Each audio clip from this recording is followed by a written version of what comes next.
Feng was just a normal spirit farmer, cultivating fruits and vegetables that enhance the magic and strength of those who consume them. His life was simple, focused on selling his crops and making a living. However, everything changed when, on his way home, he witnessed a necromancer committing murder. When the necromancer noticed him, he attempted to kill Feng as well. However, Feng managed to grab his farm tool and break free. The loud commotion drew attention, and fearing the Awakener Association, the necromancer decided to take over Feng's body. He rushed into him, but to his shock, he discovered that Feng carried a god system inside him. It killed the necromancer instantly and merged Feng's power with his own, transforming Feng into a necromancer farmer awakened with a forbidden talent. Feng fled the scene to conceal his powers, pretending to be a simple farmer to survive. However, he was unaware that his life had already changed completely. It all begins 300 years after the Great Disaster, when magic spiraled out of control. The demon race descended from the skies and waged a long, brutal war against humanity. Following that conflict, the human population plummeted, leading to the collapse of society. In response, 10 powerful individuals awakened great magic and created massive protective barriers. These barriers successfully held back the invading demons, allowing humanity to survive for a time. Humanity then entered a new age. Upon reaching adulthood, each individual awakened a profession. The 10 original powerhouses transformed their professions into inherited professions. Each of these inherited professions could exist in only one person at a time, becoming pillars for all of humanity. In Feishuan City, the sky was bright and clear. It was April 1 in the year 335 of the Cataclysm calendar, and the profession awakening ceremony was about to begin. A cart came to a stop in front of the tall buildings, and someone announced their arrival. A young man named Feng stepped down from the vehicle and expressed his gratitude to his uncle Zhang. The large plaza was crowded with people gathered for the annual awakening test. Feng looked around in amazement, thinking that the annual awakening test truly lived up to its reputation. It was packed. When individuals reached adulthood, they took the awakening test, which categorized professions into different ranks: N ranks, R ranks, S rank, S rank, S rank, S rank, and UR rank. Higher-ranked professions boasted stronger combat power, and those who awakened rare professions could directly enter elite academies. Young people walked among the tall statues of past professions, praying for good luck. Feng watched them quietly. A voice from the crowd called out to one of the statues, asking the great berserker to bless them with the hope of awakening at least an SR rank profession.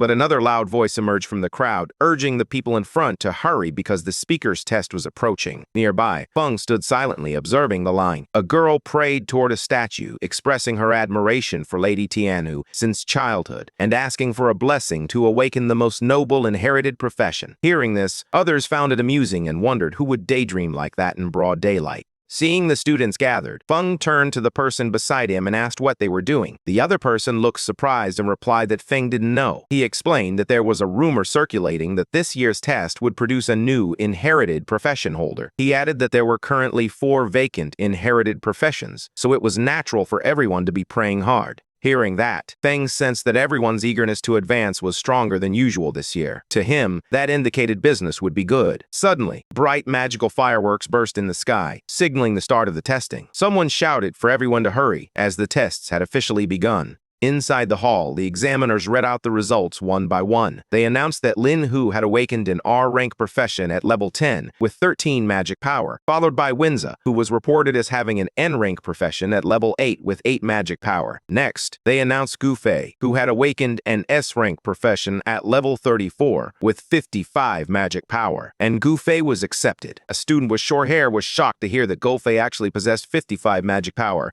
and he wished he had that much magic power too. When Feng heard that, he immediately held up a bright red tomato and asked the short-haired man if he would like a tomato that could increase magic power. The short-haired man looked shocked at the offer and asked in disbelief if it was really a tomato that could enhance magic power. Feng explained that he was a spirit plant doctor and that this tomato was a premium variety he had carefully cultivated. He added that each tomato increased magic power by 5% within 5 minutes and that each one cost only 5 gold coins. He then revealed a bag filled with various spirit plants, tomatoes, long cucumbers, sweet potatoes, and small yellow beans. He explained that he also had hunger sweet potatoes, which kept someone full for an entire day, fat-burning cucumbers, and strongman beans, which increased attack power by 10%.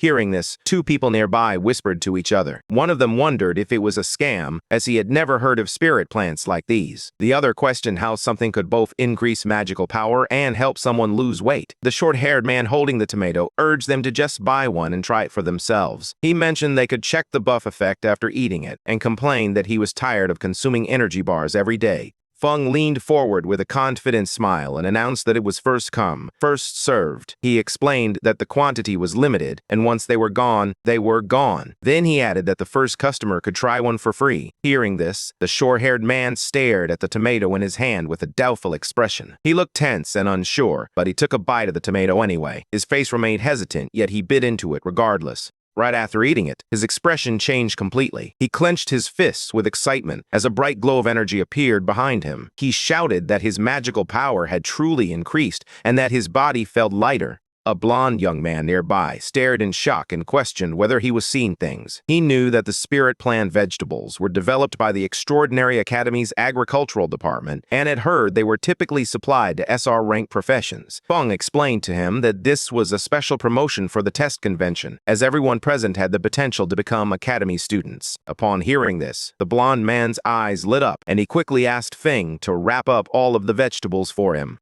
Hearing that, a small crowd gathered around to buy the vegetables, and tensions began to rise. One person complained loudly, insisting he was there first, while another shouted that he wanted 10. Someone else praised the tomatoes, calling them extraordinary produce. Amid the commotion, another excited individual declared that his magic power had truly received a boost. Feng watched the scene unfold with a small smile, reflecting on his situation. Despite being just a farmer, he realized that ever since he maxed out his level, all the vegetables and fruits he grew provided beneficial buffs. He acknowledged that he had employed some marketing tactics, but the effects of his produce were undeniably real. After selling all of his vegetables, Feng sat alone in front of a particular shop, quietly packing his bag as he prepared to leave. He suddenly noticed someone approaching him. When he looked up, he saw the same blond man from before approaching. As the blond man drew near, Feng listed the items he sold: chestnut pumpkin seeds for 5 gold, flour rhino manure for 7 gold, grape wine-making sugar for 10 gold, and some magic power-boosting potions worth 257 gold. After listing everything, he handed over 10 gold to the blond man as payment. This man was Feng's friend, who had helped him sell his vegetables by boasting about them as a customer. As the blond man accepted the coins, Feng expressed his frustration about not having enough money left to buy premium fertilizer to improve his fields. The blond man thanked him, referring to him as Brother Feng. He remarked that spirit plants were very useful and asked why Feng didn't grow more of them. This comment annoyed Feng, prompting him to hit the blond man and ask if he thought growing spirit plants with such effects was easy. Later, the two of them walked together under a clear blue sky. The blond man remarked that it was a shame because Feng had shown great talent since childhood. However, before he could finish his thought, Feng interrupted him, urging him to hurry home because Aunt Zhou was waiting for him. Fenster Rui walked alone under a bridge, reflecting on what the blond man had said. Although people had called him a genius since childhood, he had only awakened the N-rank farmer profession. He remembered the time he went to burn paper offerings for his deceased father, who had been an archdruid. In that moment, he was terrified that his father might suddenly jump out of the coffin. Thinking positively, he considered that perhaps this was karmic balance, given that he had a herbalist mother and an archdruid father, yet he had become a farmer. In truth, he was satisfied with his peaceful life. He felt relieved that he did not have to go to the battlefield and die like his father, and that his mother would not have to worry. As he walked forward, he reminded himself that even if it was only for his mother's sake, he must take care of their family farm properly. Suddenly, a single drop of water fell on his face. He looked up in confusion, questioning why it was raining when the sky was clear. Suddenly, winds swirled around him, and a man came plummeting from the sky. The man fell toward the street, his face filled with terror. Finge watched in shock as the man crashed into the ground. Panic set in as he wondered what was happening. He questioned whether the wall had broken or if demons had invaded. Before he could grasp the situation, the fallen man lying on the ground suddenly woke up. He found himself surrounded by broken stone pieces with his bag and a lantern lying beside him. Clutching a small device tightly, the injured man looked around with panic in his eyes. He spoke quickly, revealing that the inherited profession holder, Necromancer Haisho, had betrayed them and was attempting to transfer his profession inheritance to the demon race. Realizing the urgency of the situation, the injured man knew he needed to notify someone as soon as possible. But before he could act, a huge dark claw wrapped in purple light appeared above him. The claw's power made the air tremble as it moved closer. The man looked terrified as the purple energy enveloped him. Fong, watching from a distance, was shocked and wondered what was happening. He could hardly believe that someone could transfer an inherited profession to the demon race, and questioned whether that was even possible. Suddenly, a demon-like figure, its entire body enveloped in purple energy, appeared and crushed the injured man. Its dark voice echoed through the purple haze as it called the injured man a fool, one who saw everything yet chose to rush toward his own death instead of fleeing.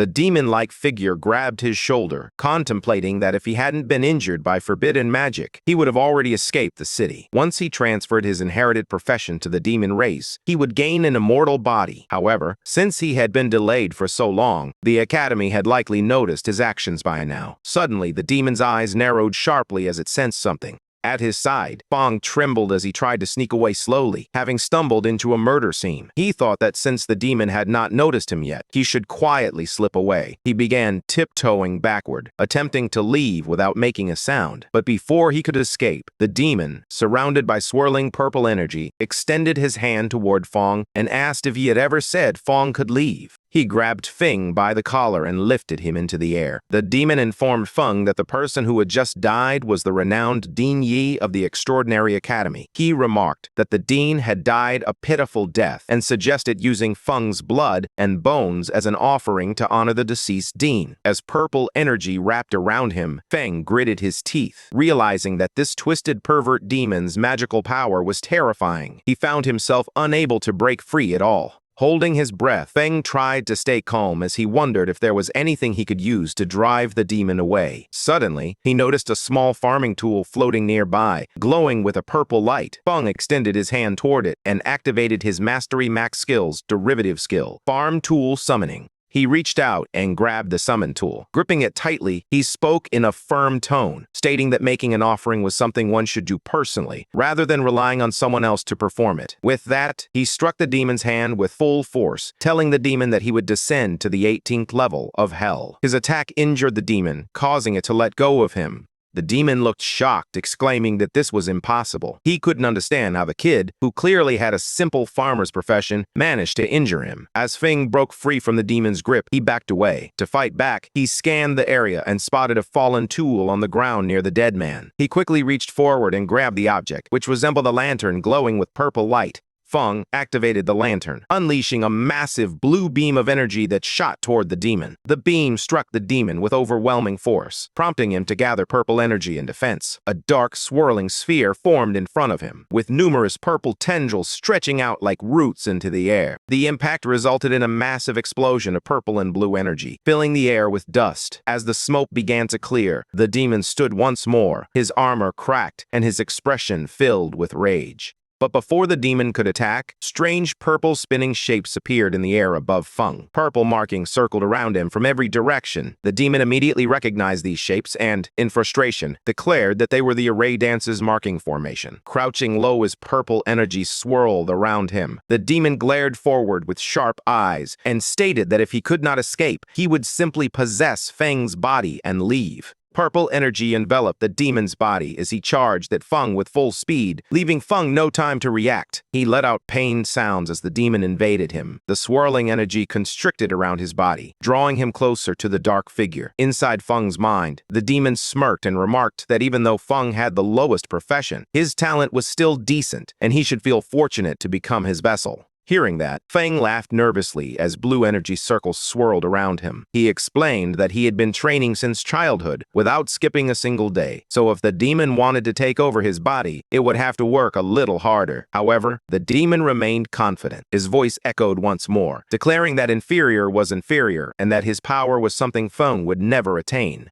In the next moment, Feng fell to the ground, purple chains of energy wrapping tightly around him. He looked down weakly and remarked that luck was not on his side this time. His hand slowly reached for a knife lying just within his grasp. As his fingers stretched toward it, he managed to grab the blade and raise the sharp knife in his hand, dark purple energy swirling around him. With determination in his eyes, he told the demon that they should both go down together. Hearing that, the demon became alarmed and tried to stop Feng, asking what he was doing. But in the next moment, Feng stabbed himself hard in the stomach. Blood burst forth as he gripped the knife tightly. He shouted that even if they both perished together, he would never give up his body. As Feng's vision began to fade, he thought of his father, expressing his reluctance to go over there and face a scolding. His body fell to the ground, his eyes closed, as purple energy wrapped tightly around him. Suddenly, a glowing golden light emerged from his chest. The light grew brighter and brighter, spreading around him. The demon stared at the glow with fear and confusion, wondering what the dazzling light was and if Feng's magical power was erupting.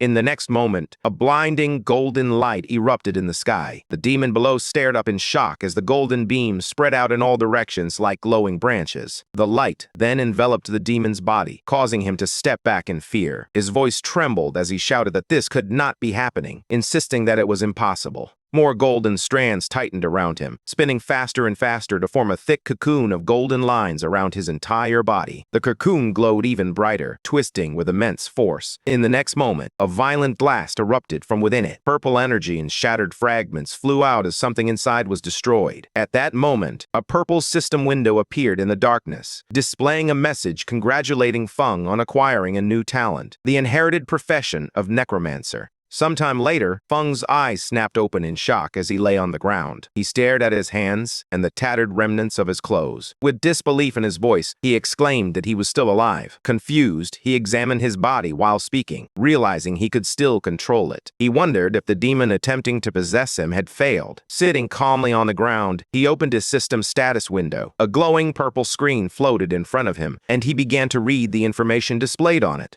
Feng gazed at the glowing screen, his expression serious as he read the details of his new abilities. His name appeared alongside his profession, Spirit Farm Master, mutated/unique. As he continued to study the screen, his demeanor shifted to one of calm curiosity. Then he scrolled to another panel that displayed the complete list of his status information. His name was Lin Feng, and his profession was Spirit Farm Master, a mutated and unique class. He was level 1, with 300 strength, 300 constitution, 100 agility, 110 magic power, 100 spirit, and 300 luck points. His skills included rapid land clearing, efficient planting, rapid harvesting, yield increase, and farm tool mastery at max level. He also had undead affinity, a passive skill, transcendent growth, basic undead summoning, basic soul extraction, and another passive skill. Feng stared closely at the screen. His eyes widened as he realized that his level had reset to 1, but all his maxed-out farmer attributes remained intact. Upon closer inspection, he discovered that his magic power had also increased due to the demon's soul force. With this newfound understanding, he realized that once he leveled up again, his attributes could surpass the old limits of the farmer class.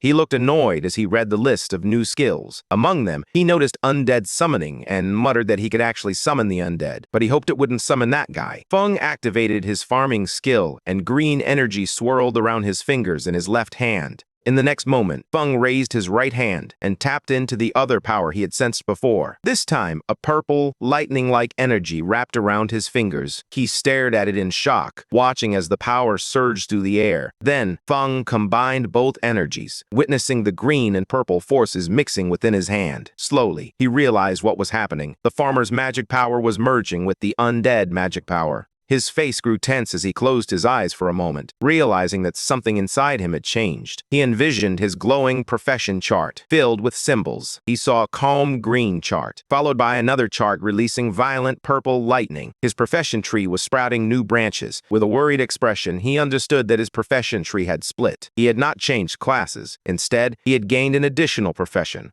Feng stared at it in disbelief. He recognized one of the symbols on the purple chart and understood its meaning. The demon that had entered his body earlier was actually an awakening of a legendary inherited profession, Necromancer. He looked at the demon's purple figure lying on the ground and wondered in disbelief if this being was truly a necromancer. The profession tree continued to glow with purple electricity coursing through it. Feng glanced at his hand once more, noticing a swirling green-purple power pulsing in his palm. He could sense that this power still did not belong to him, and anxiety washed over him. He understood that if something dangerous occurred, his farmer profession could collapse, vanish, and his consciousness might be consumed by that demon once again.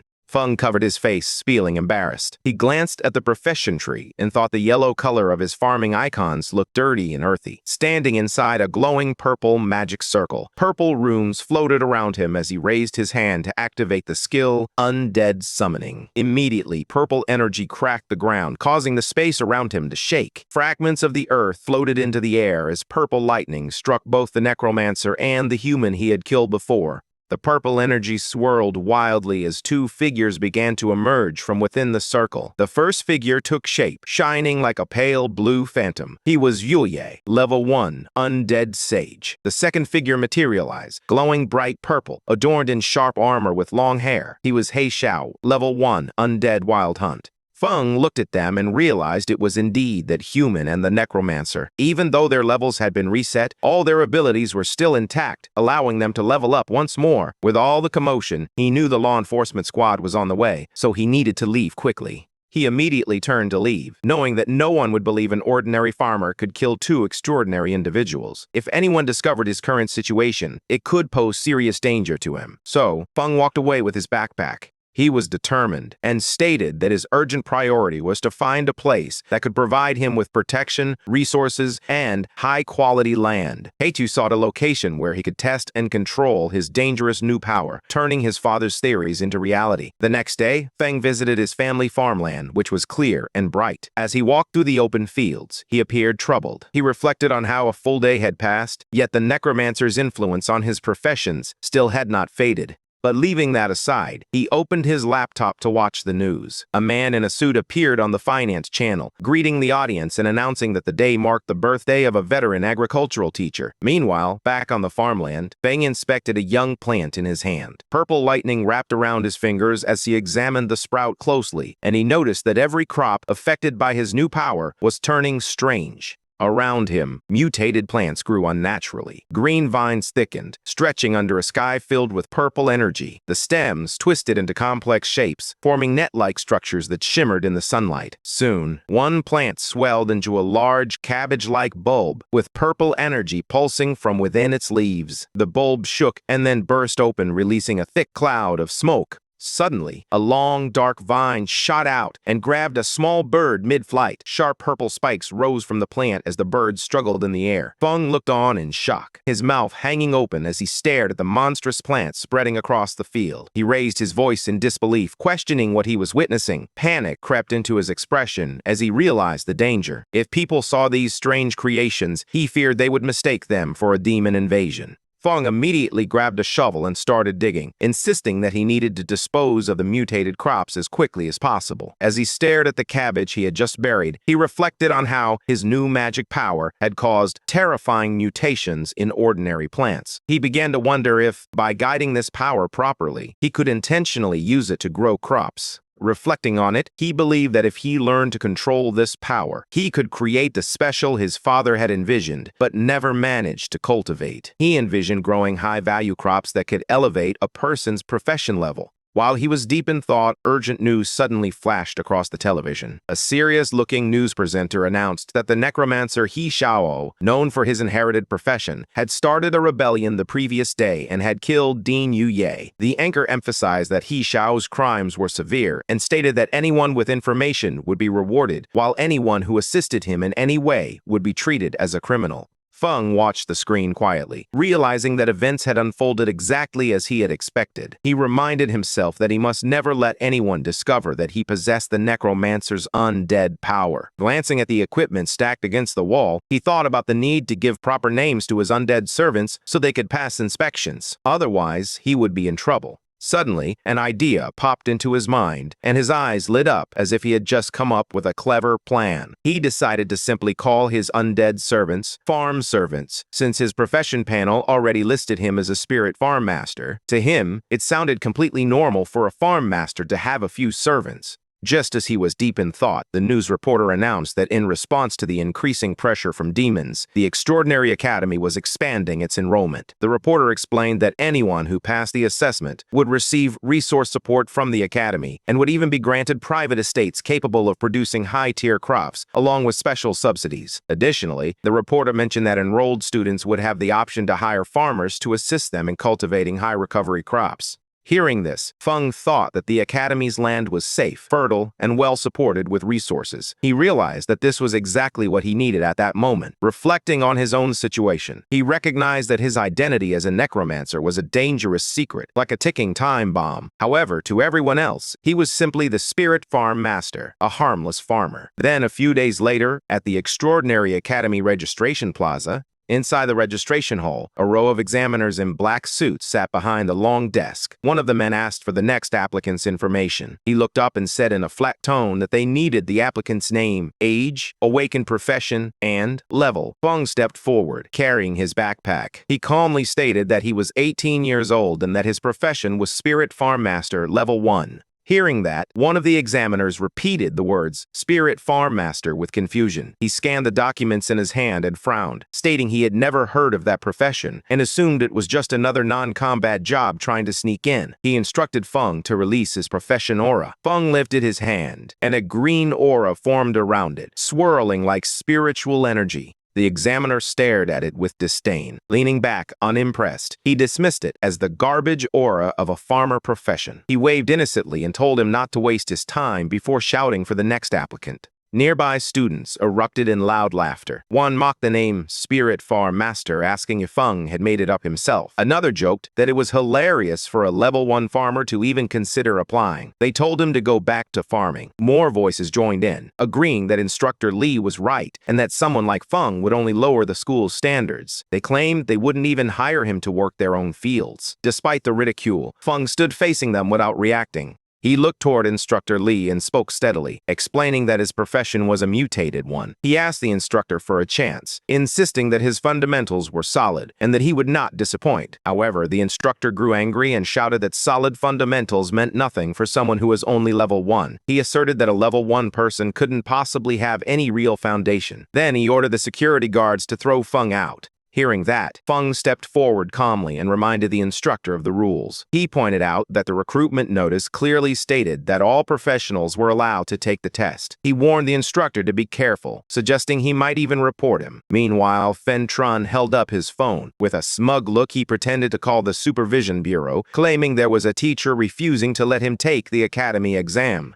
Hearing that, the instructor panicked. He rushed forward and grabbed the phone from Feng's hand, his face twisting in anger as he shouted at him. He threatened Feng, saying that if he dared to report him, he would make him regret it. He also expressed disbelief that a level 1 farmer could ever pass the exam. Nearby students whispered among themselves. Some remarked that even if Feng had a farmer-type profession, the instructor's attitude was excessive. Others agreed that Instructor Lee's behavior seemed over the top. One student mentioned hearing that the instructor had failed a promotion exam and could now only work in the admissions office. As they talked, the instructor shouted loudly at everyone, telling anyone who didn't want to take the test to get lost. His voice was filled with irritation as the crowd watched. Sometime later, the group began walking behind the instructor, with Feng following among the other students. Soon they arrived at a huge building covered in giant, twisted wooden roots where many people stood outside. The instructor looked back and told Feng that he could still admit defeat now if he wanted. Feng walked forward calmly and thanked the instructor for leading the way. The entrance was covered with wooden boards marked with warning signs. 2 glowing portals appeared on the ground, and Feng stepped toward them with the others. Inside the structure, Feng flew through the air, bouncing between the thick wooden roots. He managed to land on one of the roots and regain his balance. Narrowing his eyes, Feng declared that it was time to let the horned rabbits experience the terror of industrialized farming. He then sat down and pulled out a jar filled with orange powder. With a confident smile, he explained that this carrot essence powder was his newest creation. According to him, it could easily lure even level 20 mighty rabbits, making it simple to deal with these low-level horned rabbits. He claimed it was a piece of cake. Kneeling on the ground, he sprinkled the carrot essence powder carefully over the soil, creating a thin trail of powder around him as he worked. Almost immediately, carrots began to grow from the ground. A few minutes later, a small pink-horned rabbit appeared, sitting happily among the grass with several carrots lying in front of it. The rabbit looked excited as it stared at the food. Suddenly, Feng's powerful undead, enveloped in dark purple energy, rushed forward. Their attack struck the rabbit instantly, knocking it away with a burst of lightning-like force. Feng stood before his two summoned warriors. One was dark and sharp, clad in blue and black armor, while the other was enveloped in glowing purple energy. He informed them that waiting for rabbits was too slow and instructed them to listen carefully. He ordered both of them to ensure that no one else saw them and to kill every horned rabbit that had been lured nearby. With a determined look, he emphasized that they should eliminate as many as possible. Right after that, the two undead warriors erupted with bright blue and purple energy, shooting forward through the giant wooden roots. The purple undead swung its massive sword, slicing down many horned rabbits in a single blow. Meanwhile, several horned rabbits soared into the air, trapped inside glowing blue bubbles. The dark blue-armored undead floated among them, manipulating the swirling energy surrounding the captured rabbits. Then, with a flick of his finger, he killed them all. Feng watched the two undead following him and whispered to himself that they were still incredibly strong. Even though they were only level 1, he felt he had really gotten lucky. Suddenly, a loud bell rang, and a voice announced the time was up. Outside, Examiner Li, dressed in a black suit, stood before the big tent and ordered all examinees to come out and hand in the rabbit horns they had collected. Students lined up to submit their findings as Examiner Li shouted harshly at each person. A student who brought 2 horns failed, while another with 3 also did not pass. Someone who brought none was told to get as far away as possible. Some students complained that rabbits were usually easy to find, questioning why they were so rare this time. Another student noted that bringing 4 horns was decent, considering many people didn't find even one and would have to wait for the next recruitment. Then Feng stepped forward. Examiner Li looked at him with annoyance, calling him trash and saying he probably didn't have a single horn, suggesting he should hand over whatever little he had. Instead of responding, Feng raised his hand, and a glowing green magic circle formed around his fingers as he opened his inventory, a confident smile on his face. In the next moment, a massive wave of pink-horned rabbits surged into the tent like a tidal flood. Dozens upon dozens of fluffy bodies piled up, burying the rude examiner beneath them until only his arms and legs were visible. Other students stared in shock as the rabbits continued to tumble forward, filling the entire space. Meanwhile, Feng stood calmly in the background, observing the chaos he had created. Examiner Li and the staff member beside him looked on in disbelief at the scene unfolding before them.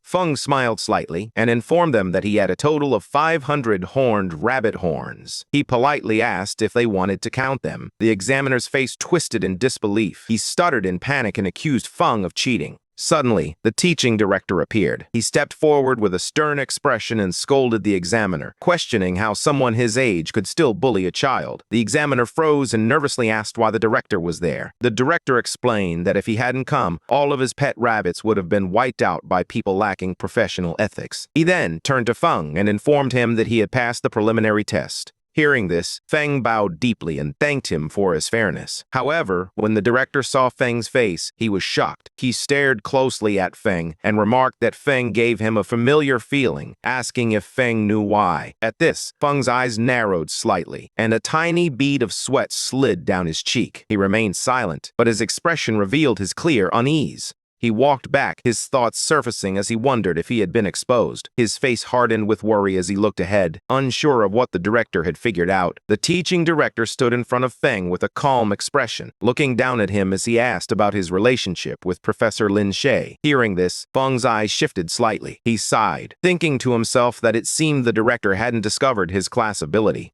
Feng relaxed and calmly revealed that Lin She was his father, asking if the director knew him. Upon hearing this, the director's expression softened. He leaned forward with interest and remarked that Feng was the son of an old friend. Given the circumstances, he assumed Feng was planning to enroll in the school. The director then inquired if there were any difficulties, and as Feng's uncle offered to pull some strings for him, but before he could continue, a woman with long pink hair stepped forward. She wore glasses and a white dress. Coughing, she informed the director that everyone was watching. Hearing this, the director turned around and saw a group of students standing behind him, staring and whispering among themselves. He muttered that he was only expressing his thoughts. Then, looking back at Feng, he mentioned that he had some business to handle. He promised that once Feng enrolled, he would personally show him around the school. The director walked away, and in the next moment, his body was enveloped in swirling smoke. Feng watched him leave, a bead of sweat trailing down his cheek, as he wondered why the teaching director gave off such unreliable vibes. Then, the pink-haired teacher stood before the gathered students. She raised both arms and announced that those who passed the prelims should follow her. She also encouraged those who didn't pass, promising that there would be more opportunities next time. The scene then shifted to a large meeting room inside the Extraordinary Academy's solar branch. Several people in suits sat around a long table while a man at the front prepared for a briefing. A man with long hair stood before a large display board filled with silhouettes and images. He explained that Dean Yu Yi and He Shou had gone missing simultaneously. He suggested that Dean Yu Yi had likely discovered He Shou's secret and had been spotted during the pursuit. He continued, stating that the two eventually perished together. However, there remained an unknown mastermind who had seized He Shou's legacy talent. With growing excitement, he declared that if they could find the person who had taken the undead talent, they would uncover the truth behind everything. He pointed at the display board and insisted that this had to be the answer. Hearing him, another man grabbed his head in frustration. He told the excited man named Tuka that they understood he wanted to earn merit, but he asked him to stop making brainless guesses. In response, Tuka slammed the table, his voice shaking with anger as he shouted that none of them believed him. He warned them to just wait, because he would definitely find the evidence. Across from him, the two people seated at the table stared back nervously, sweat dripping down their faces. As Tuka stormed out of the room in anger, a woman asked her companion if it was wise to let Tuka leave like that, considering his connection to the Duke. Hearing this, the man turned to her in surprise. Suddenly, the teaching director stepped forward through swirling white energy. He declared that it was better for the troublemaker to be gone, as the Solar Academy existed to train true elites, not to fill empty positions. The director then explained that a mission had been issued from above. Once He Shou was found, he must be killed on sight. He asked if the two officers understood. The woman hesitated and inquired what they should do if He Shou was already dead. The director looked away and suggested that perhaps He Shou had changed his appearance. He coldly stated that anyone who used necromancer skills would be wiped out completely. Meanwhile, in the mission hall of the Extraordinary Academy, many students gathered under the bright lights. A glowing blue portal floated behind the podium, casting light across the room as students chatted and waited. Suddenly, the pink-haired teacher emerged from the portal, standing at the podium to announce the mission. She explained that the re-examination task required all new students to clear a level 5 special dungeon known as the Magic Horned Beast Lair, located outside the city. Additionally, she revealed that the time limit for the mission was just 3 hours. Hearing her, the crowd in front reacted with shock. Some students panicked, expressing that they were only level 4 or 5 and wondering how they could possibly finish such a challenging dungeon in such a short time. One boy asked if anyone could actually accomplish something that difficult. Another suggested that grinding down the final boss might be possible, but completing everything within 3 hours seemed far too hard. The pink-haired instructor smiled calmly and informed them that they were not required to clear it solo. She explained that they were allowed to form parties, but each team could not exceed 5 members. After forming a group, they needed to return and register their starting time. Hands shot up throughout the hall as some shouted that their team of 4 needed a strong frontline warrior, while others claimed to be elemental mages capable of explosive damage. A girl introduced herself as Zhao Nanyang and asked if any strong seniors would be willing to carry her. Amidst the lively crowd, Fun stood off to the side. With his backpack slung over his shoulder, he looked down at a glowing system screen in front of him, reading the mission details displayed on it. While Fen stood quietly, a pair of red high-heeled boots suddenly stepped toward him. He lifted his head slightly and noticed someone approaching. A pink-haired girl with twin buns stood in front of him, smiling warmly. She introduced herself as a level 7 magic class student and mentioned that she had watched his prelims, where he managed to defeat many magic-horned rabbits. She said he must be very impressive and politely asked if she could team up with him. Feng listened calmly, noting in his thoughts that a level 7 student was definitely strong enough to solo the dungeon. He considered that if he were still just a farmer class, he would happily accept such an invitation. However, his necromancer abilities absolutely could not be exposed, so he needed to avoid teaming up. With a relaxed smile, he rubbed the back of his head and gently told her he preferred acting alone, politely refusing her offer. Hearing that, the girl maintained her pleasant expression and wished him a smooth journey. She then turned and walked away in her red heels. Feng also walked off in the opposite direction, prepared to face the mission alone. He approached the pink-haired instructor and leaned over the counter. When she heard that he wanted to go solo, she warned him that the dungeon's difficulty was high. However, Feng insisted it was fine and asked her to assign him the mission directly. Next, she handed him a scroll, guessing that he wanted to tackle the dungeon for its special solo reward, the Black Bear Gallbladder. She explained that the reward provided a significant boost for low-level students like him, but cautioned that he still needed to understand his limits. Feng accepted the scroll with a small smile and thanked her for the reminder. The scene then shifted to outside the lair of the Magic Horn Beast dungeon, where several Academy staff members stood guard in front of it. Feng walked toward them, and one staff member stepped forward to ask where his teammates were. Feng replied that it was just him. Hearing this, both staff members looked at him with concern. One of them warned him that a level 5 dungeon was too dangerous for a single person, and advised him to find teammates before entering. However, Feng held the rolled mission scroll in his hand and looked straight ahead. He calmly informed the examiners that the rules permitted solo entry. The two staff members standing near the dungeon gate whispered to each other. One of them speculated that Feng probably wanted the solo reward, the Black Bear Gallbladder. The other remarked that Feng had guts, but he should first consider whether he had the strength for it. With no other option, they let him go. As the glowing entrance activated, one examiner glanced at him again and softly wished him good luck. Inside the dungeon, a vast cavern was filled with countless round eggs of various colors scattered across the rocky ground and piled between jagged walls. A path led deeper into the lair. Feng walked forward as the blue energy light of the dungeon entrance faded behind him, stepping inside with a calm expression. Immediately, two lizard-like monsters with long tongues crawled toward him from the front. He observed them quietly, thinking to himself that level 3 and level 4 monsters posed no threat now that he had reached level 6. Feng summoned his undead, who immediately surged forward, unleashing flashes of blue and purple energy as they dispatched the two lizard monsters. However, more creatures soon charged toward him. He surveyed their increasing numbers and sighed internally. The manual had warned that the dungeon was home to many monsters, but witnessing this overwhelming horde felt like far too much. Feng stared into a massive cave filled with countless glowing red eyes peeking through the darkness. Lizard monster eggs covered the floor and walls around him. He surveyed the site calmly and declared that this was the perfect time to try his new summoning method. A bright surge of purple lightning erupted around him as he raised his hand and activated his skill, Undead Summoning. The lightning twisted through the air as monstrous shapes began to take form. Moments later, the two lizards that Feng had killed earlier transformed into lizard undead and appeared before him. Their bodies glowed with blue flames and their forms flickered like shadows as they awaited orders. Standing confidently, Feng pointed forward and commanded them to charge. From a distance, the undead rushed out like a storm.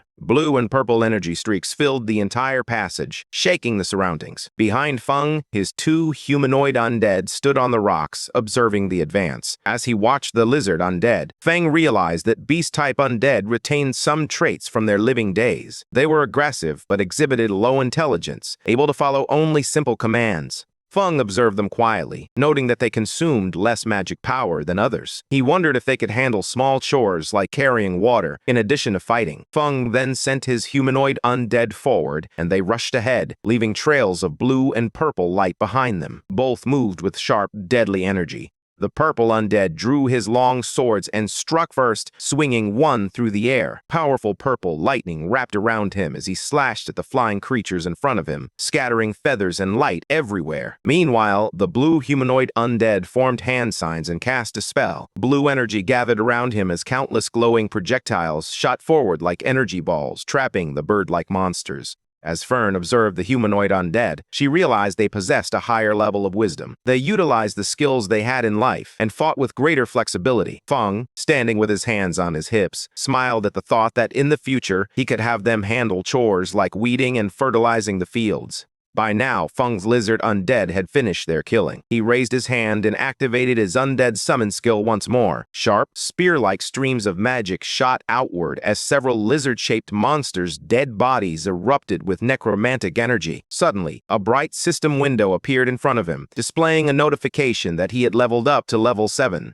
Now behind him, numerous lizard and bird undead emerged, their bodies engulfed in blue flames and their eyes glowing brightly as they floated around him. Feng appeared calm and remarked that the efficiency was not bad. He then walked forward through the tunnel and entered a large chamber. Feng was amazed to find that he had reached the boss room in just half an hour. Suddenly, a loud metallic crack echoed as thick chains snapped apart. The ground shook as a giant bear-like monster emerged from the massive cave. Its eyes glowed white, and chains still hung from its body as it roared across the chamber. Feng regarded the boss with a sharp expression, noting that it was perfect for testing overall combat power. He called for all his undead to come forth. All of Feng's humanoid and beast undead appeared behind him, energy swirling around them as they lined up at his command. Feng then issued his orders. He instructed He Xiao to handle the frontal containment, told Ye to curse and weaken the boss, and directed the other undead units to attack the boss's joints and eyes. At his command, all of his undead charged at the giant bear monster standing before them, relentlessly attacking its fur as it struggled and roared. Meanwhile, Feng sat calmly on a mat in front of the chaos, a small snack box and his backpack beside him, as if he were enjoying a quiet break while the battle raged on.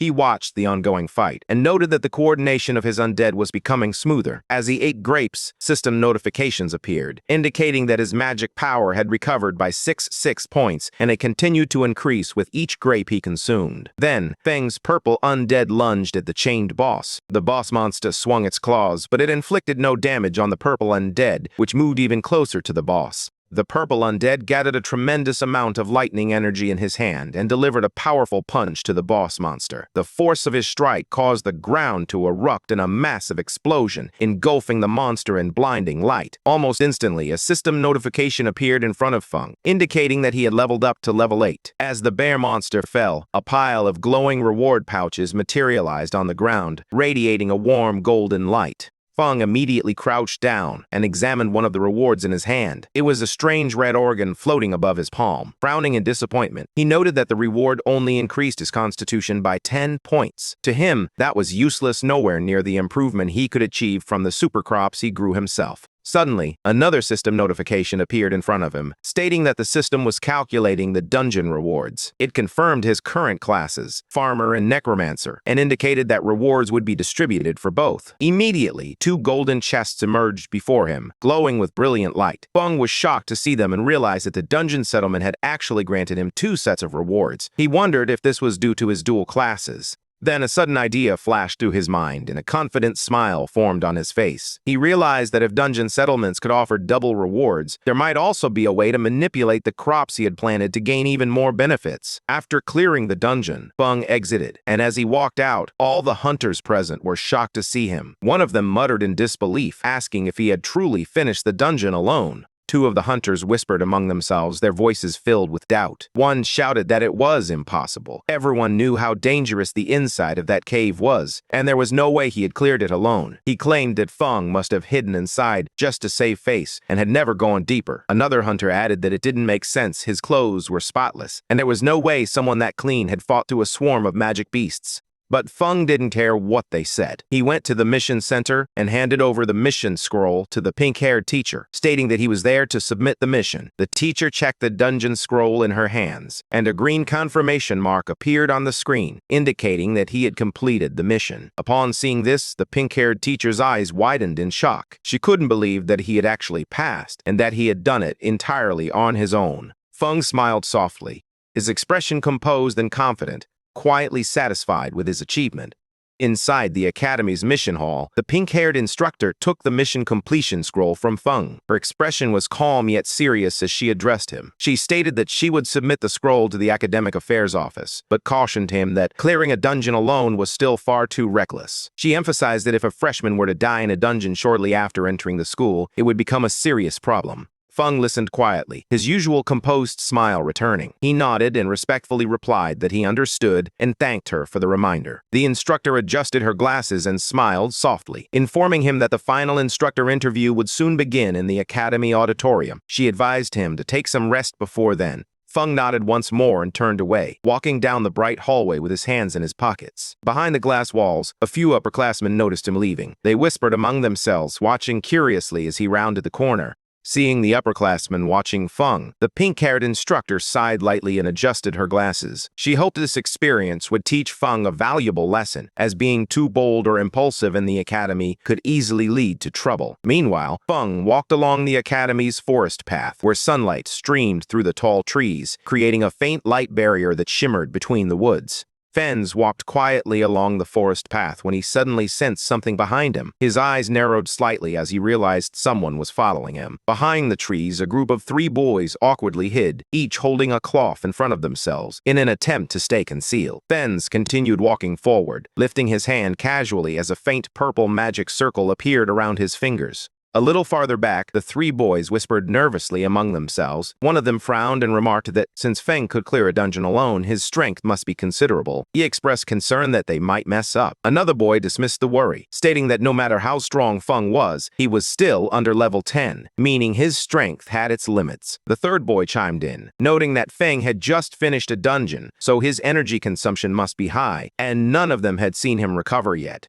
Their confidence slowly returned. One of them smirked and declared they would crush him with numbers. Another reminded the group how badly they wanted the demon bear gall that increased stamina by 10. Spotting Feng walking away, one of them urged the others to hurry and catch him. They shouted from behind, calling out, "Hey, you farmer, stand still!" Feng stopped and turned his head slightly. With a calm expression, he asked if they were shouting at him. The group stepped forward with aggressive confidence, surrounding him. One of them mocked him, asking if he was afraid of bursting from taking so many rewards for himself. Another insisted he must have gotten lucky inside the dungeon and found something valuable by accident. He demanded that Feng hand over the demon bear gall and the skill scroll. All of them flared their combat energy, their bodies glowing with a blue light. One boy pointed at him and warned that if he didn't act sensibly, they would show him the true power of a combat class. Meanwhile, Feng stood still, facing them quietly. Feng looked at the group surrounding him and calmly asked why. Out of so many examinees, they had chosen him. One of the boys stepped forward, pointing at him with an exaggerated expression, and asked if Feng really didn't know the reason, or if he was just pretending. Another student explained that the exclusive reward for a solo dungeon clear, the demon bear gall, was a valuable item that added 10 stamina. He added that something so extraordinary was not something a farmer like Feng should be holding.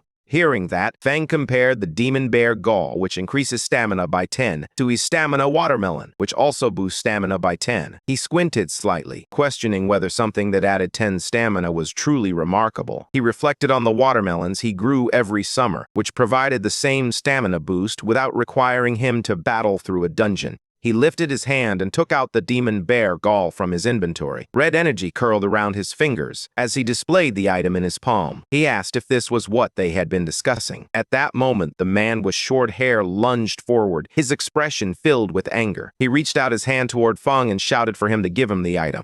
Suddenly, a fireball exploded between them just as he reached out. A violent blast of fire and smoke erupted, filling the area with intense heat and golden light. The shockwave knocked the short-haired man back as he stared in surprise at the spreading flames.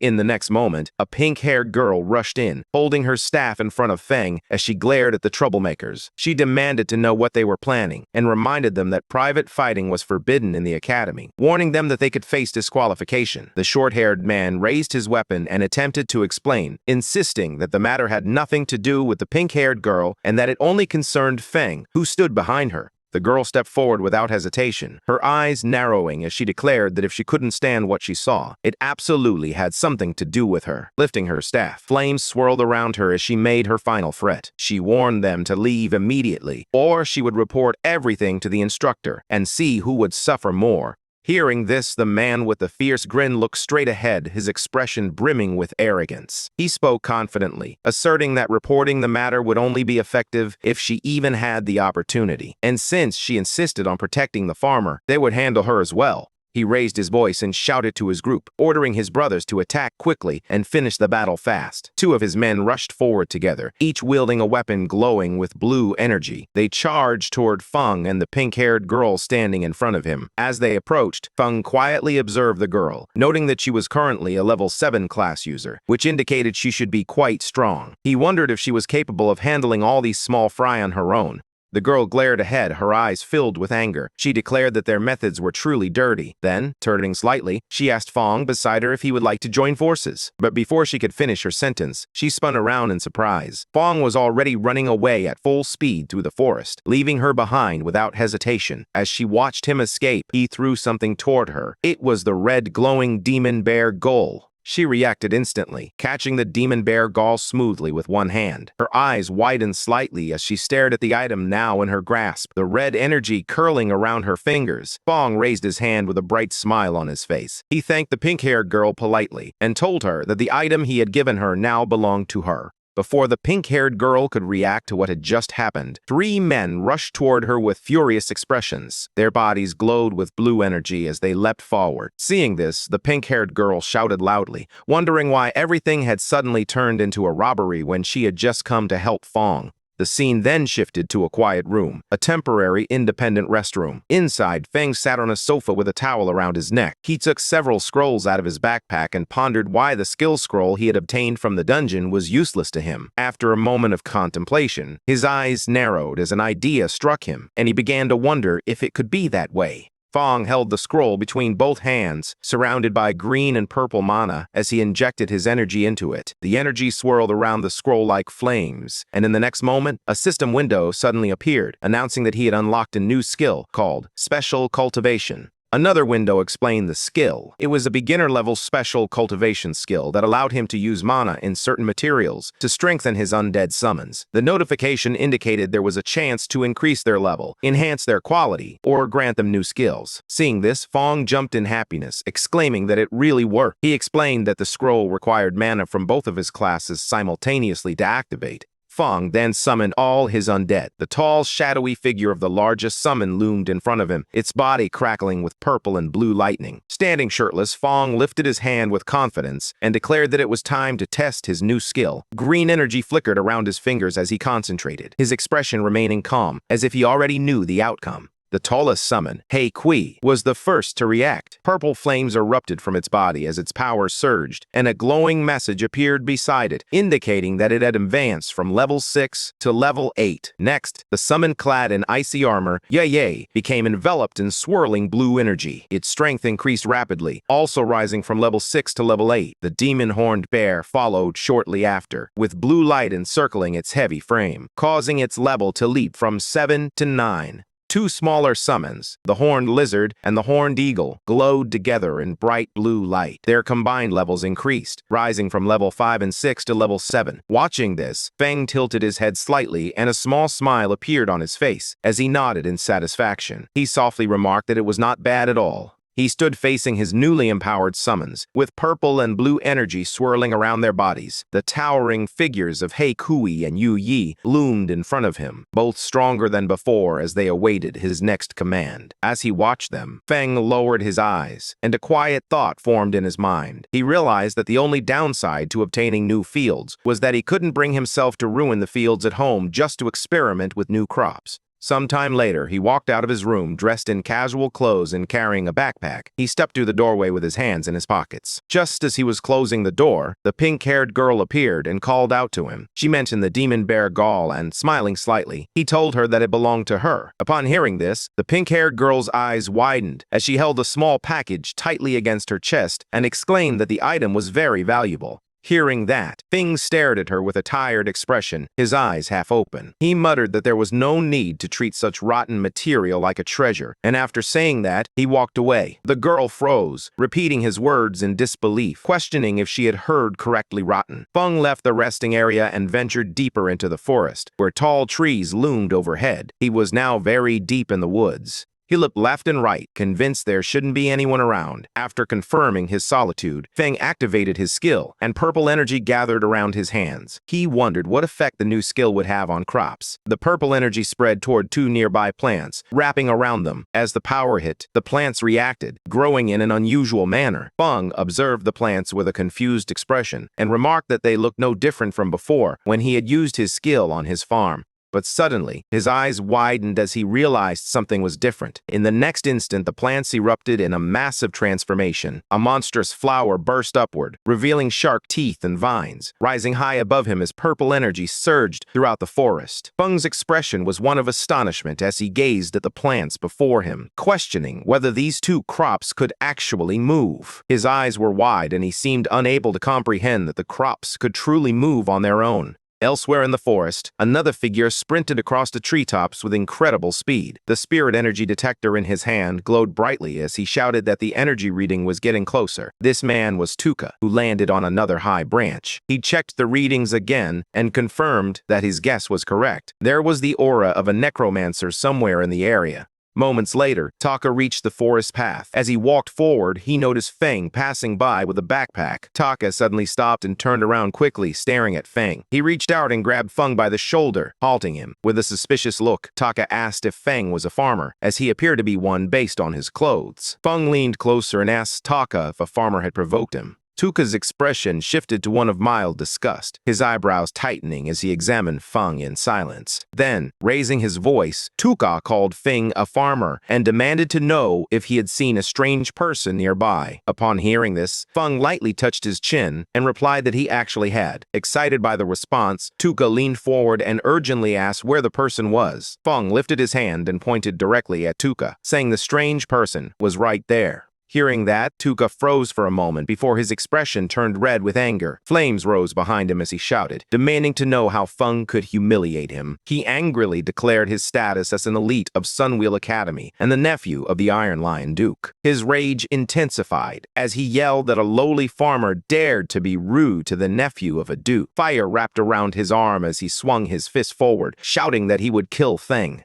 Tuka transformed into a wolf man, his body enveloped in violent green energy. He shouted that the lowly farmer would pay for his foolish words and actions. The green aura surged wildly around him, sending rocks and debris flying into the air. Feng was pushed back by the force of the impact. He crossed his arms in front of his chest and planted his feet firmly on the ground. Stones shattered and dust erupted around him, but he remained standing. His expression was calm, and his eyes were cold as he stated that the farmer Tuka, whom he looked down on, could defeat him with one hand. Tuka laughed and lunged forward, glowing green energy swirling wildly around his body. With his claws raised, he charged straight toward Feng, shouting for him to taste his attack. However, Feng's expression remained calm. As he noticed something strange, he thought that although he didn't understand why the aconite from his field had changed after being corroded by undead magic, it had gained a paralytic effect. He recalled that the last time he tested it, he had felt numb and stuck in bed for an entire day. He added that grinding the aconite into powder was highly effective as a narcotic. Tuka's face twisted as he inhaled the narcotic, and dark particles along with green energy clung to his fur. Moments later, his eyes spun, with stars circling above his head. His body swayed unsteadily, and he began to feel dizzy all over. In a panic, he looked down at himself and demanded to know what had been done to him, shouting angrily as he asked why his strength had suddenly vanished. Meanwhile, Feng stood calmly in the forest, casually raising his fingers to his nose as he walked forward. With a composed expression, he explained that it was just some common aconite powder from the fields.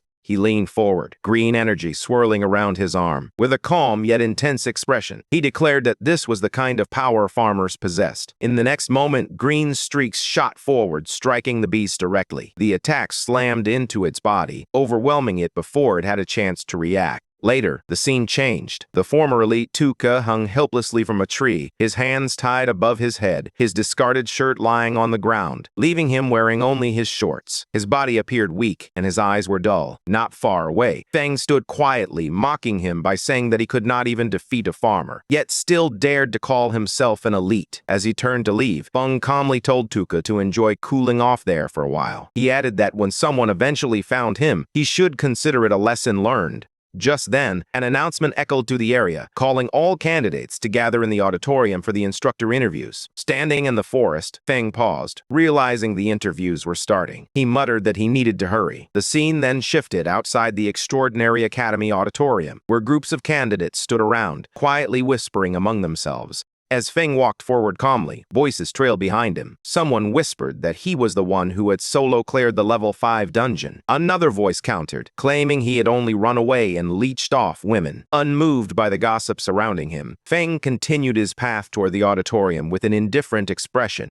Among the gathered candidates, one person spoke in a low voice, stating that compared to Xian and Bogu, he was far inferior. Another voice chimed in, suggesting that while he might be strong compared to the average candidates, as level 5 elites, they already held the advantage. Nearby, a pink-haired girl stepped forward and handed something to Feng, telling him it was for him. Feng scratched the back of his head and smiled faintly. He leaned forward and told her to keep it, explaining that it was really useless to him. Later, Feng walked through the crowd, eating casually. A notification appeared above him, indicating a temporary stamina boost of +2 twice. Looking confused, he thought to himself that he truly did not understand why people treated that kind of thing like a treasure. Inside the auditorium, the atmosphere was set for the instructor interviews. Several instructors sat behind a long desk, observing quietly. A voice explained that during the interviews, instructors select students, but students also have the opportunity to choose their instructors. It was emphasized that both students and instructors bring out the best in each other. The instructor then announced that he would call students by name to come forward, starting with the first name, Shi Yan. Shi Yan stood up among the seats and introduced himself, stating that his name was Shi Yan and that he was a level 6 Earth-type warrior. He then reiterated that this was his current ability. As he finished speaking, a large suit of battle armor materialized around him, enveloped in glowing energy. One of the instructors leaned forward and commented that it was impressive. He introduced himself as a level 44 Earth-type berserker and then asked Shi Yan if he would like him to be his instructor. Shi Yan reacted immediately, expressing that he would be honored. The instructor then announced the next name, calling Yingwu forward. Afterward, the instructor looked down at the list and called out the next name, Lin Feng. Lin Feng stood up from his seat and walked forward calmly, moving past the other candidates. As he stepped into the center, he introduced himself, stating clearly that his name was Lin Feng and that he was a level 8 spirit farm master. As he spoke, green energy rose around his body, enveloping him as he stood there in silence. The two female instructors watched Lin Feng from their seats. The woman with pink hair remarked that reaching level 8 at his age was quite impressive. The woman beside her leaned closer and reminded her to look carefully, noting that he was still just a farmer. Across the table, another instructor leaned against his colleague and spoke casually. He mentioned that their extraordinary academy trained talent for the front lines, not ordinary people meant to be cannon fodder. However, he also admitted that Lin Feng had performed exceptionally well in both the preliminary and second tests. The main examiner adjusted his monocle and glanced at the others. Clearing his throat, he suggested that, since everyone had different opinions, they should conduct a combat ability assessment for Lin Feng.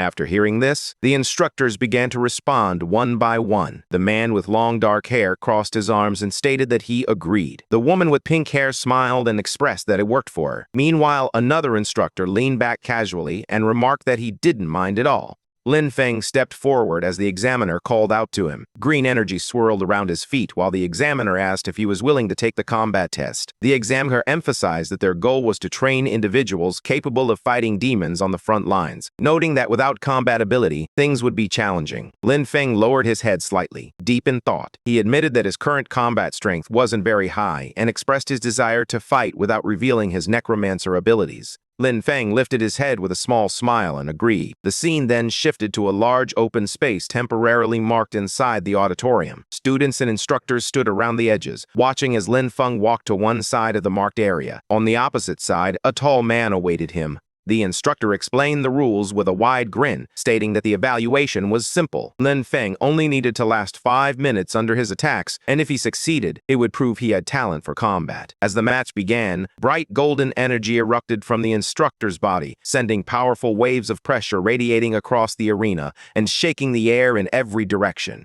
Students nearby bent down under the weight of the pressure. Some trembled as they struggled to maintain their balance. One of them gasped, noting that this was the pressure of someone above level 40. Another mentioned he could barely breathe. But when they looked toward Lin Feng, they saw him crouched lightly on the ground. His posture was steady and his expression remained calm. A bystander remarked in surprise that Lin Feng looked completely fine. The instructor smiled proudly as he looked at Lin Feng, telling him that by simply enduring the pressure, he had earned his respect. Then, he opened his stance and encouraged Lin Feng to use all his power and attack with everything he had. Lin Feng lowered his body, steadying himself against the overwhelming golden pressure. He thought to himself that the intensity from a level 44 fighter was significant, but he could still endure it for now. A glowing green orb formed in Lin Feng's hand as vines of nature energy swirled around him. He stretched his arm forward and called for his servants to emerge. A burst of green light shot upward. As the shapes took form, Lin Feng had a realization. By enveloping the undead in nature magic, he could mask their undead aura. The summoned figures rose wrapped in bright green vines and leaves, completely concealed by the nature energy surrounding them. Lin Feng stood beside the glowing green figure he had summoned. The large creature resembled a cabbage-shaped bear covered in swirling nature energy. As he observed it, he realized that no one would ever guess this cabbage-like bear was actually an undead summon.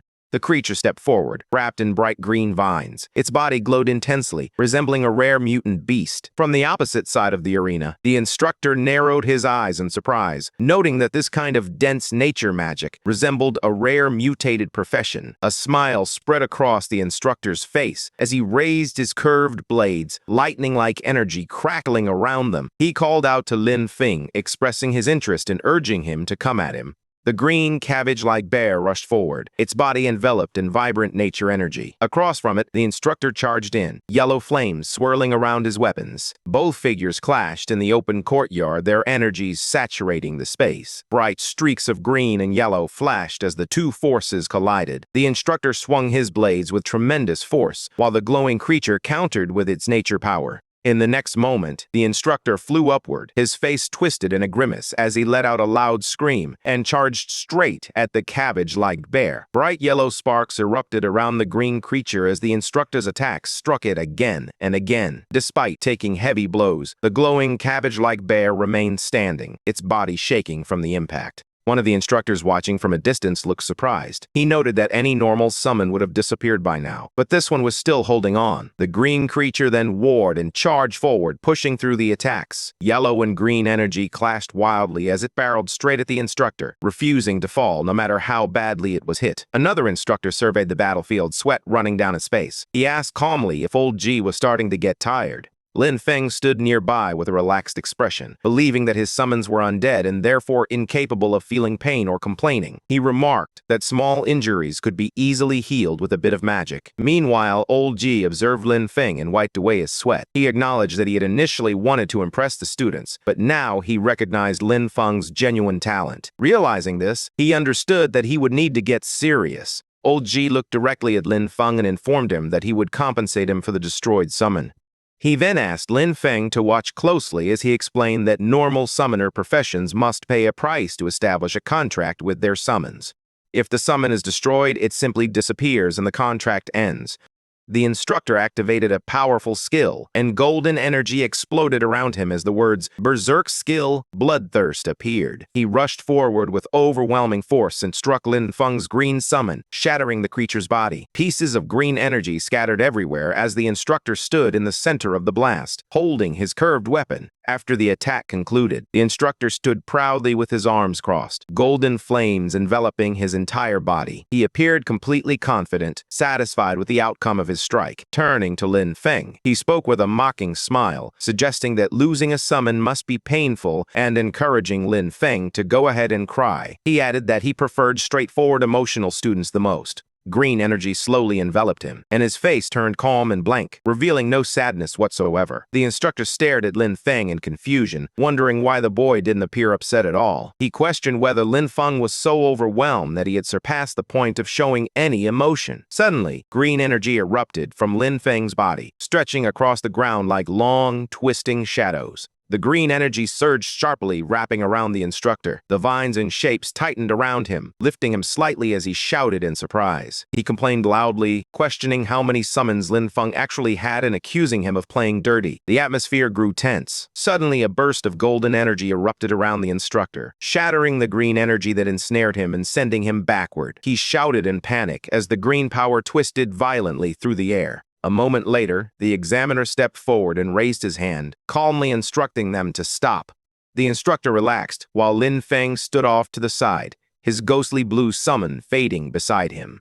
The examiner faced Lin Feng with a composed expression and announced that Lin Feng had proven himself, qualifying him to become a student at Extraordinary Academy. He explained that all nature-type instructors were currently on rotation at the front lines, meaning there was no teacher available to guide him at the moment. Lin Feng looked calmly at the examiner, a faint glow of green energy still drifting around him, and asked what would happen to his cultivation resources. The examiner faced Lin Feng and answered without hesitation. He stated that the academy would never shortchange any student's cultivation resources and assured him that Lin Feng would receive the full benefits of the extraordinary academy in accordance with the established standards. The man then adjusted his monocle and continued speaking, explaining that due to Lin Feng's outstanding performance in this exam, he was allowed to make one request to the academy. Lin Feng's expression shifted as he listened. A faint light flashed in his eyes as he murmured that freedom and cultivation resources together were basically heaven. In the next moment, his tone brightened with cheer. He stood before the examiner with a bright, almost childlike smile and declared that he wanted a plot of land. The examiner froze, staring at Lin Feng with a confused expression as blue question marks filled the background around him. In disbelief, he asked if Lin Feng truly didn't want rare resources, high-grade gear, or top-tier items, but only wanted land. Lin Feng scratched the back of his head, wearing a bright, carefree smile. He explained that his profession was spirit farm master, and noted that he couldn't be a master without land. With a cheerful expression, he then asked the director if he agreed. The director sighed in defeat, standing with his hands in his pockets. He mentioned a training wasteland on the west side of the city that had been unused for a long time and told Lin Feng he could do whatever he wanted with it. He also added that if Lin Feng had other requests in the future, he could come find him. Lin Feng stood opposite him, holding his backpack and bowing slightly as he expressed his gratitude to the director. The director instructed Lin Feng to go rest in the back and then called for the next student. The scene shifted to a wooden door marked with a sign that read, Principal's Office. Inside, a file was opened, revealing Lin Feng's photo and information. As the principal sat at his desk reviewing the documents, he raised his eyes slightly and remarked that being a spirit farm master was quite an interesting profession. Just then, a woman with pink hair rushed into the principal's office and announced that she had an urgent report. The principal looked up from his desk and asked what it was. She handed him a document detailing the grim news. The report stated that Tu Qi, a member of their investigation team who had been tracking He Xiao, had been brutally killed by a necromancer. She explained that the body was found near the auditorium, raising concerns that a necromancer had already infiltrated the academy. The scene shifted to the western city training wasteland. Lin Feng walked alone along a quiet forest path, holding a paper map in his hand. As he studied the map, he muttered the location to himself, smiling when he finally found the place marked on it. Moments later, green flames rose from his hand as the usage rights document activated. A glowing message appeared, confirming that he now had permission to use 100 mong of training land in the west of Fengquan City, granted by the Extraordinary Academy. Another message followed, explaining that a temporary lease agreement had been activated. The duration was set for 1 year, and a repulsion barrier had opened, allowing only the student Lin Feng to enter the area. Lin Feng touched his ear with a bored expression and complained that 1 year felt really stingy. However, he then added that most students would be heading to the front lines after a year anyway, so the limit made sense. Lin Feng raised his arms toward the sky in excitement as purple energy swirled around him. He shouted that a full 100 moves of land were his for at least a year. With joy on his face, he declared that this finally felt worthy of the title Spirit Farm Master. A burst of purple light erupted around him, and Lin Feng stood at the center of the glowing formation, pointing upward as the energy expanded across the wasteland. One by one, powerful spirit creatures emerged from the purple mist-towering shadow figures, glowing armored beings, and various small floating sprites. They surrounded Lin Feng, filling the sky with bright energy. Lin Feng looked at them with confidence, stretched out his hand, and with a fierce smile, pointed forward, declaring that everything was ready. It was time to get to work. A dark, shadowy spirit unleashed a violent burst of purple energy. The force shook the ground, sending rocks flying in all directions as the creature landed with immense power. Not far away, another summoned spirit, composed entirely of blue water, rose into the air. Waves erupted around it as it soared forward, skillfully controlling the water beneath it. On the field, a large, fluffy beast with a horn rushed across the soil, its body glowing with bright energy as it dashed ahead. Following closely were several small, floating spirits carrying tools. The scene then shifted to Lin Feng, who was relaxing under the sun. He lounged in a chair, wearing sunglasses and enjoying a slice of watermelon. With a satisfied smile, he remarked that magic truly changed life, confirming that the ancients hadn't lied. Lin Feng rested in the shade, calmly sipping from a straw. A small blue spirit tapped his shoulder to get his attention. Without changing his relaxed expression, he softly mentioned that the land had been reclaimed. Hearing this, Lin Feng looked surprised. He turned around holding a slice of watermelon and stared at his summons behind him. He remarked that they were far more proactive than he had expected. One of the undead let out a strange laugh, its glowing mouth curling into an eerie smile. Lin Feng glanced at the ice-armored undead standing beside him. With a helpless sigh, he remarked that expecting the undead to possess their own consciousness might have been asking too much. After finishing his meal, Lin Feng walked toward the doorway, while the ice-armored undead observed him leave. Its glowing eyes followed him quietly, its expression calm and unreadable. A faint smile slowly formed on its face, the cold blue light around its body flickering softly. Lin Feng walked along the narrow path beside the long row of greenhouses, a gentle glow surrounding him as he placed his hand on the glass to check on the crops inside. Above, the greenhouse roof revealed rows of planted soil beds. Lin Feng stood among the neatly arranged crops, looking up as soft blue light filtered through the glass. Different plants filled the space, some shaped like budding yellow lotuses and others resembling purple cabbages. Lines of text floated above them, displaying their effects. Permanent stamina, +1. Temporary speed, +1. Permanent attack, +1. All labeled as not yet mature. Then Feng looked at them with satisfaction. He remarked that while others had to gain strength through bitter and exhausting training, he improved himself through crops, balanced nutrition, and a solid foundation. Lin Feng stood inside the greenhouse, turning to admire the glowing crops behind him. He remarked that it was a shame only his crops could produce such effects. He added that if his yield were larger and everyone could benefit from these plants, the demons would be reduced to nothing more than weak chickens. Lin Feng walked through the narrow glass corridor holding a shovel. Sunlight filtered through the greenhouse walls as he paused to reflect on his situation. He realized he couldn't plant only special crops. He needed enough normal crops outside to conceal them. Otherwise, the unusual plants inside the greenhouse would be discovered too easily. Tightening his grip on the shovel, he resolved that it was time to get back to work. One day later, the scene returned to the greenhouse under a bright blue sky. Inside the soil, a cluster of round potatoes sat packed together as Lin Feng used his tool to dig them up. Standing beside the field with a shovel in hand, Lin Feng faced the shadowy summoned figures beside him. He demonstrated the motion, telling them to dig like this and instructing them to watch carefully. The shadowy helpers immediately followed his example, shovels in hand, digging quickly in a neat line. Seeing their work, Lin Feng smiled, noting that ever since he had gained these helpers, the speed of planting vegetables had increased dramatically. However, he suddenly shouted in surprise, questioning what one of his helpers was doing. One of the shadowy undead creatures was holding a potato in its hands and had taken a bite out of it. Lin Feng leaned forward, his expression one of confusion. The undead creature froze, startled as it looked up at him, still clutching the half-eaten potato. Suddenly, a glowing system window appeared beside it, displaying its status, Undead Lizard Level 6, with temporary increases in bone density and defense. Lin Feng stared silently at the notification, deep in thought. He believed that all of his undead lizards originated from the dungeon, with the only distinction being that this particular one had eaten a potato.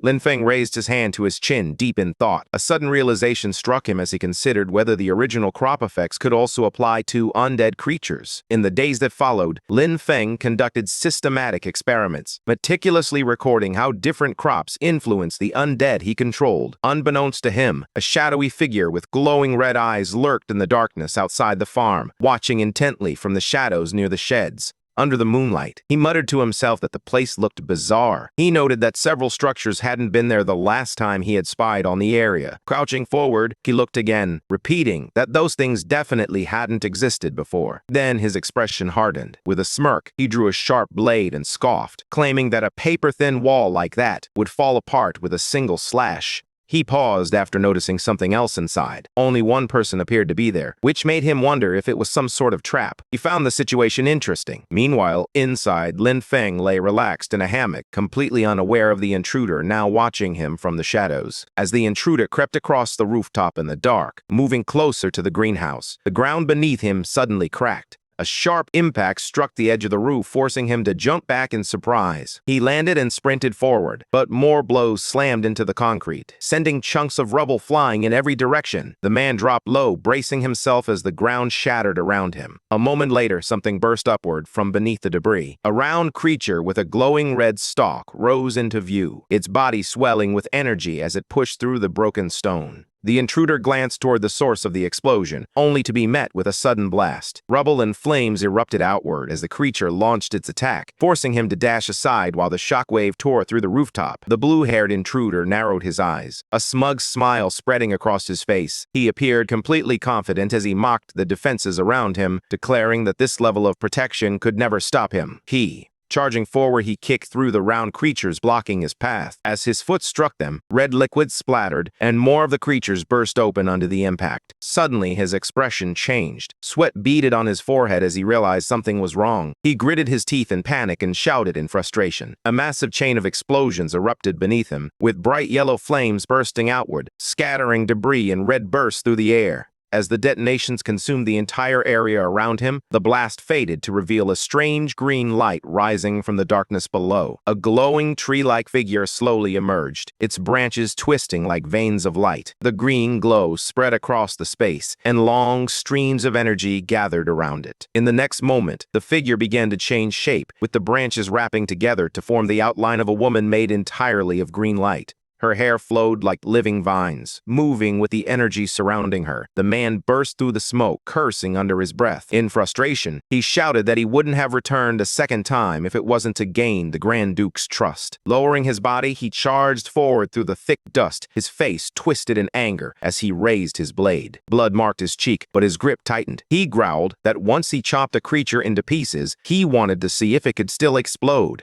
He swung down with full force, his body glowing with power. Blue energy trailed behind him as vines and explosions burst up from the ground beneath. Suddenly, his expression changed. He stared ahead in shock, noticing something strange. The monsters carried traces of an undead aura. Confusion and alarm filled his face, while purple light flickered beside him. He remembered the elder telling him that on this scouting trip to Fengchuan City, his main mission was to find the Necromancer Haisho. The elder had explained that Haisho had disappeared right after their last contact, despite having made a deal with their clan. Now, noticing traces of undead energy in the area, he realized this location was actually Haisho's hiding place. Confusion crossed his face as he wondered why Haisho was hiding here and whether he had betrayed their clan. He continued walking forward with a knife in hand, surrounded by drifting purple mist. He muttered that Haisho had no shame when it came to his immortality techniques. Finally, he looked up at the moonlit sky and decided he shouldn't remain in this place any longer. Finding Haisho was what mattered most, so he leaped away from the area.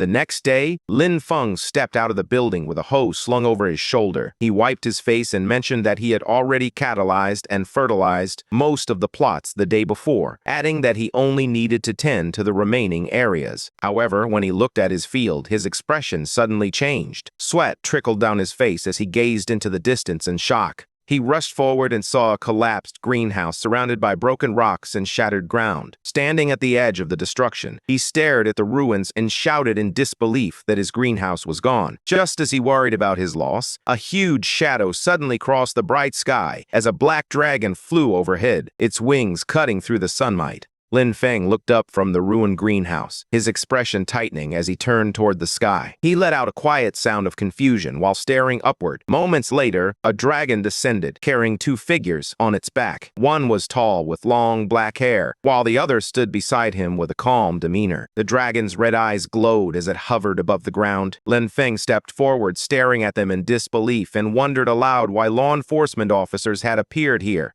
The two law enforcement officers stood side by side, red energy swirling around their bodies. The man holding a folder glanced at his device and reported that the magic detector indicated the source of the magic aura was right here. The tall man beside him listened with a serious expression, as the other wondered how a place that had once been a training wasteland had transformed into something like this, questioning whether a demon might be hiding in the area. A small device floated in the air, displaying a message that the land had been leased. The officer with glasses read from his notes and stated that although someone had already rented the land, they still couldn't rule out the possibility of demon activity. He reminded his partner to remain cautious. The two law enforcement officers stood outside the barrier. One of them raised his hand and greeted Lin Feng inside, introducing themselves as members of the law enforcement team. Inside the barrier, Lin Feng looked confused as he wondered why the law enforcement team had arrived. The officer with glasses stepped forward holding his device. He explained that their instruments had detected a magical aura in the area and requested Lin Feng to open the barrier so they could conduct an inspection.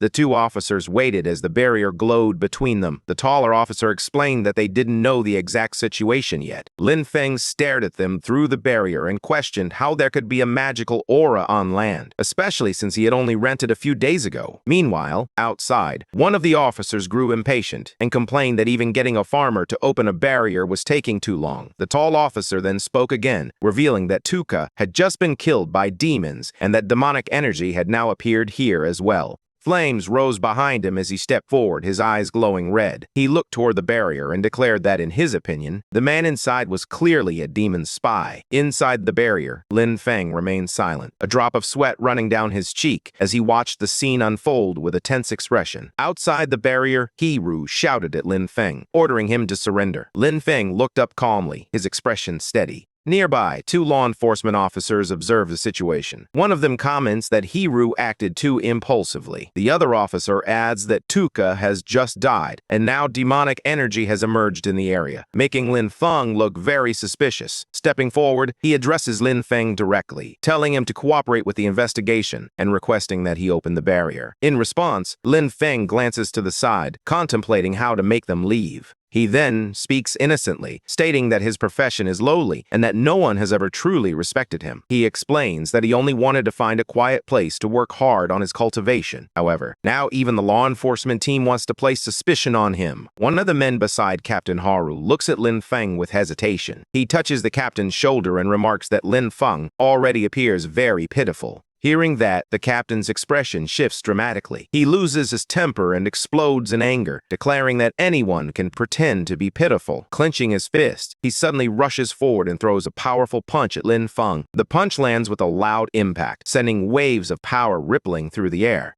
Lin Feng staggers slightly and grabs Captain Haru's hand, a drop of sweat running down his face. He realizes that this is bad. His body has been strengthened to the point where the captain's punch didn't even hurt him. Narrowing his eyes, Lin Feng thinks to himself that he will need to act a little to get out of this situation. Lin Feng falls to the ground, clutching his chest and feigning weakness. The captain stares at him in shock, remarking on the immense strength behind that strike and expressing disbelief that Lin Feng is still alive. He finds Lin Feng's survival very suspicious. Lin Feng then looks up calmly, his face contorted in a feigned cry, and asks if they are trying to beat a confession out of him just to close the case quickly. Before the situation escalates, another man steps forward to stop the captain. He tells Haru to calm down and take a closer look. He points out that there is nature magic surrounding Lin Feng, and that demons despise anything related to nature, something even a child would understand. The man with glasses helps Lin Feng to his feet and assures him that they misunderstood him. He explains that Lin Feng's nature magic is very pure and promises that they will clarify everything in their report.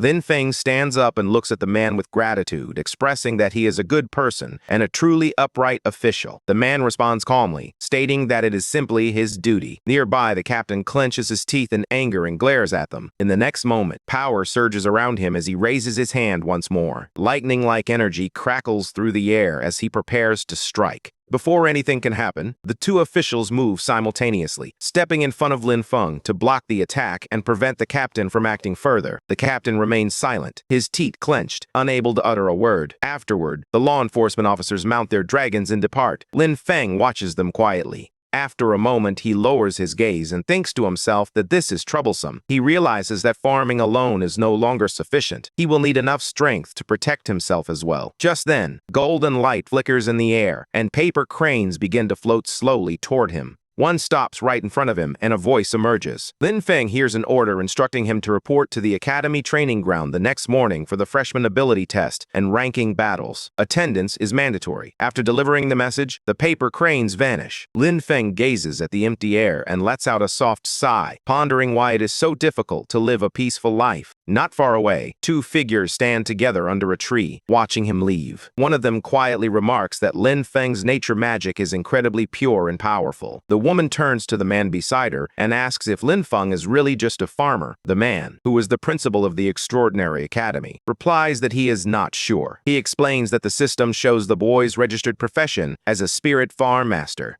The principal narrows his eyes, pondering whether even the great level 50 nature archmage Vera is tempted. The woman remarks that it sounds like a mutated profession, and she senses that the boy is concealing another secret. She adds that this display of nature magic alone is sufficient to clear him of any suspicion of working with demons, as demons could never replicate such life energy due to their deep disgust for it. The principal agrees, stating that this should silence some critics for now. He adds that the real show is still ahead. Suddenly, green energy rises from nature, spreading around them, and in the next moment, they teleport away. The scene shifts to the Extraordinary Academy's freshman training ground, where many new students have gathered. Some of them appear confused and voice their complaints, noting that the interviews are already finished and their instructors have been chosen. They do not understand why there is another test. Others agree, mentioning they thought classes would start right away. One student lowers his voice, claiming to have some insider information, but then laughs and refuses to share any details. Lin Feng stands quietly to the side, listening to their chatter without saying a word. His expression remains calm as he looks ahead, patiently waiting for what will happen next.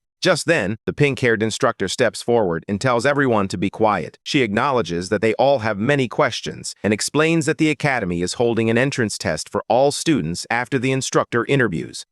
Yesterday, urgent military news arrived from the front. Demon attacks have intensified, and the fortress outside the third barrier is on the verge of collapsing. She announces that the academy has received orders to quickly send a group of fresh forces to support the front lines. The students react in shock. Some shout that they have just started school and wonder why they are being sent to the front so soon. Others question whether they were not supposed to focus on studying and cultivating first. The instructor speaks coldly, stating that when a nest is overturned, no egg survives. If the fortress falls, the demon army will march straight toward Fengquan City. She questions whether anyone truly believes they will still be able to cultivate safely under those circumstances. She concludes by declaring that this is not a request, but a conscription. In humanity's time of crisis, no one can stand aside. Meanwhile, a pink-haired student stands among the crowd with a young boy beside her. The boy looks up at her and tries to speak, calling her sister, but hesitates. Not far away, Lin Feng stands quietly with his backpack on his shoulder. His expression remains calm as he looks straight ahead, unaffected by the noise around him.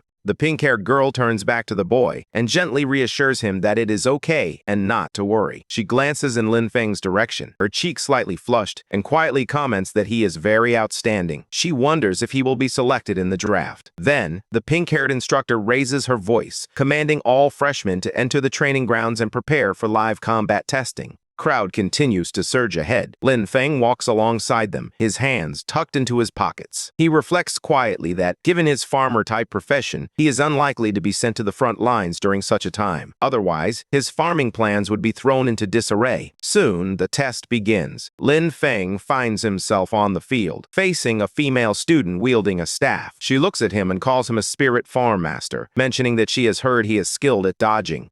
The girl suddenly raises her staff and commands Lin Feng to turn to ashes as she launches her attack. Flames burst forth, rushing toward him in a roaring pillar of fire. However, Lin Feng calmly steps aside, allowing the flames to miss him completely. Without a hint of panic, he observes the attack and remarks that it is too slow and her magic is not condensed enough. He adds that the fire couldn't even roast the sweet potatoes in his field. Hearing Lin Feng's taunt, the black-haired girl becomes furious. She frowns and begins chanting about a flame's spirit sleeping at the end of the world. Raising her staff, she declares that she will command it. Meanwhile, Lin Feng watches her quietly, growing bored as she continues. Before her spell can finish, he suddenly moves. Green light flashes around his arm as he strikes, and he calmly tells her that her casting time is far too long. The blow lands, and the girl cries out as she is sent flying backward, crashing into the ground. Green energy spreads across the arena as the dust settles. A voice announces the result of the match. Lin Feng is declared the winner. Then Lin Feng's results are displayed one after another as he defeats opponent after opponent, with every match ending in his victory. Scratching the back of his head, Lin Feng thinks that beating this many people should be enough. He feels confident that he can afford to lose the next few matches on purpose. As he contemplates, the black-haired woman steps forward and hands him some water. Lin Feng looks up at her and politely expresses his gratitude. The woman smiles and tells him that with his talent and potential, he is more than qualified to aim for a much higher stage. Lin Feng looks slightly surprised and asks her what she means by a higher stage. She explains that if he earns enough credits and passes the assessments, he can be promoted to the more advanced Sunwheel Academy. The woman details that this academy offers better cultivation techniques, stronger instructors, and even opportunities to obtain legendary weapons or powerful mounts. Lin Feng listens quietly and then calmly expresses his appreciation for the offer. However, recalling the law enforcement incident, he tells her that he does not really need any of that.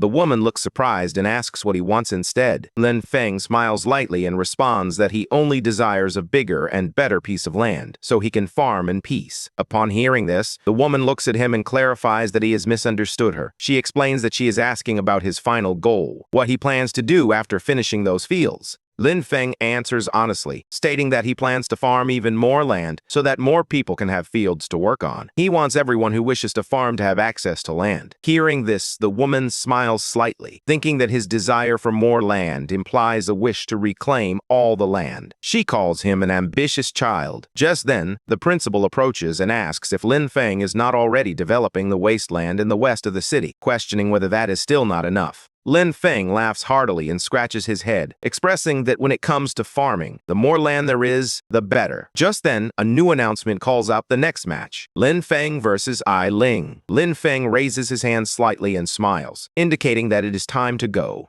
As he walks toward the arena, the principal observes Lin Feng and comments on his straightforwardness. The black-haired woman beside him calmly replies that if Lin Feng wants something, they should simply give it to him. In response, the principal asks the woman if she intends to take Lin Feng as a student. She gazes at Lin Feng's back as he walks away and notes that he is quite an interesting boy. The announcer calls out, instructing them to prepare for battle. Ai Ling, the pink-haired girl, stands across from Lin Feng and expresses her surprise at having to fight him. As her grip tightens, she declares that she will give this match everything she has. Lin Feng looks at her calmly, offering a small smile. He speaks honestly, admitting that he cannot beat her and that he had originally planned to surrender. Hearing him, Ai Ling leaps to attack, demanding to know if he is insulting her. Lin Feng looks at her calmly and questions her choice, noting that she went straight into her second phase at the start. He asks if that is really how she wants to fight. Then, Lin Feng makes his move, swinging his hand to send green strikes toward her. Immediately, green vines burst forth, wrapping tightly around Ai Ling's body and trapping her movements. Ai Ling grits her teeth and swings her leg like a blade, slicing through the vines and breaking free. The black-haired woman observing the fight looks shocked and remarks that a student below level 10 should not possess magic this pure. The principal nods in agreement, recalling how astonished they were the first time they witnessed it. The black-haired woman then calmly states that even someone who has reached level 80 on the nature path does not have magic this pure. She concludes that Lin Feng's future achievements are limitless. On the battlefield, Ai Ling unleashes a powerful attack, but Lin Feng remains calm behind massive green vines that shield him from harm. The two observers agree that talents like his are extremely rare, and with the right teacher guiding him, his growth could be terrifying. After watching for a moment, the woman makes a firm decision. She declares that she has chosen to take him on as her student. Hearing this, the principal looks at her and remarks that it would not be a bad idea for her to become Lin Feng's instructor. However, he suddenly pauses and tells her that she said it backward. The woman looks at him seriously and insists that she did not misspeak. She explains that she wants to take Lin Feng as her teacher. The principal turns to her in shock and asks if demons have burned her brain or something. The woman smiles calmly and replies that even if that were true, she still wants to become Lin Feng's disciple. At the Extraordinary Academy's freshman drill grounds, the arena is alive with movement. Lin Feng and Ai Ling clash in a whirlwind of blue energy, their bodies spinning through the air as the force of their attack shakes the entire platform. Ai Ling charges at him with incredible speed, her weapon striking the ground with such force that it cracks the stone. Lin Feng narrowly dodges, the air bursting around them. In the midst of the fight, Lin Feng remains calm, believing he has already demonstrated enough of his strength. He decides to feign weakness and admit defeat. Suddenly, a voice echoes across the arena, warning him that if he continues to slack off, the academy will reclaim the land in the west of the city for other purposes. Hearing this, Lin Feng slowly turns his head to look back, realizing that the voice belongs to none other than the principal.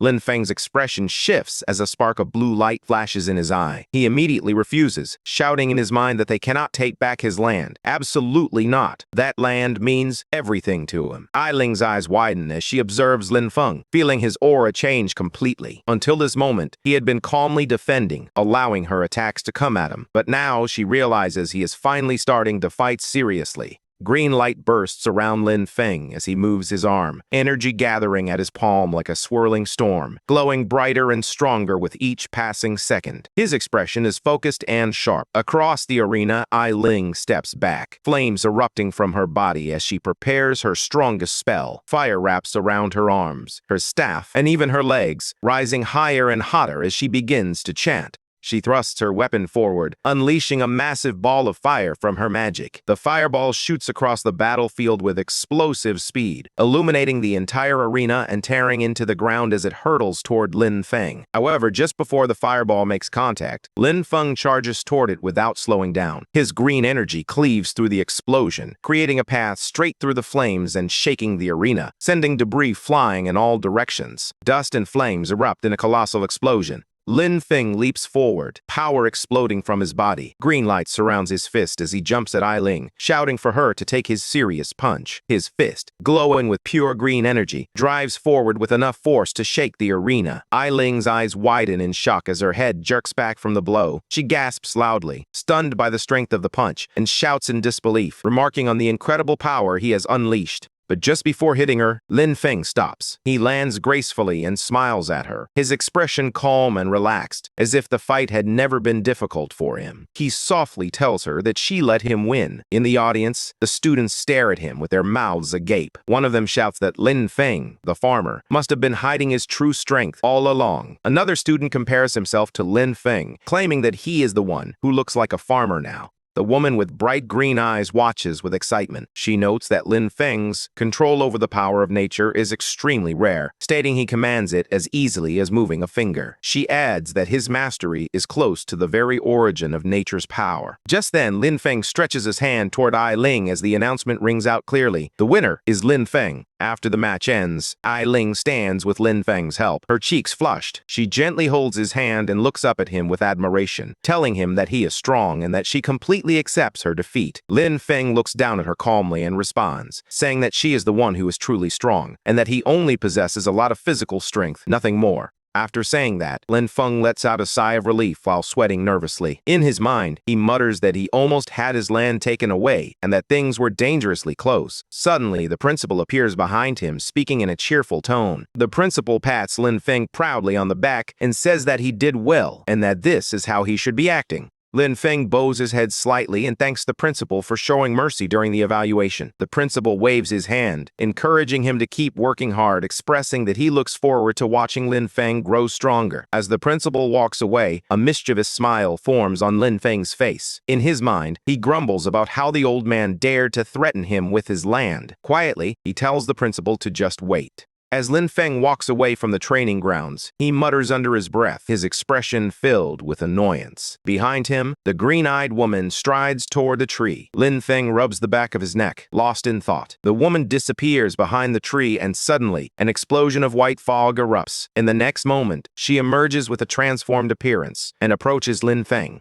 She transformed into a girl with long green hair wearing a flowing green dress. Her bright green eyes sparkled with excitement as she stopped in front of Lin Feng. With a cheerful smile, she called out to him, asking student Lin Feng to please guide her in her cultivation. Lin Feng froze for a moment, his hand resting on his chin and his eyes widening in confusion. He stared at her as if he had misheard. He asked if she was okay and wondered aloud why a combat class student would seek guidance from a farmer like him. The girl quickly introduced herself as Vera, mentioning that they had never met before. She explained that she had just watched his entire match and spoke passionately about it. She described his use of natural mana as unbelievable, simple, perfect, and filled with life and strength. Vera admitted she had never seen anyone command the power of nature the way he did. Her bright eyes softened as she shared something more personal, revealing that she had been stuck at her current cultivation realm for a long time. She believed that observing Lin Feng's path might provide her with the inspiration she needed. Hearing that, Lin Feng scratched the back of his head awkwardly, his eyes wide and confused as he looked at the green-haired girl. He asked her if she was also a nature-type student, explaining that the nature-type instructors were still away on the battlefield and suggesting that she wait a little longer. He added, with complete honesty, that he only knew how to farm.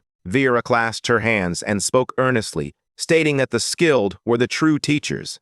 She didn't expect him to formally accept her as a disciple. She simply hoped to visit his fields occasionally to observe and learn.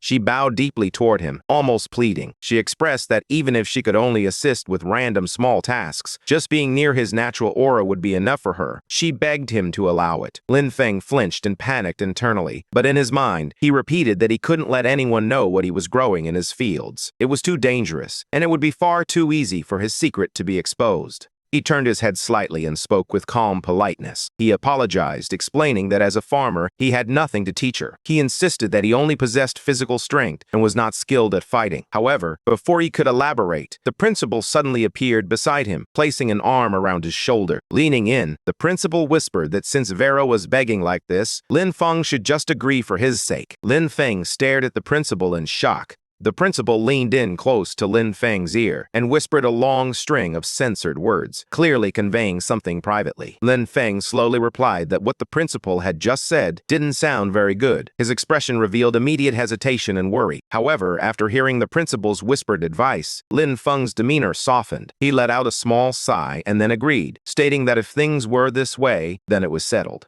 Hearing him, Vera's face lit up instantly. Her eyes sparkled with joy as she thanked him excitedly, promising she would never disturb him, and speaking his name with sincere gratitude. Unable to contain her excitement, she suddenly rushed toward him and hugged his arm tightly. With a stuttering voice, she asked if she could visit tomorrow or even right now. Lin Feng looked to the side, feeling embarrassed, but answered calmly that it depended on her. He explained that his land was on the west side of the city. Soon after, they arrived at the West City training wasteland, just outside his greenhouse. Vera, now dressed in work-style clothes, moved around energetically and asked if there was anything she could help with. Lin Feng watched her quietly, thinking that at least her attitude was positive. However, he reminded himself that he could never let her see the crops growing inside his greenhouse. Trying to keep her busy, he pointed outward and encouraged her to look around outside and get familiar with the place. He explained that he was currently focusing on the newly bred seedlings. Vera turned her gaze toward the greenhouse, her eyes widening slightly as if sensing something unusual. A thought arose in her mind. These crops seemed extraordinary. She observed the fields in front of her and realized something shocking. She thought the crops here had been nourished entirely by pure natural manna. These were high-grade plants, capable of providing temporary attribute boosts. As she stood there in awe, Lin Feng walked further into the greenhouse area, his back to her, completely unaware of the amazement spreading across her face.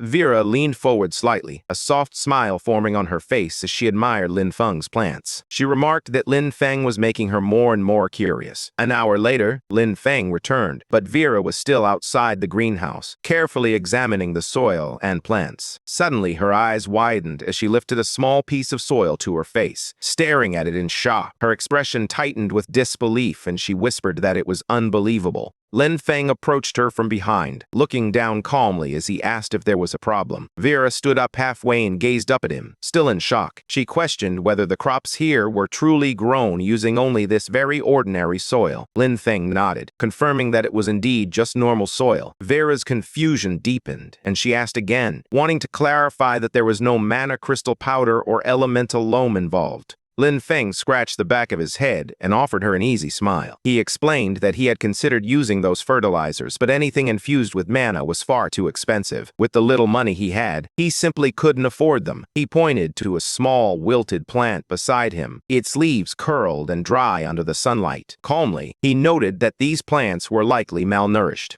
Vera examined the weak crop, her green eyes narrowing in thought as a quiet inner voice rose in her mind. She realized that Lin Feng's natural mana was exceptionally powerful, far stronger than usual. Considering this, she wondered if there was a way she could assist him. A moment later, she straightened her posture and spoke with a polite smile, informing Lin Feng that the school had a special rule. Students could exchange materials dropped in dungeons for certain items at the academy warehouse. Lin Feng stepped closer, grabbing her shoulders in excitement.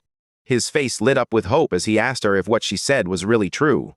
Vera nodded and continued her explanation. She provided an example from Storm Academy's level 10 dungeon, Gloom Forest, where the final boss, the Shadowfall Kobold Chieftain, sometimes dropped an item known as the Chieftain's Fang. She mentioned that this fang could be exchanged for a bottle of Earth Pulse, a rare nurturing resource. Lowering her voice slightly, she added that level 10 dungeons were very challenging, typically requiring around 5 people to clear them safely. Then she admitted that what she had said was indeed true, but also mentioned that this regulation would soon be cancelled by the Academy. Hearing this, Lin Feng's eyes lit up with excitement. A bold smile spread across his face as he clenched his fist. He exclaimed that this was great and announced that he was going right now. Vera watched him dash away with surprising speed, a hoe in his hand. As she looked at his back, she quietly wondered if only someone with such a pure and simple heart could create such pure natural mana. Soon after, Lin Feng arrived at a massive tree-like structure. At its base, a swirling blue-purple portal glowed brightly, marking the entrance to the level 10 dungeon, Gloom Forest. 2 academy supervisors stood guard in front of it. A group of students standing nearby noticed Lin Feng running toward the portal. One of them pointed at him in confusion and asked why a farmer was coming there, guessing that Lin Feng must have gone to the wrong place. Another student laughed loudly, mocking the hoe in Lin Feng's hand and joking that he must want to dig up wild vegetables inside the dungeon. Then, someone recognized him and said it was Lin Feng, the freshman, recalling that he was only level 8. Shock spread among them as they wondered if Lin Feng was crazy for attempting to enter a level 10 dungeon alone. Ignoring the comments, Lin Feng approached the supervisors respectfully. He handed them a form and stated his desire to apply for a solo entry into Gloom Forest. One supervisor took the paper and read it, his face tightening with concern. He explained that Lin Feng's level was too low and that entering the dungeon alone carried an extremely high risk. Lin Feng held up the form with a bright smile on his face. He explained that according to the Academy regulations, any student had the right to apply for dungeon entry. He politely requested the supervisor's approval just as Vera appeared behind him. The supervisor stared at her in shock, his eyes widening as he immediately recognized her. Before he could say anything further, Vera quickly stepped forward, put her finger to her lips, and told him to stay quiet, signaling him not to reveal anything. The supervisor took a breath and corrected his posture, acknowledging that the regulations were indeed valid. He wished Lin Feng good luck and advised him to act within his abilities. He warned that if Lin Feng couldn't defeat the dungeon monsters, he must retreat immediately. Lin Feng walked toward the entrance area as a group of older students observed him. One of them frowned and questioned whether Lin Feng was actually an idiot. They whispered among themselves, dismissing him as nothing more than newly recruited cannon fodder, insisting that he couldn't possibly compare to elite students like them. Another student glanced at the glowing dungeon portal and spoke with cold amusement. He remarked that it would be better if Lin Feng died inside, claiming that having such a useless junior only brought embarrassment to their extraordinary academy. Inside the level 10 dungeon, Gloom Forest, a pack of blue wolf-like monsters rushed forward, their red eyes glowing fiercely as they lunged at the intruder. Lin Feng stood calmly in front of them. He called out to his undead companions, instructing Heiqi and Yu to clear the way. He ordered the others to follow closely behind and push straight through so they could finish the dungeon quickly. A flash of bright blue light burst ahead as Heiqi, enveloped in glowing energy, moved like lightning, capturing all the wolves and water bubbles in his path. Behind him, Yu emerged in dark armor, his body surrounded by a menacing black aura. He swung his weapon fiercely as the wolves charged at him, but none of them could slow him down. Soon, their bodies fell to the ground. Lin Feng approached the corpses, and purple energy began to swirl around his hand as he activated his Necromancer's undead summoning power. With a cold, steady voice, he commanded the fallen beasts to rise and become his warriors. Beside him, a small, glowing creature materialized, its body resembling that of a cute dog. A blue panel identified it as a kobold undead.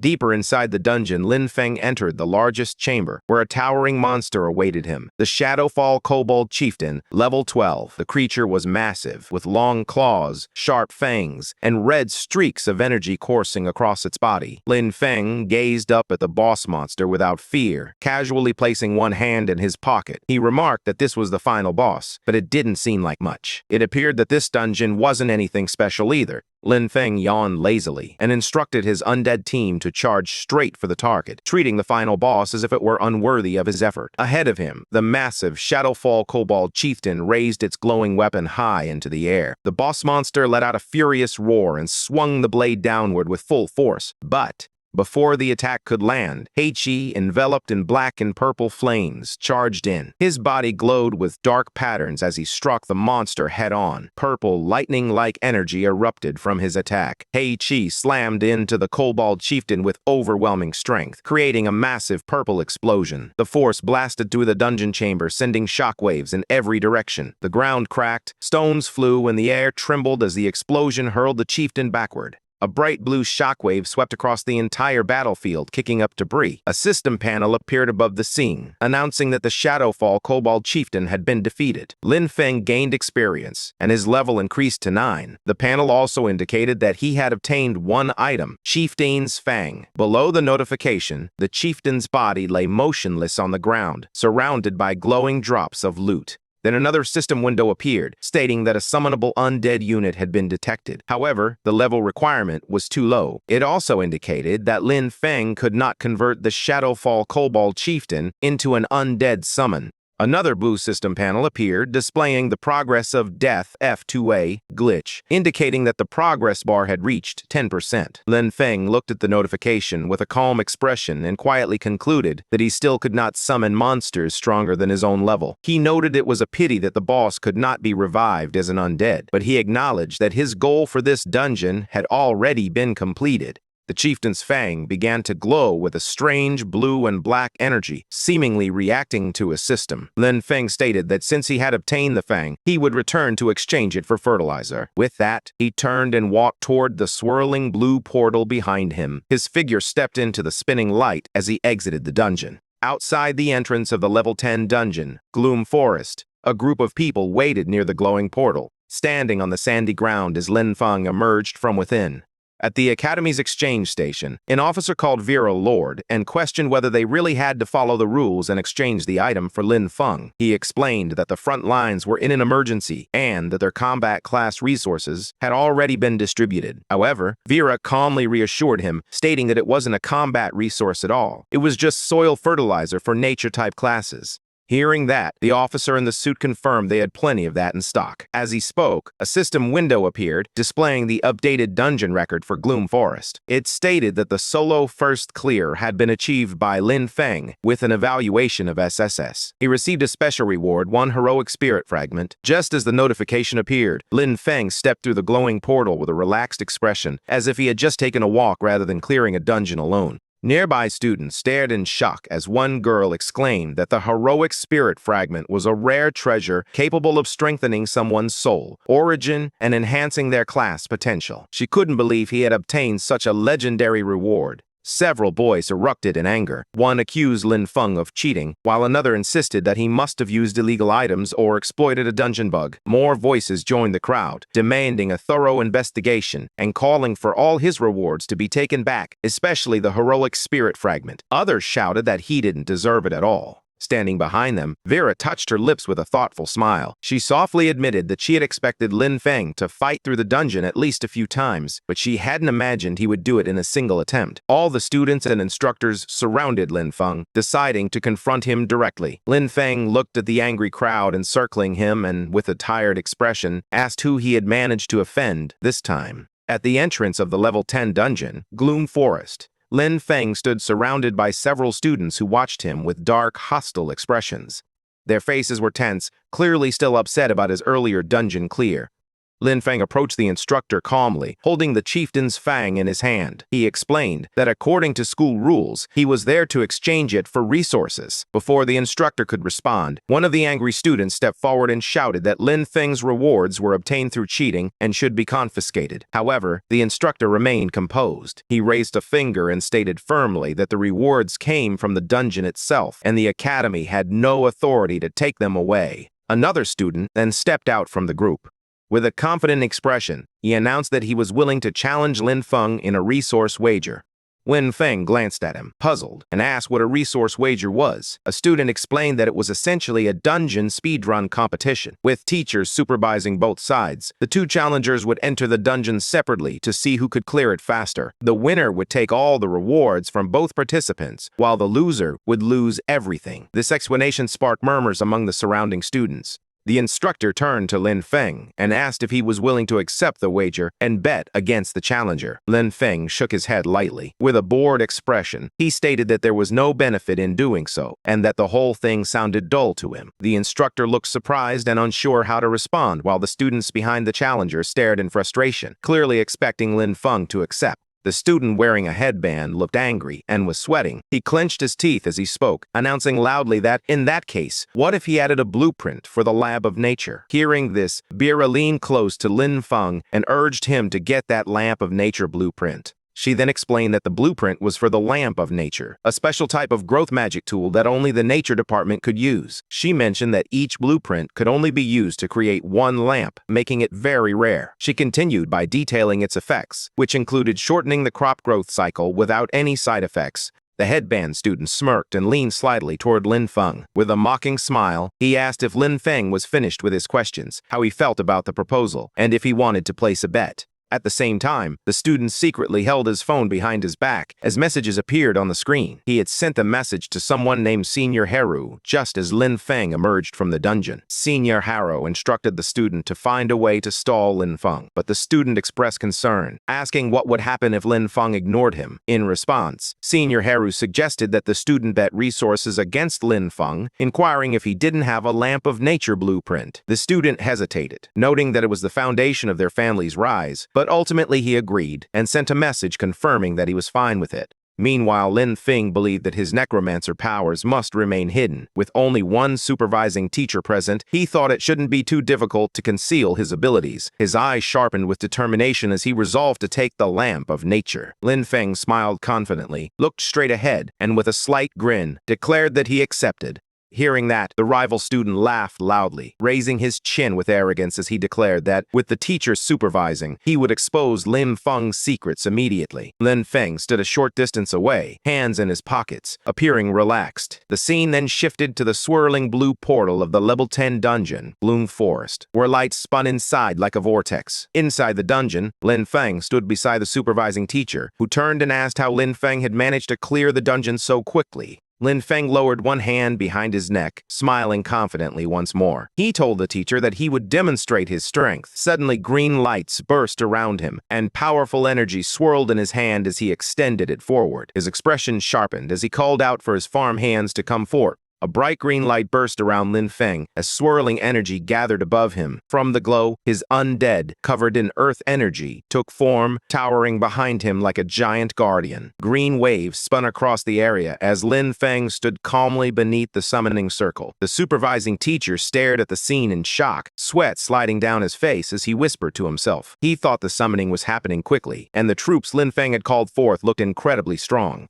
Lin Feng walked forward with confidence, and the teacher followed closely behind, still focused on the green light. The teacher believed this was his best opportunity to observe the ability Lin Feng had used to clear the dungeon on his own. Suddenly, Lin Feng raised his hand, his eyes sharpening as he commanded his summoned troops to attack with full force. At the same time, a pack of monsters surged forward from the darkness. Their glowing red eyes and gaping jaws revealed their fury as they charged straight at the summoning. However, Lin Feng's summoned undead reacted instantly. The undead beast, enveloped in plant energy, swung forward and slammed into the monsters, its radiant form crushing through the pack and pushing them back with overwhelming force. The undead bear moved through the light, its hands delivering powerful attacks. Each strike generated a sharp flash, illuminating the dungeon with green sparks. Suddenly, He-Chi stepped into the swirling energy. Its face remained expressionless beneath the hood, faintly glowing with green lines. He-Chi raised two fingers and magic circles formed around its palms, gathering even more energy. A series of green bubbles erupted all at once, striking the incoming enemies and shattering them instantly. The sound effects echoed through the forest as everything burst apart into pieces. He-Chi didn't stop there. It raised both hands and released a wave of powerful green lightning. The attack shot forward like a beam, smashing into the ground ahead. Rocks flew into the air and the ground cracked under the impact. Pieces of stone scattered everywhere as the blast landed with tremendous force. The teacher stood frozen, his eyes wide and his mouth slightly open in shock as he watched the scene before him. He muttered to himself that it had taken less than a minute for Lin Feng to completely wipe out a cold patrol squad of the same level. Cold sweat slid down the teacher's face as he stared at Lin Feng's power, unable to believe what he had just witnessed. In his mind, he wondered if this terrifying strength stemmed from some special class, as the power felt far too overwhelming for an ordinary student. Ahead of him, Lin Feng stood calmly in front of a pile of shattered, glowing rocks, the remnants of the defeated kobolds.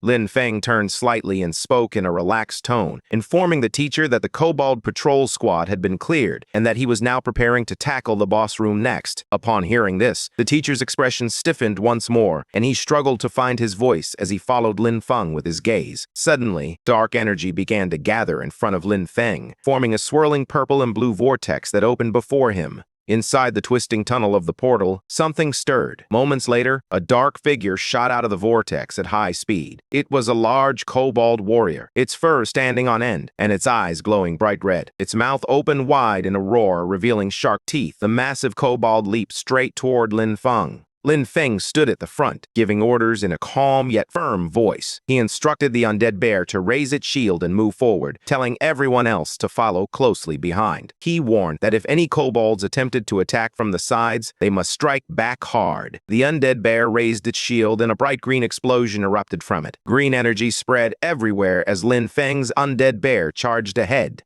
The kobold warrior with glowing red eyes leaped out of the shadows, roaring fiercely as it charged straight at the green figure standing in front of Lin Feng. Unbeknownst to the kobold, this was Lin Feng's undead warrior, Yu Wei. Yu Wei moved swiftly, its body flashing with swirling light as it readied for an attack. With a powerful swing of its arm, bright green energy shot forward. Its punch landed squarely on the chest of the giant kobold, unleashing a wide circular blast that propelled the monster backward with tremendous force. The impact sent the kobold flying, while waves of energy rippled across the ground, shaking the stones and sending dust swirling into the air. The teacher stared wide-eyed, his face a mask of shock as sweat trickled down his cheek. He shouted that someone with such incredible war potential needed to be reported to the principal immediately. A green light spiraled across the battlefield as Lin Feng stood at the center of the glowing vortex, calling back all his summons. The teacher slowly walked forward, stunned by the sight before him. The monster's massive body lay lifeless on the ground, completely immobilized. Lin Feng remained calm beneath it, surrounded by swirling green light. From behind, the teacher stood on a large rock, gazing up at Lin Feng, who towered above him in the midst of the shattered battlefield. Lin Feng turned his head with a confident smile and asked the teacher if he had finally proven himself. The teacher replied without hesitation, affirming that, without a doubt, student Lin Feng had indeed proven himself. Later, the two walked side by side across the battlefield's broken ground. Lin Feng had his hands in his pockets while the teacher glanced at him from the side. The teacher then asked if student Lin Feng wasn't planning to go out. Lin Feng remarked that the dungeon scenery was nice and expressed a desire to explore a bit longer. In response, the teacher began to leave through the glowing portal. Before departing, the teacher reminded him that the dungeon would reset 30 minutes after being cleared and advised him to keep an eye on the time before stepping through the portal. After the teacher left, Lin Feng walked toward the massive fallen boss lying on the stone floor. The giant beast's body was motionless. Lin Feng looked down at it and muttered that earlier, his level had not been high enough. He clenched his fist, wondering if things would be different this time. Then, he stretched out his hand toward the corpse and used his necromancer's summon power. Immediately, dark purple energy surged from the ground, with lightning-like arcs wrapping around Lin Feng's arm as he knelt beside the beast. His eyes were steady and confident as he repeated the command. Arise, and a purple silhouette began to form, emerging from the creature's corpse. The shape slowly became clearer. Glowing eyes, sharp fangs, and a massive beastly outline composed of pure shadow and purple light defined the creature before Lin Feng. The monster's shadowy form loomed over him, its presence both powerful and overwhelming. The giant beast glared down at Lin Feng with its glowing, violent eyes. Unfazed, Lin Feng stood tall with one hand in his pocket, gazing up at the newly summoned creature. Meanwhile, at the dungeon entrance, soft blue light illuminated the ground as footsteps approached slowly. Lin Feng stepped out of the glowing portal, his hands casually tucked into his pockets. The swirling gate behind him shimmered with bright blue and purple waves. Outside, several students had gathered. One boy pointed in surprise, exclaiming that the fierce guy had finally emerged. Another student looked worried, wondering if Lin Feng still held a grudge after he had jeered at him earlier. A group of students whispered nervously, deciding that they should leave together.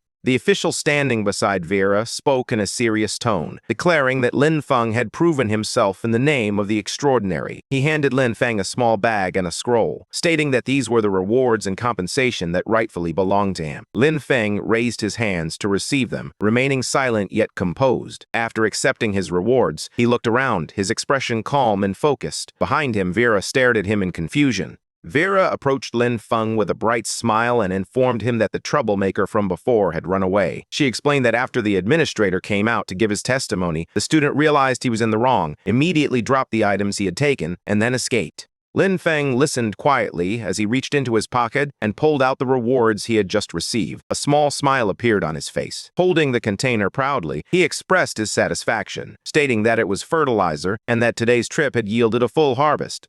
Lin Feng happily accepted the reward, grinning widely with delight. Behind him, the administrator secretly handed Vera a recording stone, explaining that he thought she might need it. This stone captured Lin Feng's battle inside the dungeon. Suddenly, the scene shifted to a fist slamming hard into a punching bag. A photo of Lin Feng was taped to the surface, and a punch landed directly on his face in the picture. This scene took place inside Sunwheel Academy in Haru's room. Haru continued to strike the bag angrily, his muscles tensing as he shouted in frustration.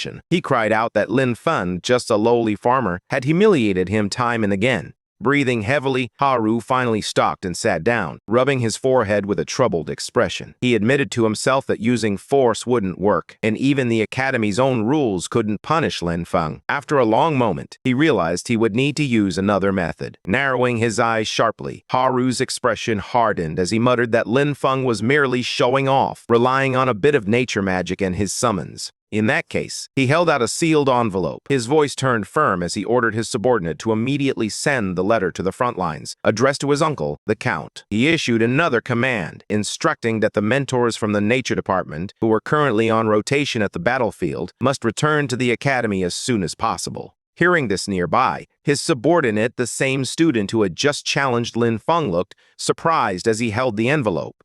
He asked if Haru was planning to use the Nature Department mentors to suppress Lin Feng. Haru crossed his arms confidently, smirking as he explained that the old mentors valued the purity and rules of nature magic above all else. He stated they would never tolerate anyone breaking those principles. With a cold glint in his eyes, he added that allowing those mentors to deal with Lin Feng would be the perfect solution. He was eager to see if Lin Feng could still act so arrogantly once they intervened. At the same time, inside Vera's room at the Extraordinary Academy, Vera lay lazily on her bed, wearing a loose white shirt with her long hair cascading around her shoulders. As she watched the recording crystal floating in the air, she suddenly sat up, her eyes widening in surprise. She muttered to herself that the Lin Feng in the recording was simply a monster. His understanding of nature's power was so profound that it now seemed completely instinctive to him. Even she, a top instructor, felt shocked. Vera pushed herself upright, her expression turning serious. She announced that tomorrow she would write a letter, but then quickly changed her mind. No, she needed to write it right now. Those old mentors out on the battlefield had to be notified immediately. They had to return at once. A small owl-like messenger creature appeared beside her, holding the sealed letter in its beak. With a soft command, she sent it flying out of the window, watching as it soared into the bright sky. Vera looked outside with a firm expression, muttering that if those old geezers didn't return soon, their lifetime achievement awards would simply fly away. Meanwhile, Lin Feng had been staying inside the dungeon for several days without leaving. Deep within the cave, he defeated the giant wolf monster with glowing red eyes time and again. The wolf monster lowered its head in frustration, unable to do anything against Lin Feng.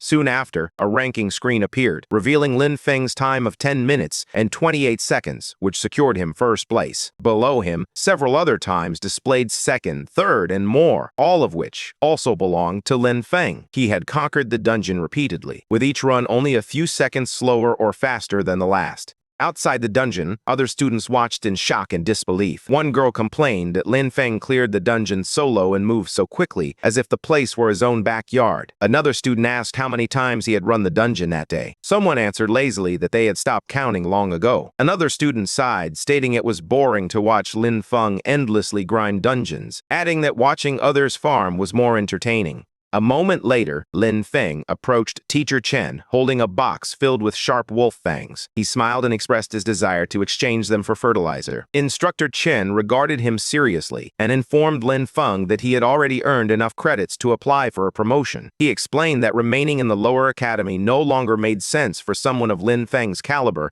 and suggested that he apply to move up to the upper academy. Lin Feng was surprised to hear that. His eyes whitened slightly as he repeated the words he had just heard and asked what it meant to be promoted to the upper academy.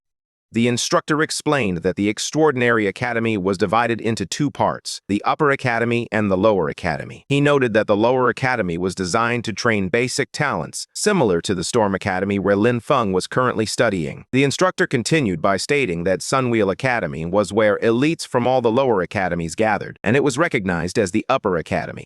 Once someone entered Sunwheel Academy, the rewards they could earn were far greater in both quality and variety than anything offered at the lower academy. He added that a place like that was exactly where a genius like Lin Feng should go. Lin Feng listened silently, his eyes narrowing thoughtfully as he quietly repeated the name. Sunwheel Academy, the Upper Academy. Then he smiled slightly and thanked his teacher for explaining everything to him. The scene then shifted to the Academy Mission Hall, where Lin Feng arrived and approached the counter, speaking politely. He expressed his desire to apply for promotion to Sunwheel Academy. The woman behind the desk looked up at him with a relaxed smile and asked for his name, department, and credit voucher. Lin Feng handed over his credit slip, and she took it to check. A screen appeared in front of her, displaying his information. Name Lin Feng, Department Nature Department, Affiliation Storm Academy, current credits 30,135. A few students nearby noticed the screen and began whispering. One of them expressed surprise that Lin Feng actually had 30,000 credits. Another recognized him, calling him the guy who had crazily farmed Gloom Forest repeatedly. They wondered how many times he must have cleared it to reach that impressive total.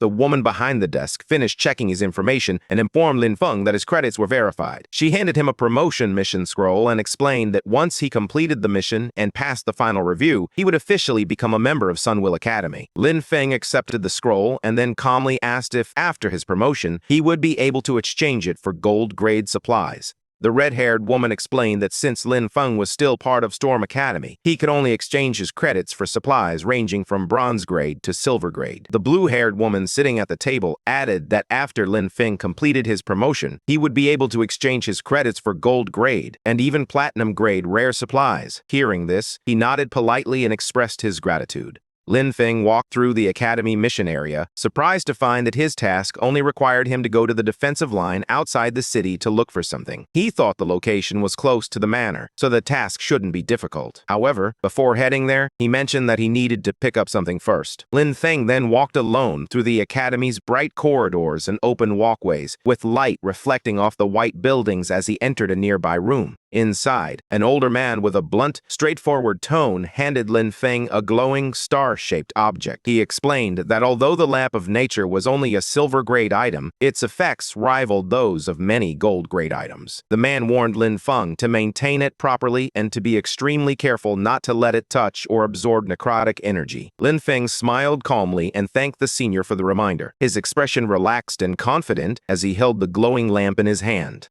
After that, Lin Feng stepped outside and glanced left and right to ensure no one was following him as he crossed the grass near the academy. He ventured deeper into the forest, navigating between tree trunks and bushes. Suddenly, a thought crossed his mind. The blacksmith had mentioned that the Lamp of Nature could not be corrupted by necrotic energy. Even though the blacksmith had said that, Lin Feng still felt something strange in his heart. He didn't know why, but he had a strong urge to test it. Soon, he sat on the ground and took out the Lamp of Nature, which floated in front of him. Soft green energy circled around the crystal lamp as Lin Feng watched quietly. He then extended his hand toward it, and a surge of purple energy moved toward the lamp. The green nature energy of the lamp mixed with the sudden purple necrotic energy. The next second, a massive undead skull emerged behind the lamp, glowing bright purple with fierce eyes. Bone-like structures formed around the lamp, transforming it into something terrifying. Lin Feng was shocked as purple flames surged around him. He stared closely at the lamp and soon understood what had happened. The Lamp of Nature had completely changed. It had transformed from a nature-type item into an undead-type item.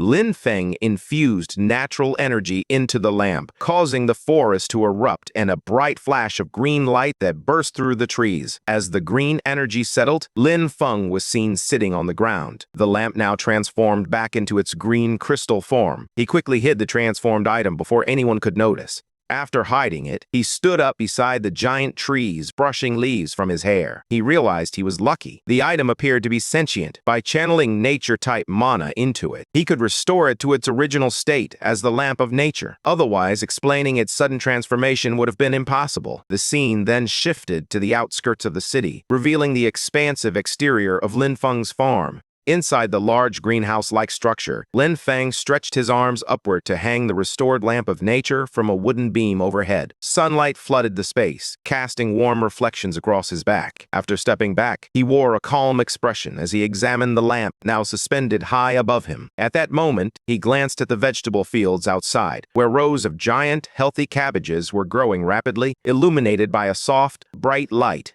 Lin Feng stood quietly, observing the scene before him. He remarked on the truly terrifying power of the lamp of nature, noting that even on the first try, it could make crops grow at an astonishing rate. As he got dressed, Lin Feng mentioned that the Extraordinary Academy would surely have even more remarkable items like this. He expressed his urgency to complete the Upper Academy promotion mission as soon as possible. Once he finished putting on his clothes, Lin Feng rushed forward, enveloped in a bright blue energy aura, sprinting out of the farm. Just as he left, Lin Feng's blue undead emerged near the wooden doorway of the greenhouse. It gazed at the spot where the lamp of nature was located, confusion evident on its face. Slowly, the blue undead raised its hand and grasped the lamp of nature. Meanwhile, at the edge of the abandoned watchtower, the cracked pink tower stood under the light, surrounded by drifting smoke. As Lin Feng arrived at the site, he gazed up at the towering pink watchtower, which was covered in cracks. Mist and strange lights enveloped the entire area. He narrowed his eyes and muttered that this was indeed the mission location. Stepping forward carefully, he reminded himself to remain cautious due to the thick mist surrounding him. The air was cold and visibility was low.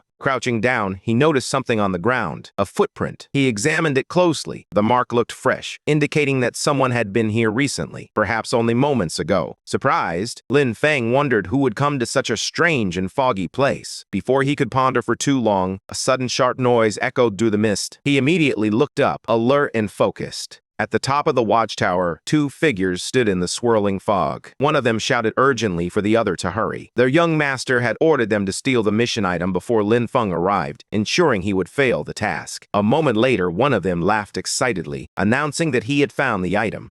Two men in suits stood inside the mist-filled watchtower. One of them had found the book that was Lin Feng's mission item. The man holding the thick book spoke nervously, warning his partner to keep his voice down, as Lin Feng could show up at any moment. The other man, showing no fear, scoffed and said there was nothing to worry about. When the time came, they could simply burn the book using fire-type magic. The man with the book looked at him in disbelief. The standing man shrugged and tossed the book casually into the air, explaining that if the item was destroyed, Lin Feng wouldn't be able to complete his mission. Suddenly, a gust of energy surged through the area, causing the book to fall from the watchtower. Lin Feng, standing below, caught the book in his arms before it could hit the ground. His eyes narrowed as he secured the thick volume. He looked at the two intruders with a faint smirk, asking if they expected him to thank them for making it easier. Both men froze, their faces twisting in panic as they realized Lin Feng was already there. One shouted in anger, blaming the other and declaring that everything was his fault. He barked an order at his companion, demanding that he snatch the item back from Lin Feng.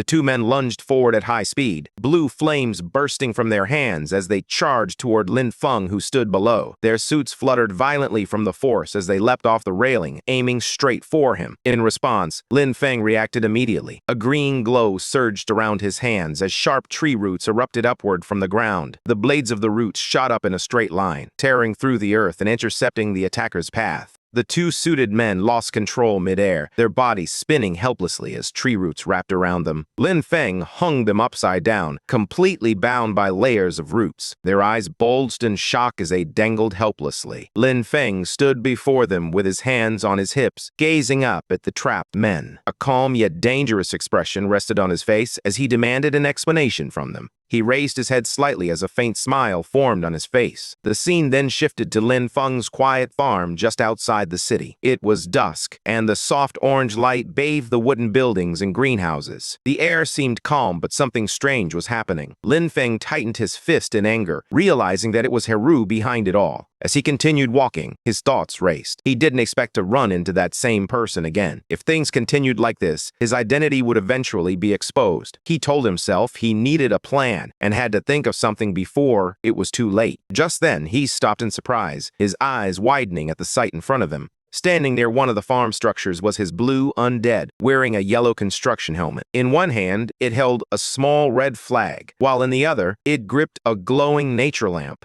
Behind him, Lin Feng's undead bear pulled a wooden cart filled with logs. Several small undead rabbits and lizards crawled around on the ground, behaving like farm animals under the guidance of the blue humanoid undead, who resembled a supervisor. Lin Feng stood still, staring at the bizarre scene, with the sunset casting a dreamlike glow over everything, transforming it into a nightmare. He rubbed his eyes, trying to confirm that he was seeing it correctly. Seeing the scene before him, a surprised smile spread across his face. He muttered to himself with excitement, realizing it was fully automated. Meanwhile, inside Heru's room, the atmosphere was tense. One of Heru's subordinates bowed respectfully and delivered his report. He stated that they had already sent people to search the watchtower. Although they didn't find the two missing men, traces of their mana were discovered at the scene. He explained carefully that there was a high chance the two men were already dead. Before he could say anything more, a loud crash echoed through the room. Heru, shirtless and furious, had slammed his fist into the wall, causing pieces to crumble and fall to the floor. His muscles tensed with anger as he shouted at his subordinates, calling them trash and claiming that none of them could handle even a small problem. The subordinates stood frozen, too afraid to speak. Heru turned, rage burning in his eyes, and his jaw tightened. He muttered Lin Feng's name through clenched teeth. Heru looked out the window, holding a cigarette between his fingers as anger slowly rose within him at the thought that Lin Feng had actually dared to kill his people. He turned back and issued a direct order to his subordinate, instructing him to contact the members of Shadow Eclipse. He commanded him to offer the highest price possible to buy Lin Feng's life. The subordinate immediately bowed and hurried to carry out the order. Heru's expression darkened as he angrily muttered that it must have been Lin Feng who killed Tuka. His killing intent filled the room as he stared ahead, consumed by thoughts of revenge. Later, at the Academy Mission Hall, the building basked in warm sunlight. Inside, a staff member handed folded clothes to Lin Feng, congratulating him on officially becoming a member of Sunwheel Academy and wishing that he would always walk the path of seeking truth. Lin Feng smiled as he accepted the uniform and the new student nameplate. He looked pleased as he held the clothes, thinking that after the promotion, he could earn more credits and acquire additional planting supplies. Later, at the entrance of the level 10 dungeon known as Gloom Forest, several people gathered near the glowing portal, with sunlight filtering through the trees surrounding them. Lin Feng took out his new nameplate to verify his identity. After that, he approached the dungeon entrance and spoke to the staff member, expressing his desire to apply for a solo entry into the dungeon. The staff member looked at him and replied that it was no longer possible. Confused, Lin Feng asked why, noting that solo entries had been allowed before. The staff member explained the Academy's rules. According to the regulations, to preserve sufficient promotion resources and opportunities for lower house students, upper house students were no longer allowed to challenge level 10 and other low-level dungeons. Hearing this, Lin Feng froze in shock. Sweat ran down his face as he asked why he could no longer grind dungeons. He explained that he had planned to grind a bit more before returning. As he walked away in frustration, the staff member watched him leave and sighed in relief. He thought to himself that if Lin Feng didn't leave soon, the warehouse would have been emptied by him. Meanwhile, Lin Feng walked down the path with a troubled expression, seriously contemplating his situation. Without the dungeon, his best way to collect supplies was gone, and he wondered what he should do next. Just then, a tall man with short hair and a cigarette in his mouth approached Lin Feng and asked if he was the newly promoted junior brother. He introduced himself as Ron and mentioned that he had seen Lin Feng wandering around. Ron then inquired if Lin Feng was having trouble finding a suitable mission. Ron continued speaking, explaining that his squad had accepted a dungeon collection mission but was short one person. Lin Feng looked at him, quietly wondering if this man's appearance was a bit too coincidental. Then Ron wrapped an arm around Lin Feng's shoulder and asked if he was interested in joining them, suggesting it would help him get used to the challenges of upper house dungeons. Lin Feng considered his options. He knew he needed credits to exchange for supplies and that he had to learn more about the dungeons at Sunwheel Academy. He reasoned that if the mission was merely a collection task, it shouldn't be too difficult. After a moment of contemplation, Lin Feng nodded and agreed to join. Ron smiled at this decision and suggested they get going, as the others were already waiting at the dungeon entrance. A few minutes later, they arrived at the large tree gate, which was covered in crystals and featured a glowing portal in the center. Ron walked alongside Lin Feng, guiding him toward a group of people. He introduced the girl and the tall man standing together, pointing out that the girl was Yubei, who always wore a cold expression, and the man was Carter, who consistently looked sour. Ron explained their mission. They needed to collect a plant called Moonlight grass, which grew deep inside the forest. The task required 10 stalks. He also mentioned that, according to the Academy's information, night elves were patrolling the area, so they should avoid fighting and focus on gathering. Finally, with Lin Feng included, the team of 4 stepped together into the glowing dungeon portal. Deep inside the Shadow Woods, the team walked together beneath the tall trees, where sunlight slipped through the leaves as they moved quietly. Soon, they spotted a tall plant adorned with white bell-shaped flowers. A label appeared beside it, Moonlight grass. Ron quickly bent down and pulled out a bunch of the flowers. With a smile, he declared that this was their mission target and admitted he didn't expect things to go so smoothly. Suddenly, a loud rushing sound echoed from ahead. White smoke spread across the forest path near an old stone arch. Moments later, several sharp-winged creatures emerged from the smoke. They were night elf patrol soldiers. The group immediately halted and took up fighting positions. Ron frowned and warned everyone that a night elf patrol had appeared, urging them to prepare for battle. The night elf let out a sharp cry as her red eyes glowed brightly. Strange energy rippled around her body as she prepared to attack. Above in the sky, 2 large purple and green spikes shot downward with great force, leaving glowing trails behind them. Ron stepped forward and swung his blade, delivering a powerful slash that cut through the attack. The shockwave split the incoming energy apart. Ron issued a command with a serious expression, instructing everyone to get into position. He shouted for Lin Feng to use nature magic to slow the enemy down, emphasizing that night elves despised nature magic. Lin Feng nodded in understanding and rushed forward, extending his hand. Green vines erupted from him as he prepared to unleash his nature magic. The night elves found themselves ensnared by the rapidly growing vines, which shot out and wrapped tightly around their bodies. Lin Feng jumped and hung the vines onto a tree branch, pulling them with force as he controlled them using nature magic. Meanwhile, Ron moved in, cutting down the night elves with his sword again and again. As the leader of the group, Ron's blade became covered in elf blood as he sliced through them in midair. With a serious expression, he warned that it was bad. The enemies were calling for reinforcements. He then turned and called for Carter and Yubei to move. Yubei smiled slightly as she stepped forward and told Carter, "Let's start." Carter nodded and replied, "Roger that." He then placed his weapon on the ground and injected energy into it, activating his earth skill. Suddenly, a huge crack opened in the ground, causing many of the night elves to fall into the deep trench. In the chaos, Lin Feng lost his balance and slipped off the edge. He managed to grab the cliff wall with one hand, barely holding on. He looked up at Ron in confusion, realizing what they truly were. The team stood above the cliff, and Ron offered a small smile as he apologized. He explained that Carter had just learned this skill and wasn't very good at it yet, which was how Lin Feng got caught by accident. Hanging from the cliff, Lin Feng looked up at the group above him and asked if they really didn't plan to save him. Ron smiled and clarified that it wasn't that they refused to save him. He explained that the junior brother, who had just been promoted to the upper house, was stubborn and acted independently. He had gone alone to fight elite-level monsters, and in the end, he died by himself, leaving them powerless to help. Lin Feng, still hanging from the cliff, asked if they weren't concerned about being exposed for killing an academy student. Ron kept smiling as he explained that the Sunwheel Academy nameplate had special processing, allowing it to record strong magical energy. After Lin Feng died, they planned to take his nameplate and use it to capture the elite monster's magic. Hearing this, Lin Feng, with a bored expression, raised one last question. Was there really no other way to know what had happened here? Ron looked down at Lin Feng and urged him to trust them, explaining that they had done this many times and were professionals. Hearing this, Lin Feng nodded slowly, indicating that he understood. He then opened his hand and released his grip on the cliff edge, allowing his body to drop straight down into the deep crack. He fell quickly, but without panic. Above, Ron laughed proudly, remarking that Lin Feng must have realized he couldn't resist, so he chose to jump and end it quickly. But Ron suddenly froze. His eyes widened in shock, and sweat rolled down his face as he looked ahead. From inside the crack, Lin Feng hovered in the air, rising slowly with dark energy swirling around him. Everyone looked up at him in fear as the energy behind him grew stronger. Lin Feng's expression remained cold as he calmly asked if they were ready to face his legion. Ron's group stared in disbelief at Lin Feng flying, and Ron shouted that this was bad.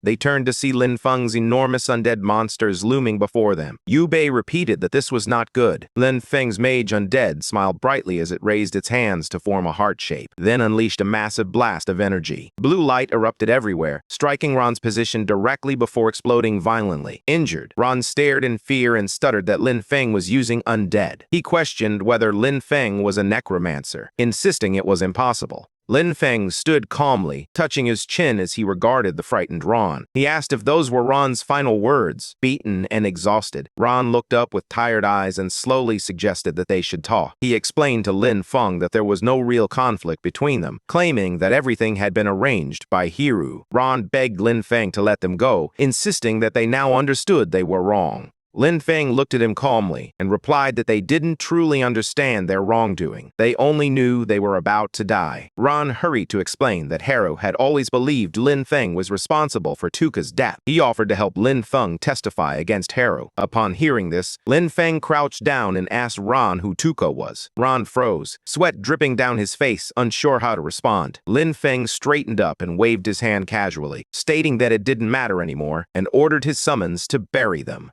A huge burst of blue energy exploded behind the mage undead as it moved forward to finish the job. Ron, on the brink of death, lay on the ground and glared weakly. He shouted that he cursed Lin Feng to die a horrible death. Lin Feng stood above him, one foot on Ron's face, and declared that their good days were only just beginning. As they all fell, Lin Feng gazed at their lifeless bodies and summoned his necromancer powers, commanding them to rise. One by one, their corpses pushed themselves up from the ground, dark marks spreading around them. Ron and the others stood up in their purple and blue undead forms. All three looked at Lin Feng and knelt before him. Lin Feng observed them and spoke calmly, pondering whether undead created from humans possessed higher intelligence than those raised from other creatures. Lin Feng held Ron's and the other two's nameplates in his hand when he suddenly sensed the presence of night elves approaching from afar. Initially, he thought he could avoid dealing with the aftermath, but realizing that people had died, he decided it was best to return and report the incident. He walked toward the glowing blue portal, intending to leave. As he reached out his hand, however, the portal did not allow him to exit. He paused, confused, and wondered what was happening and why he couldn't pass through. He stood in front of the portal, touching his chin and deep in thought. Just then, a system window suddenly appeared before him. It announced that a special item called Regret of the Past had activated. The message explained that the exit would remain closed until the dungeon was fully cleared. It also stated that inside this dungeon, all of his attributes would become 200% stronger. Before Lin Feng could grasp the implications, the ground behind him cracked open, unleashing dark shapes that spread across the trees. A heavy thud echoed as something large landed on the ground. Lin Feng turned around in surprise, and when he saw what was behind him, his face turned pale. A massive black horse charged forward, sending pieces of earth flying beneath its hooves. On the horse's back sat a muscular knight clad in armor, with purple lightning flickering around him. Lin Feng gazed up at the knight as the powerful creature came to a halt right in front of him. The armored knight charged forward on his horse, his spear crackling with purple lightning as he launched his attack with full force. Lin Feng observed him calmly, narrowing his eyes as he sensed the man's movements. He could clearly feel the enemy's power. Behind Lin Feng, his three undead stood, illuminated by purple flames. Lin Feng assessed the situation and concluded that the enemy was not very difficult to handle. He then issued a simple command, instructing his undead to attack. The undead instantly rushed forward. One of them shot out like a shadow, speeding straight toward the horse and knight. With full force, it attacked the knight, creating a massive impact. The undead's purple energy slashed through the air, violently knocking both the rider and the horse off balance. Then the second mage undead raised his arms, gathering a strong purple energy around his body. A curved wave of power shot forward, cutting through the air and rushing straight toward the knight on his horse. The horse reared up as the purple energy wrapped around them, attempting to trap them. The knight was thrown off balance and fell from the horse, hitting the ground hard. Just then, the third undead launched a purple slash from the side. She stood on a tree branch, swinging her sharp purple arrows with ease as she prepared her next attack. Dark energy arrows pierced the knight's body, sending blood flying as he fell back. Nearby, Lin Feng calmly ate a banana while observing the fight. He noted that the undead were moving with sharper instincts this time and even working together, but he still sensed something was missing. Suddenly, a blast of purple energy crashed into the ground, sending debris flying. The wounded knight struggled to his feet and demanded to know why Lin Feng could wield the power of death. Lin Feng simply glanced at him for a moment, lost in thought. Then he smiled brightly, telling the knight that he wouldn't understand, explaining that he had ordered his undead to finish the job and bury the knight. The knight, who had been standing, suddenly froze as a claw-shaped hand shot through his body. His eyes widened in shock. It was Lin Feng's bare undead. The knight dropped to his knees as several dark arrows lodged in his back and chest, and a large hole gaped in the center of his chest. Just then, Lin Feng's undead bear roared and leaped high into the sky, landing on the knight and killing him instantly. A blue screen appeared in the air, indicating that the dungeon clear progress was at 50%. Lin Feng glanced at the dual boss system and realized he needed to venture deeper. He moved forward into the heart of the forest, where giant purple mushrooms adorned the massive trees, and the path grew darker as he pressed on. As he moved deeper into the forest, Lin leapt swiftly across the giant purple mushrooms that grew alongside the massive trees. Suddenly, his eyes widened as he noticed something ahead of him. Strange purple flames surged upward, wrapping around a giant tree whose roots curled over an ancient stone altar. At the center of the altar sat a glowing mechanism, radiating ominous energy. Within the flames, a pair of sharp green eyes opened. A woman with long purple hair slowly emerged, her expression cold and unreadable. She stepped forward, purple wings of energy flaring behind her. Her distorted voice echoed through the chamber as she demanded to know why a human had trespassed into this sacred land. Lin remained calm and replied plainly that if she couldn't speak normally, he would begin the fight. Just then, a floating system screen identified her as an elf guardian, level 18. She stood tall in her dark dress, surrounded by swirling corrupted magic, preparing to face him. The elf guardian lifted her hand, and purple flames began to gather around her fingers. Across the chamber, Lin Feng confronted the rising red energy that filled the hall. Light particles floated upward as he stood firm, ready for battle. Just then, a blue screen appeared before him, explaining the dungeon's combat rules. The spore domain would erode all non-undead and shadow creatures every few seconds, while his undead would regenerate mana on their own. Realizing this meant his summons could remain active without draining his energy in this dungeon, Lin Feng felt a small smile form on his face. He considered the effect, regret of the past, to be a good thing. Then his undead figures appeared behind him, glowing with dark and pale energy. With confidence in his voice, he ordered them to crush the enemy. Meanwhile, outside, under the clear blue sky, Haru stood before the massive tree and the glowing dungeon gate that Lin Feng had entered. He spoke calmly, noting that even if Ron and the others failed, the dungeon still had a final boss waiting inside. He explained that while regret of the past might boost attributes, its true purpose was to trap anyone who entered.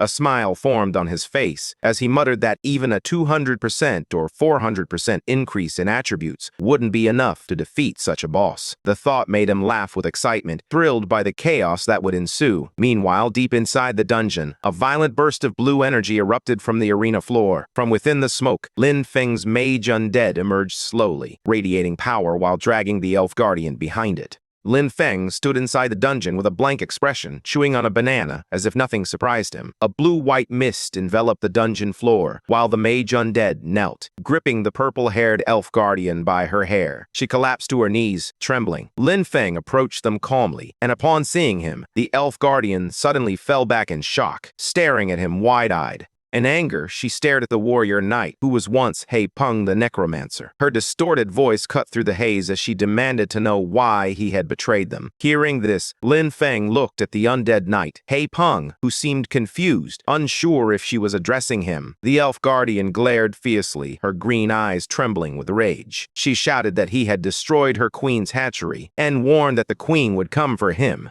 But suddenly, her strength faded, and she collapsed onto the glowing red floor, whispering her final words that the queen would find him. In that moment, the entire ancient stone altars split apart, massive stone fragments crashing to the ground. Then, something shot upward, exploding in a burst of blinding light. A white pillar of energy spiraled out from the shattered earth, its swirling force filling the dungeon chamber. Lin Feng stood before it, watching calmly as the raging light climbed higher. A system screen appeared behind him, announcing that the Gloom Forest dungeon had been cleared. The clear time was 2 hours and 17 minutes, setting a new record. As the system began calculating rewards, purple energy flickered around him while he read the message. He took a bite of his banana and nodded, feeling satisfied and stronger than before. When the light faded, something new emerged at the center of the chamber. A large, dark purple egg wrapped in flowing, sinister energy. Lin Feng stepped closer, narrowing his eyes as he stared at the strange object pulsing before him, wondering what it could be. He stepped closer and touched the massive purple egg inside the cavern. Immediately, a floating screen appeared above it, displaying the item's name, Embryo of the Chthonic Demon. This mythical great object was currently inactive. The description revealed that it was a life seed left behind after an ancient Chthonic demon had fallen, requiring special conditions to hatch. Although its current status was dormant, it reacted to a strong death aura, which increased its affinity. Lin Feng stepped closer and placed his gloved hand on the surface of the egg. His eyes narrowed with curiosity as he whispered to himself, pondering what this black egg truly was and why the hatchery possessed such a strange item. He then lifted his hand, revealing a small silver ring resting in his palm. The ring served as a simple storage tool. Purple energy surged from the ring, stretching toward the egg and surrounding it as he used the ring to store the giant egg away. Right after that, a blue portal opened beside him. Seeing the exit portal, he wondered if he should return immediately. He stood still for a moment, deep in thought. Then he turned around and went back into the dungeon, leaving the exit portal behind. Lin Feng moved toward the fallen boss, a level 18 monster whose cracked body lay on the ground. He estimated that turning such a powerful creature into an undead would consume a significant amount of energy. However, once converted, it should reach the same level as Shahu. With a faint smile, he raised his hand and spoke a single command. Arise. Dark energy enveloped the corpse as the monster's form shifted and reshaped. It transformed into a sleek, black and purple armored undead, with glowing lines pulsing across its body. Slowly, the undead lifted itself from the rubble, landing lightly before him and looking down. Suddenly, its eyes opened sharp, bright, and intelligent. It declared in a cold, echoing voice that she was the death executioner. Hearing that, Lin Feng's eyes widened slightly. He hadn't expected it to actually speak. The purple-armored undead stood before him, glowing with a sharp violet light. Lin Feng asked if it could talk, and the undead answered firmly, declaring herself the Death Executioner. Lin Feng replied that he knew who she was, but the undead interrupted him, reiterating that she was the Death Executioner. Lin Feng stared silently for a moment, and once more, the undead asserted that she was the Death Executioner. Lin Feng sighed in frustration, realizing what was happening, and told it to stop talking. He stepped out of the swirling blue portal, emerging calmly from the light at the entrance of the Gloom Forest dungeon. When Haru saw him come out completely unscathed, he was shocked and asked how this was possible. The students gathered outside the dungeon entrance were stunned as news spread that Lin Feng had cleared the Gloom Forest alone. One student stumbled back in shock, unable to believe what he had heard. Others whispered that the dungeon usually wiped out entire 5-man squads, yet Lin Feng had walked out unharmed. Lin Feng's principal stepped forward, surprised to see only Lin Feng emerge from the portal. He calmly asked where Ron, Carter, and Yubei had gone. Lin Feng lowered his gaze and explained that their group had been ambushed by night elves while collecting moonlight grass. In the chaos, they were separated. He handed their name badges to the principal, telling him that he had barely escaped alive, accidentally triggered the boss fight, and survived by sheer luck. A single tear slid down his cheek as he expressed his fear that the other 3 were likely in grave danger. Hearing this, the principal examined the traces of magic on their name badges and confirmed that the power lingering on them did indeed come from night elves. His expression darkened as the situation became clear. Haru's fist tightened, shaking with anger. Tension filled the air as he stood among the group, listening intently to what Lin Feng was saying. The principal then questioned Lin Feng, asking if he had encountered anything unusual after entering the dungeon. Lin Feng explained that as soon as he entered, he experienced a strange effect known as regret of the past. Upon hearing this, the principal frowned and asked if Lin Feng had made any enemies recently. Not far away, Haru watched them in disbelief, struggling to accept what he had just heard. He thought it was impossible for Lin Feng to defeat the dungeon's boss alone, and wondered how anyone could accomplish such a feat. As the principal continued his questioning, Lin Feng turned his head slightly. His eyes focused as if he were searching for someone. He spotted the students standing together in the sunlight, dressed neatly in white shirts and ties. Among them, he immediately noticed Haru, who was tall and wearing a black shirt. When Haru saw Lin Feng looking at him, his expression tensed and sweat rolled down his face. Lin Feng lowered his head slightly, pretending to contemplate any enemies he might have made. Then he smiled politely and told the principal he didn't know much, explaining that he had just been promoted to Sunwheel Academy. Hearing this, the principal nodded seriously, promising to investigate everything and ensure justice. Lin Feng bowed gratefully, thanking the principal and expressing that he was counting on him. Meanwhile, Haru watched from behind, his fists trembling and his jaw tightening as frustration built within him. Suddenly, his face turned pale with shock, and his eyes widened as he realized something alarming. In a panic, he immediately started running, his steps desperate as Lin Feng's ominous aura spread around him. Later that night, the farm building stood quietly under the sky. Inside, Lin Feng sat beside the large purple embryo, wiping sweat from his neck. He noticed something strange. The embryo had been fine outside the dungeon, but the moment he returned to the farm, it suddenly became restless. He remembered Sophus's last words before dying and wondered if the embryo had been placed inside the dungeon on purpose to be raised there. As he touched the glowing shell, he was shocked when the light reacted to him. Both of his magic types, undead magic and nature magic, seemed to influence the embryo simultaneously, leaving him staring in confusion. Normally, those two kinds of magic could never coexist. He stepped back and wondered why this was happening. Just like him, the embryo seemed to contain both magical attributes within itself. Crossing his arms and walking with a stubborn expression, he reflected on his thoughts. He noted that he was human, yet the embryo clearly resembled something created by the demon race. Confused, he raised his hand and placed the embryo back into a storage ring. Staring ahead, he came to a conclusion. He rolled down his sleeves and tightened his tie, preparing himself. He decided there was only one way to handle the situation. Later, Lin Feng walked through the hallway and knocked on the door, marked Principal's Office. A voice from inside told him to come in. He stepped into the room, and the principal looked up from behind his desk, asking why Lin Feng was still awake so late.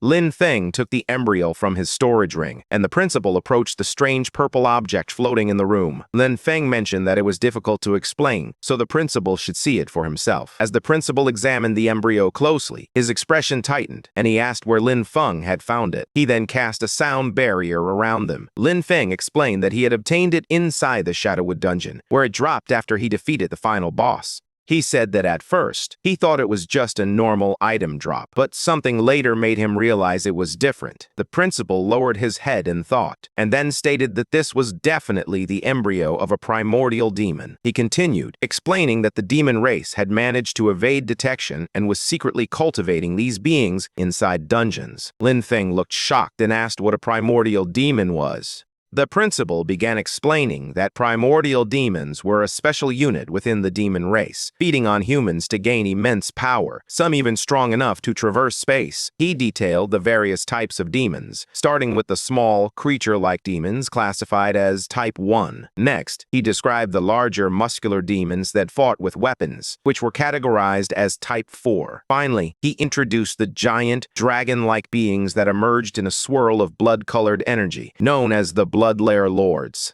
The principal continued speaking, explaining that some primordial demons had gained the ability to cross space and use dungeon mechanics to plant seeds or embryos. He added that these demons fed on the battles, deaths, and magical energy of adventurers, allowing the embryos to quietly hatch. With a serious expression, the principal clarified that once a demon embryo matured, it would break through the dungeon and manifest in the real world. He examined the purple embryo closely, his hand brushing against its surface. He noted that this one had only just entered its growth phase. If it had remained inside the dungeon absorbing nutrients, it would have hatched in 6 months at most. He continued, explaining that after hatching, it would become a very high-level primordial demon, and if chaos erupted inside the academy, the consequences would be unimaginable. He added that what puzzled him most was how deeply hidden this kind of embryo typically was. It should not appear unless there was a similar aura nearby. He then asked if Lin Feng understood what he meant. Upon hearing this, Lin Feng suddenly stiffened, sweat forming on his face as the principal's words sank in. His eyes widened in shock.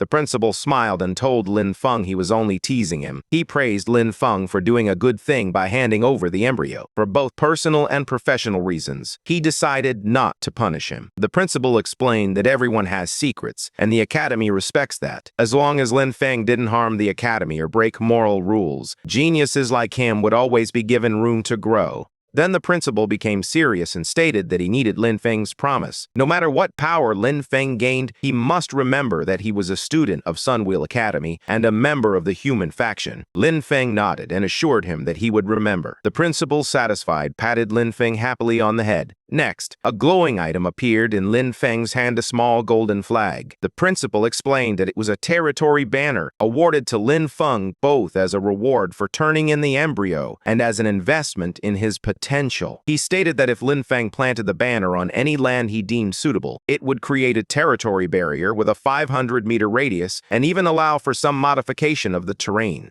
Lin Feng held the glowing banner in his hands, feeling the strong laws and energy within it. His eyes lit up with excitement as he exclaimed that his farm needed this exact kind of power. The principal leaned back on the sofa and told Lin Feng that if there was nothing else, he could go rest. He mentioned he would send someone else to handle the matter. Lin Feng nodded and replied that he understood. Before he left, the principal announced that there would be a freshman exchange meeting in the academy auditorium in 3 days and encouraged Lin Feng to attend to meet other students. He also mentioned that a nature-type instructor had submitted an intriguing research topic before heading to the front lines, focusing on plant cultivation and hybridization.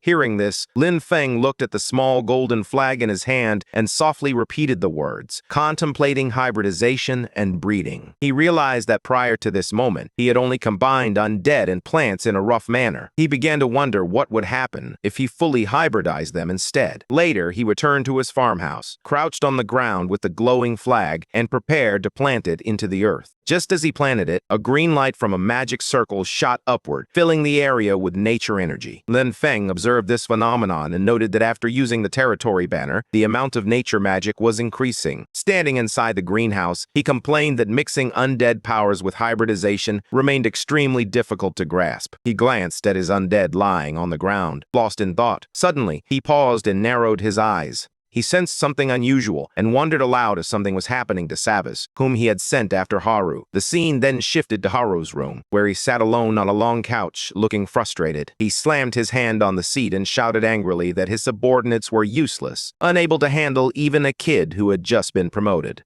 He spoke with a tense expression, stating they could not wait any longer. The investigation at Sunwheel Academy had already uncovered clues. Clenching his teeth, he added that if anyone discovered he was the one who killed Tuka, things would become dangerous for him. He quickly moved toward a door and pulled it open. Behind it, another door shifted aside with a mechanical sound. He stepped inside and descended a staircase illuminated by a small flame on a pedestal. Soon, he entered a large underground hall. A giant dark statue with many arms and floating spheres loomed before him, surrounded by burning torches. He knelt down in front of the statue and suddenly raised a knife, slashing his own hand. Blood dripped onto the floor as he clutched his injured hand tightly. A dark, armored figure with glowing red eyes spoke in an angry voice, demanding to know why Haru had disturbed him and reminding him that he should only be called if something urgent occurred. Haru, lying weakly on the ground, addressed the being with respect. He called him Great Guladosa and expressed his need for guidance. Haru explained that someone named Lin Feng was ruining Guladosa's plan and asked how he should eliminate him. Upon hearing this, Guladosa grew angry, his eyes shining brighter. He declared that anyone who dared to defy fate would be punished and that he would send someone to deal with Lin Feng.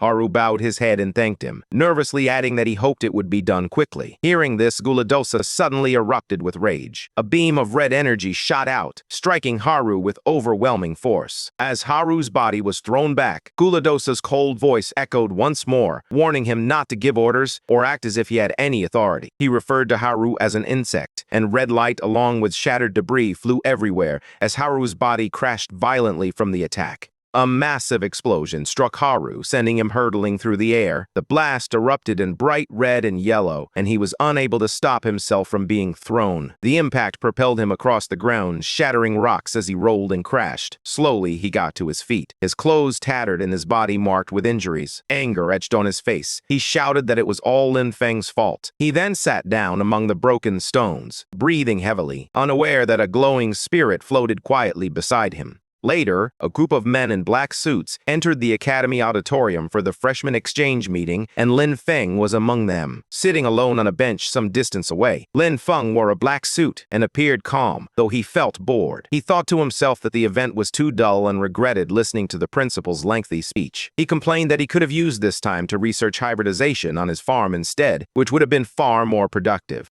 He slowly chewed his food and remarked that the taste wasn't bad. Just then, a blonde student approached him and called out, asking if he was Lin Feng. Lin Feng paused mid-bite and looked at the blonde student, who smiled politely. The student then asked if it was true that Lin Feng had solo cleared the Shadowwood dungeon by himself. He expressed his admiration and requested some advice. Lin Feng narrowed his eyes slightly, sensing that this person felt strange. While everyone else had been avoiding him, this student approached him on purpose. Lin Feng lowered his head and covered his face with one hand. He told the blonde student that he didn't want to discuss the dungeon, mentioning that 3 seniors had died there. As he spoke, he squeezed out fake sobs while holding a piece of bread in his other hand. The blonde student softened and apologized, saying he hadn't meant to bring up something painful. He promised to return another time to ask for advice. However, as he turned away, his expression changed. In his thoughts, he questioned Lin Feng's reputation, wondering if this was truly the person Lord Guladosa wanted him to eliminate, as Lin Feng didn't seem very impressive. Lin Feng watched the blonde student walk out of the room. His face remained calm and unreadable as he stayed seated. The scene later shifted to Haru's room, where he lay alone on the bed in the dim light, the space quiet and still around him. Injured, Haru stared up at the ceiling. He mentioned that the Iron Lion Duke, the nature and spirit of the instructors, and Guladosa had all been notified. Even so, he wondered why he still felt uneasy. Just then, a purple shadow rose from the floor beside Haru. A voice emerged from the darkness telling him that feeling uneasy was exactly right. Startled, Haru sat up and demanded to know who was there. At that moment, Lin Feng appeared from within the glowing shadow, accompanied by his purple undead that had been spying on Haru. An undead aura swirled around them as Haru stared at them in shock. Lin Feng raised one finger and asked how many that was. Injured, Haru hesitated and asked if it was number 1. Lin Feng grinned and declared that he was right. Green energy enveloped his fist as he stepped forward. He told Haru that he had tolerated him for far too long. And then Lin Feng delivered a powerful punch, the green aura exploding on impact. Haru was thrown back violently, crashing into the ground as purple energy crackled around him. Lin Feng stood there, dark flames flickering in his hand. Injured, Haru lifted his head and glared at Lin Feng, anger flashing in his eyes. As he struggled to rise, his body trembled with the same purple light. Lin Feng watched him silently. Haru pushed himself up on one arm and asked Lin Feng how he had gotten in. Lin Feng stepped forward, his undead floating behind him, and asked Haru if the events in the Gloom Forest dungeon had been orchestrated by him. At that, Haru clenched his teeth and shook with anger. Purple sparks flickered across his body as he shouted, demanding to know how Lin Feng dared to strike him. Haru's body trembled as dark purple energy enveloped him, causing his muscles to bulge and his veins to glow with a demonic light. His fingers curled into claws. In front of him, Lin Feng stood calmly, surrounded by his summoned undead, which radiated the same eerie energy. Haru then bent forward, his back cracking as even more energy surged forth. Flames of purple rose around him, twisting like living shadows, while strange markings spread across his skin. He raised his head, his red glowing eyes revealing the use of his demon clan's forbidden technique, flesh sacrifice. His body transformed further, with his ears sharpening and energy spreading, power overflowing from every limb. He stood tall in his new demonic form, surrounded by swirling flames of purple and black. Observing this, Lin Feng narrowed his eyes, recognizing the technique immediately. He asked sharply if Haru was a spy of the demon clan. Hearing Lin Feng call him demonized, Haru only laughed and declared himself a devout believer of Gladius. Lin Feng grew serious upon realizing that Haru was connected to the seventh demon king, Gladius. In a fit of rage, Haru glared fiercely, purple flames twisting around his body as he shouted, demanding to know how Lin Feng dared to speak his lord's name so casually. Without warning, he lunged forward, darkness wrapping around his arms as he roared for Lin Feng to die. But Lin Feng stood his ground, his undead floating beside him and advancing, surrounded by swirling violet energy. As Haru charged at full speed to attack, Lin Feng's undead responded instantly. She swung her glowing scythe upward, unleashing a crescent slash of bright purple light that blocked Haru's assault. However, Haru didn't back down. She released more demonic energy, causing the female undead scythe to begin cracking. In the next moment, purple fire erupted from Haru's hand, striking the female undead scythe and shattering it instantly. The female undead stared at her completely destroyed weapon. Realizing the extent of Haru's corrosive power, Lin Feng observed her with a serious expression, acknowledging that he had only intended to test Haru slightly, but now the situation had escalated. The female undead summoned her massive scythe once more, unleashing a torrent of necro energy to attack Haru. As the energy surged through Haru, he let out a loud roar. Blue and purple flames erupted from his body as he spread his arms wide. He shouted that he had been contemplating how to deal with Lin Feng, but he never expected Lin Feng to walk right into his grasp. As Haru unleashed more and more energy, Lin Feng prepared to release his own energy, resolute in his decision. He concluded that the only way forward was to use Haru's distraction to end the fight as quickly as possible. Haru, engulfed in blue flames, stood before Lin Feng. In response, Lin Feng concealed his hand behind him and activated his summoning skill. Moments later, several shadowy undead emerged behind him, each possessing sharp ears, dark bodies, and eerie glowing flames. They formed an imposing army at his side, amplifying his menacing presence. Haru was taken aback, quickly realizing that Lin Feng was wielding undead magic. His face contorted with anger as he shouted that Lin Feng was truly a problem. Tears streamed down Haru's face as he declared that Tuka's sacrifice was not in vain, for they had uncovered a human genius. Lost in thought, he suddenly found himself under attack as one of Lin Feng's undead stepped forward, wielding a massive spear. The creature moved swiftly, launching its glowing spear directly at Haru. The sharp purple energy pierced Haru's chest, and he fell to the ground before he could fully comprehend what had happened. Though his body was bruised, his eyes still burned fiercely with determination.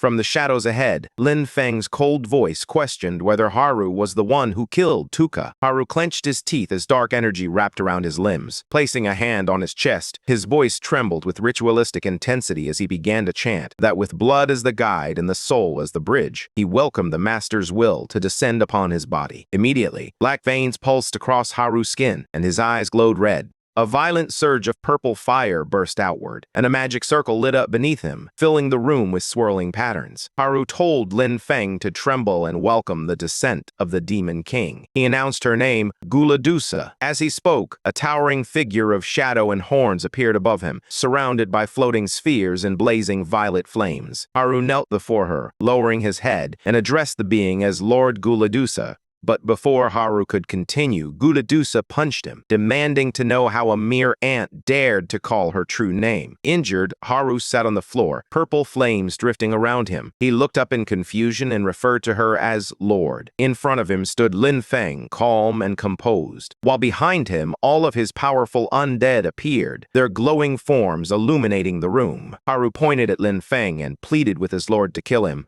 Lin Feng's mage undead stepped forward and raised his hand, gathering bright purple energy. He unleashed an energy beam at the Demon King. Gladius was taken aback to discover that Lin Feng was a necromancer, quickly realizing that He Kui had already been defeated. In response, she raised her shield, which emerged from the ground to block the energy beam from Lin Feng's mage undead. This made Demon King Gladius realize that her summoner was simply too weak and too frail, which caused her mana to falter and fail to maintain the defensive formation. With this thought, she raised her hand toward Haru, holding it in front of him and drawing energy from his body. Before he could comprehend what was happening, Demon King Gladius's massive claw descended from above. He screamed in panic, his voice echoing as demonic energy ripped through his body, twisting and cracking his form apart under the overwhelming pressure. Demon King Guladeus absorbed all of his demonic energy. His single red eye glowed fiercely as tendrils of power wrapped around his frame. After absorbing everything from Haru's body and throwing the weakened Haru aside, Demon King Guladeus declared with a deep, resonant voice that now he could fight Lin, the successor of the Necromancer, properly. Lin Feng stood quietly, observing Demon King Guladeus. He realized that even if all his undead fought together, they still wouldn't be strong enough to defeat the Demon King head-on. Charging straight in would only lead to their demise. It was not a smart plan. His attention then shifted to Haru on the ground, who had been drained earlier and lay weak. Finally, he noticed the glowing magic circle in the aura, shining with summoning energy.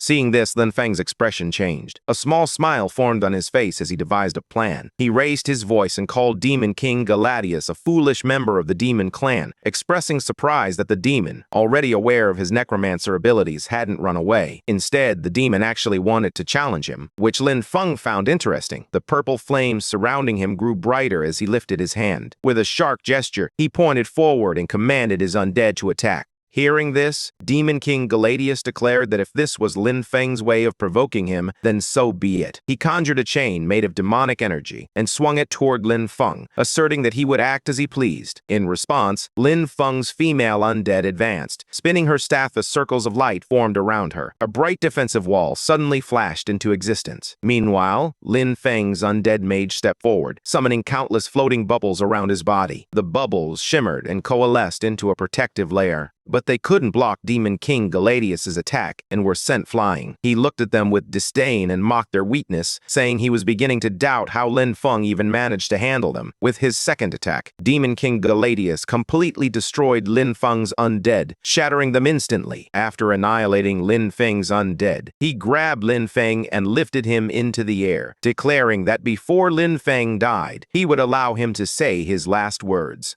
Demon King Guladeus referred to Lin Feng as a pitiful successor, claiming he did not understand the power of the undead. However, Lin Feng suddenly smiled and countered that it was actually Demon King Guladeus who lacked understanding. He pointed to his undead, standing behind Demon King Guladeus and holding the severed head of Haru. Lin Feng explained that he had just realized that when Demon King Guladeus appeared, it drained Haru's mana without killing him. He also noticed that the mana used for the summoning formation had decreased significantly. Upon hearing this, the undead creature's eyes widened in shock. Lin Feng freed himself from the Demon King, explaining that his summoning still had limitations. As he spoke, Demon King Guladeus's body began to weaken. Standing below, Lin Feng smirked slightly and remarked that his guess had been correct all along. Demon King Guladeus roared in rage, declaring that it wouldn't let Lin Feng escape. As it spoke, its massive body erupted with energy, causing pieces of its form to scatter. Light burst forth as Demon King Guladeus's body cracked and dissolved into fragments, leaving only fading traces in the air. Once the chaos settled, Lin Feng stood alone on the shattered ground. He lifted a hand to the back of his head and gave a relaxed smile, telling Demon King Guladeus that he would be waiting.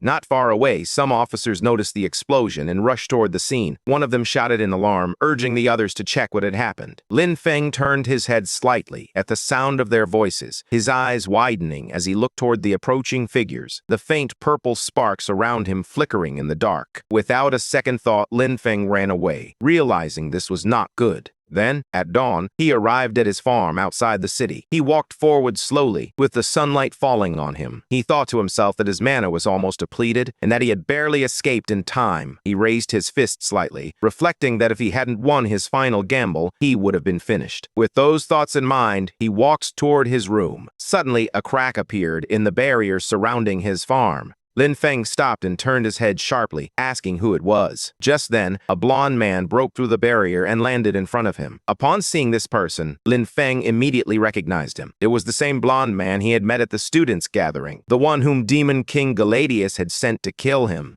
The blond man slowly walked forward, a sword hanging from his back, his face showing annoyance. He told Lin Feng that he had been enjoying a mission where he could kill freely, but his lord had suddenly stopped him, leaving him in a very bad mood. With a grin, he pulled out his sword and asked Lin Feng if he could just stand there and let him kill him. In response, Lin Feng remained unafraid. He raised his hand slightly and calmly instructed all his undead to come out. He waved his hand again, expecting his undead to appear, but nothing happened. Shock washed over his face as he realized his mana was completely depleted from the last fight. His body felt like a mana vacuum, leaving him unable to summon anything at that moment. In his eyes, he saw the reflection of the blonde man rushing toward him at full speed, sword poised to strike. The blonde man leaped forward like a bullet, swinging his blade at Lin Feng as the attack erupted with force. On Lin Feng's farm, the blonde attacker rushed forward, swinging his weapon wide. Lin Feng jumped back to evade the strike, narrowing his eyes as he recalled something crucial. He remembered how the lamp of nature could enhance the undead. Last time, his warrior undead had been holding the lamp in its hand, surrounded by a bright energy. Lin Feng's expression shifted as he realized that if he could obtain the lamp of nature, he might still have a chance to turn the fight around.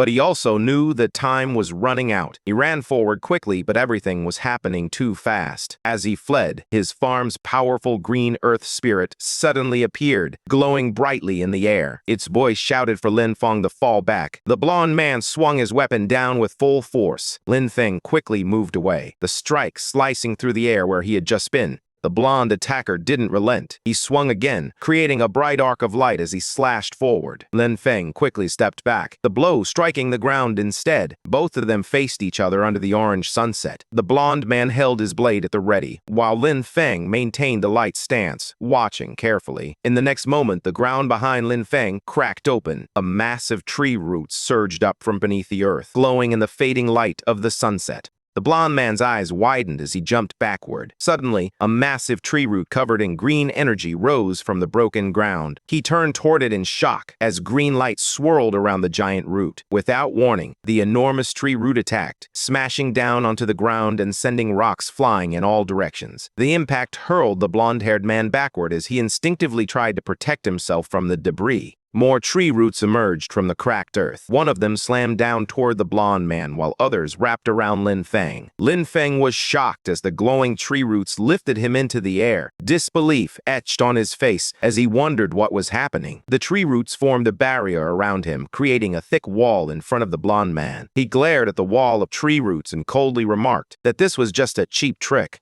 Bright energy gathered around his sword as he swung it, activating mana infusion. The blonde man then unleashed his blade, flames curling around him. A brilliant slash cut through the air as he showcased his exceptional swordsmanship technique. He stepped forward and stabbed at the giant tree root in front of him. Pieces of rock and bark shattered upon impact. His sword sliced through the tree roots like butter as he dragged it down in a long, fiery arc. His expression remained calm and focused. As he looked to the other side, he saw Lin Feng running away as fast as he could. Lin Feng's shadow stretched beneath the orange sunset while the blonde man watched him go. This sight triggered a memory from their past, in a dark hall filled with tall stone pillars. At that time, a man in black was fleeing, and the blonde man was in pursuit. His expression was sharp and determined as he sprinted forward, gripping the sword on his back, ready for the chase. But before he could catch up, a towering, shadowy figure appeared behind the blonde man. It was the Demon King, Galadius. His voice echoed as he commanded the blonde man to abort the mission and stop the chase. The blonde man looked up sharply, arguing that the noble they were pursuing was essential to their plan. He insisted that if he didn't kill him now, the enforcement team would arrive, putting him in danger. However, Demon King Galadius glared down at him and asked if he was questioning his decision.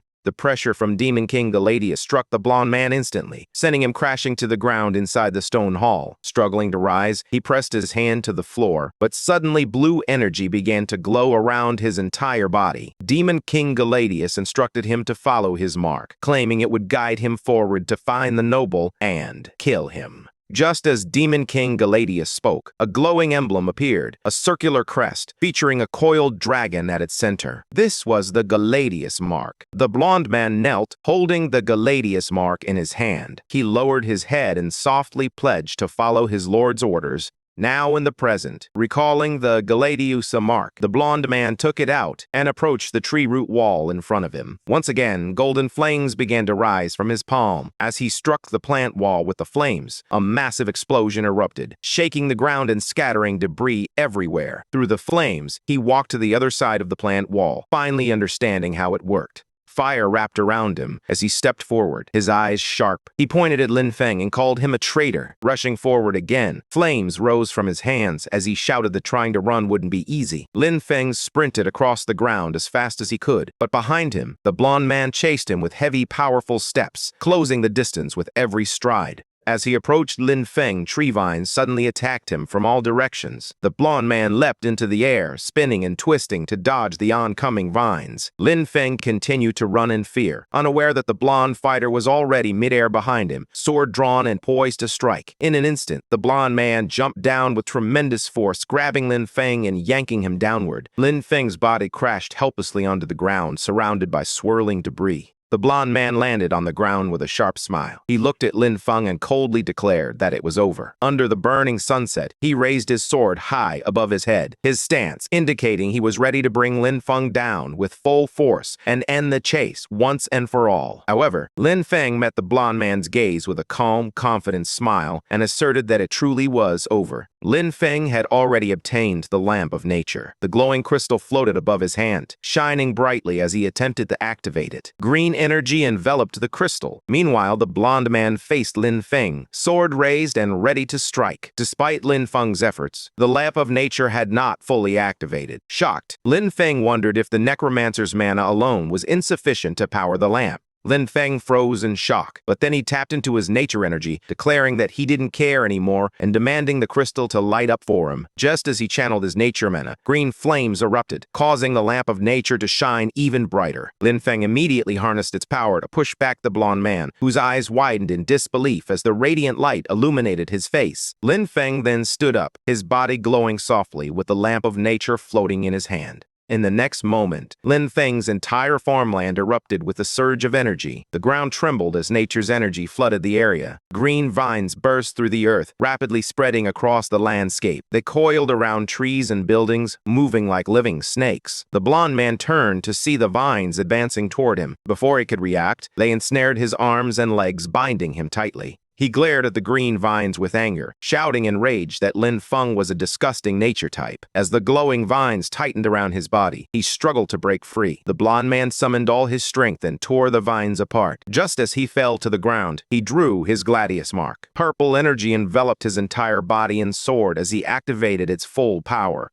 The Gladius mark released vast amounts of demon energy, which the blonde man absorbed and then unleashed into the surroundings. He moved with lightning speed, attacking Lin Feng from all directions with his sword. As he approached, Lin Feng stepped forward and activated the lamp of nature, releasing a tremendous surge of natural energy. Drawing upon this energy, Lin Feng finally summoned his undead spirit. Lin Feng's warrior undead, He Kui, the original necromancer, materialized before him. However, he was not in his purple undead form. Instead, his entire body was cloaked in leaves and vines, presenting himself in his human form. As soon as he appeared, he harnessed nature energy to deflect the blonde man's relentless sword strikes. Despite the blonde man channeling his demonic energy to push He Kui with all his might, it proved ineffective. On top of that, the blonde man's sword shattered into pieces. He Kui, covered in vines, stepped forward through the dust, his eyes sharp as more green energy gathered around his arms. The blonde man's eyes widened in shock as he recognized Lin Feng's undead. He asked if He Kui was not dead, but He Kui remained silent, standing still with green flames dancing around him, ready for the next strike. Lin Feng, surrounded by glowing green energy, looked ahead with a calm expression. He issued a cold command to his undead, instructing it to kill the blonde man. At his command, He Kui, adorned with leaf-like vines, surged forward. His arm swung out, green fire trailing behind him as he seized the blonde man and dragged him along. The blonde man's eyes widened in shock as he shouted, insisting to He Kui that they were allies. But before he could finish, a violent impact occurred, followed by a huge splash of blood that burst across the scene. The man He Kui had grabbed was brutally smashed, his broken body collapsing to the ground, blood leaking from him as green flames burned around him. After killing the blonde man, Lin Feng fell to his knees and coughed weakly, completely exhausted. In the next moment, Lin Feng lay on the ground as the glowing green flames began to fade from his body. He looked helpless and told He Kui that he was done for. In the next moment, he collapsed completely, falling over with no strength left. His body hit the ground hard, while the lamp of nature crystal floated nearby, completely drained of its power. Kui stood beside Lin Feng, watching him with a calm expression. He let out a slow breath, relieved to see that Lin Feng was merely unconscious. Then Kui's body began to change as purple flames wrapped around him, climbing across his skin. His green, vine-like armor shifted and vanished beneath the rising dark energy. His entire form transformed as black, flame-shaped markings spread across his chest and arms. Purple fire swirled around him. His muscles tightened and his eyes sharpened. He fully transformed into his undead form. After this complete transformation, Kui's body suddenly shone brightly, and then pieces began to break away. In the next moment, the purple shell surrounding him shattered into small fragments, and the undead aura dissipated completely, leaving nothing behind. The scene then shifted to a peaceful landscape, where a bright valley stretched between distant mountains, adorned with lush green fields and forests. In that green field, someone waved flags in the distance, each bearing the symbol of a lion's head. A group of armored knights rode in formation on their proud white horses. Behind them, a decorated royal carriage traveled along the road. Inside the carriage, three individuals sat together, one in blue clothing, one with long red hair, and another dressed in dark attire. The carriage moved steadily as sunlight bathed the land. Within the moving carriage, the red-haired warrior wore a serious expression, his armor glinting in the sunlight streaming through the window.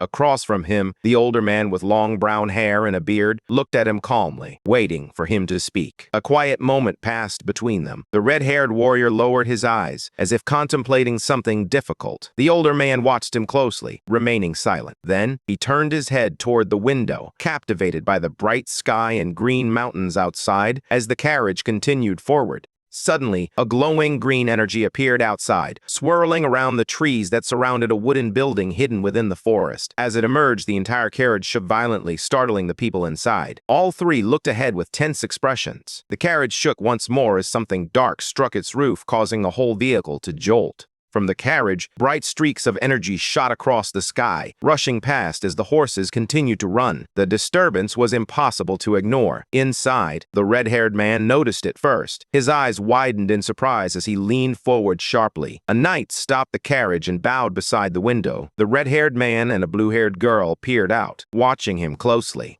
After hearing what the knight said, the red-haired man sat back in his seat. His expression was calm yet thoughtful as he stared ahead, reflecting on what had just happened. At dawn, Lin Feng's farmland was bathed in golden sunlight. Thick green vines rose from the ground, but the entire farm lay in ruins, with dust and debris scattered everywhere. Suddenly, a group of people arrived, moving at high speed and enveloped in white light. This was the same group that had been on the carriage. They arrived and stood at the edge of the farmland. The man with long brown hair stepped forward first, a glowing light shining behind him. His expression was serious as he surveyed the area. He remarked with amazement that it was pure nature magic. Behind him, the others examined the vines, crouching near the thicker ones. One of his men remarked that it was hard to believe such a powerful expert was hiding in a remote place like this. Another man added that he would gladly accept the position of dean of the nature department if it meant he could possess magic this pure. Meanwhile, one of the younger men examined the surroundings. He pointed at the damaged ground and the floating stones, noting that it looked like there had been a battle with the demon clan. Just then, the brown-haired man noticed Lin Feng collapsed on the ground, unconscious, with the lamp of nature lying beside him. He stepped closer and looked down at Lin Feng, recognizing the lamp. As he raised his head, understanding dawned on him. His eyes widened as he realized that Lin Feng must have suffered backlash from forcefully activating the lamp of nature. Green energy swirled around his hands as he knelt beside the unconscious Lin Feng. He pressed both hands against Lin Feng's chest, channeling soft, glowing nature magic into his body to stabilize him. Meanwhile, within Lin Feng's consciousness, everything shifted. His body floated in a bright blue space filled with purple and blue energy. Chains of swirling power wrapped around him. He looked around in shock, wondering if this place was inside his own body. The energy moved gently around him, and he sensed warmth within it, realizing it felt kind and calm. He understood that this power belonged to him. Looking in different directions, he noticed purple flames floating around his arms. As he stared forward, he quietly said that this must be his own power. He reached out his hand, and purple energy swirled around his fingers as he touched the drifting aura in front of him, completely wrapped in the same purple and pink flames. His eyes sharpened as he surveyed the power surrounding him, wondering aloud if it was necromancer magic. Suddenly, the swirling force exploded outward, sending his body tumbling through a kaleidoscope of light and color. The flames twisted violently as he spun, but he steadied himself, his eyes focused. Confusion filled his face as he asked what was happening. More purple flames wrapped tightly around his torso and arms. His expression grew tense as he realized something unsettling. The necromancer's power was actually not under his control. Just then, in the distance, a purple heart-shaped core appeared, floating high above the clouds and pulsing with energy. Lin Feng stared up at it from below as energy continued to swirl around him. Amidst the swirling purple flames and clouds, a small, shadowy creature began to take shape within the glowing mist. A moment later, the clouds parted, revealing Heikui, the original necromancer in his human form, stepping out, surrounded by swirling pink and black energy. He floated above Lin Feng, who gazed up at him in shock. Lin Feng shouted Heikui's name, demanding to know why he was alive. Hadn't he died? Heikui's expression remained calm as he replied that he truly had died. Then his face shifted into a smile as purple flames enveloped his body. He said that, thanks to Lin Feng, he was able to understand the true meaning of death. Heikui then stretched out his hand, dark energy curling around his arm and fingers. His body moved forward as if preparing to strike. Lin Feng was taken by surprise when a massive claw-like hand formed from swirling purple and black energy rushing toward him. Alarmed, Lin Feng noticed the purple energy tightening around him and shouted that this was not good. Sweat rolled down Lin Feng's face as he struggled, yelling that he couldn't break free at all. Heikui rushed toward him with a crazed smile, purple and black flames swirling around his arms. He laughed sharply and declared that if he killed Lin Feng, his body would become his. Leaning in close, Heikui spoke directly into Lin Feng's face, saying that when that time came, he would be reborn. At that moment, outside, the brown-haired man infused nature energy into Lin Feng. Suddenly, a bright white impact struck Heikui from behind, forcing his body forward. His face twisted in shock as he turned, unable to conceal his surprise. Lin Feng stared upward, both of them reacting to the unexpected blow. Again, a burst of white light struck downward, shaking the space engulfed in purple flames. Heikui's body jerked as the impact hit nearby.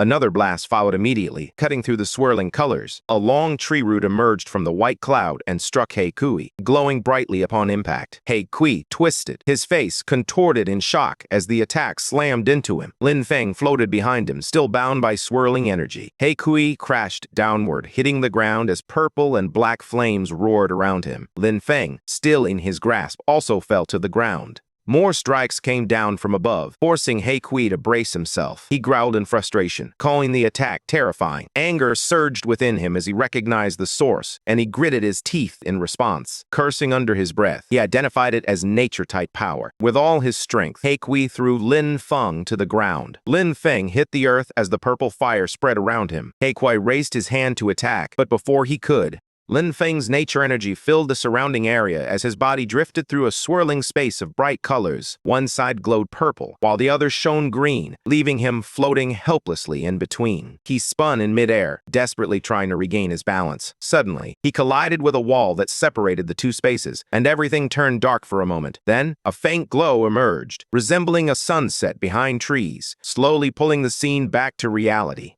Lin Feng opened his eyes, lying on the ground with medical patches attached to his chest. He wiped a sweat from his face and breathed heavily. He realized that he was very close to the end. His undead power had already run out, leaving Heikui without enough strength to continue fighting. However, he hadn't anticipated that Heikui was concealed within the undead power, which he now recognized as a significant threat.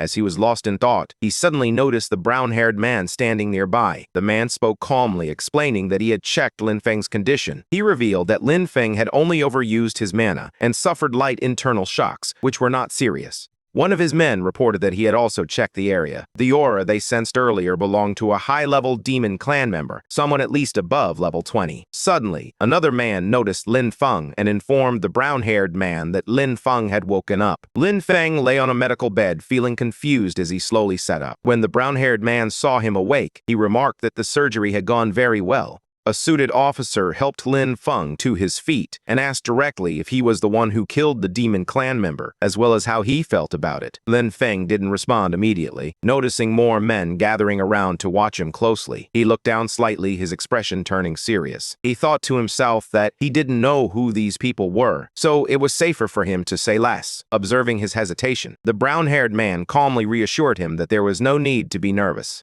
He studied Lin Feng quietly, wondering if the child's nature magic was too pure. Perhaps he was the child of nature that Vera had mentioned. As Lin Feng's ID card slipped from his pocket, the brown-haired man glanced at it and remarked that, based on his clothes and ID, Lin Feng must be from Sunwheel Academy. He then took out his own ID and introduced himself properly, stating that they were mentors from the Extraordinary Academy's Nature Department. Hearing this, Lin Feng stood up and bowed politely. He introduced himself as Lin Feng from Sunwheel Academy and greeted the mentors respectfully. Just then, another group arrived, led by a man with long red hair, accompanied by several armored soldiers. They all stared at the destruction in silence. As the red-haired man stepped forward, he noticed the brown-haired man and immediately recognized him as Master Seymour. He asked Master Seymour what had happened there. Master Seymour calmly explained that there had been a demon clan invasion, but the demon was defeated thanks to Lin Feng from Sunwheel Academy. Hearing this, the red-haired man was surprised and sweat rolled down his face. He walked closer to Lin Feng and placed a hand on his shoulder. With a proud smile, he remarked that heroes truly arise from the young. However, as he glanced to his side, his expression suddenly shifted and his eyes widened in shock.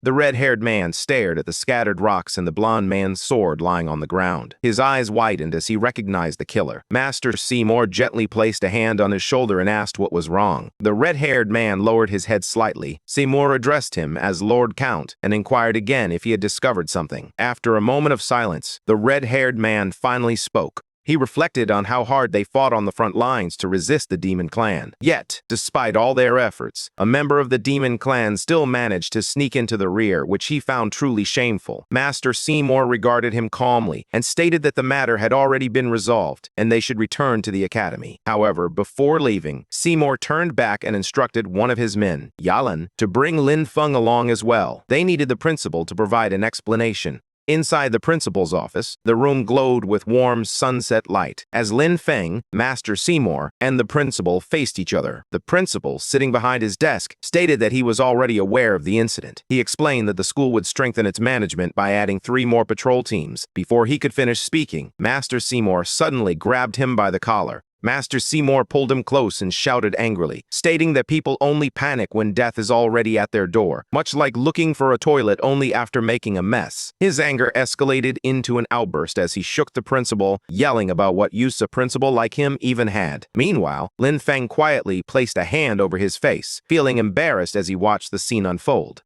Master Seymour pulled the principal closer and glared at him. The principal, feeling embarrassed, whispered that a student was still in the room and begged him to save face. Master Seymour then threw the principal onto the chair behind him and continued speaking. He pointed out that while the principal admired wolf culture and didn't mind students acting wild, a student killing a member of the demon clan was actually a good thing. He insisted that this matter couldn't be dismissed with just one sentence. Principal explained that the heroic spirit fragment could enhance Lin Feng's abilities and provide guidance in future battles. He emphasized its importance, noting that it was a symbol of bravery and strength. Lin Feng listened intently, absorbing the significance of the reward as he held the fragment in his hand, contemplating the challenges that lay ahead. The principal explained that the heroic spirit fragment was the leftover will of an ancient hero. He noted that Lin Feng had already found 1 fragment in a dungeon before. The principal continued, stating that when 2 fragments came from the same hero, they would be drawn to each other and merge. When this occurred, a heroic spirit projection could awaken and fight alongside the user as a partner. He added one more important detail. This heroic spirit projection had no restrictions. Hearing that, Lin Feng remarked that if he ever ran out of mana again, he would still have the strength to fight. He then pulled out the fragment he already possessed, holding both pieces together. As the 2 fragments began merging in his hands, a bright glow formed during the fusion. In the next moment, a green aura burst forth, and a long spear materialized, held by a heroic spirit projection standing before him. The green energy continued to swirl as the heroic spirit slowly took shape. Half of his face appeared first, calm and sharp, adorned with tribal markings and a glowing red gem on his forehead. Moments later, the full figure materialized, tall and muscular, carrying a long, decorated spear. He wore ancient warrior clothing, with a green robe draped across his body and a red pendant hanging around his neck. His presence exuded power and dignity. A burst of light flashed beneath his foot as he knelt. The warrior lowered himself onto one knee before Lin Feng, placing a hand on his chest. He introduced himself respectfully as General Guan Yu and greeted his summoner. The principal stared in shock, unable to conceal his surprise. He quickly grabbed a book and flipped through the pages, trying to identify this powerful spirit.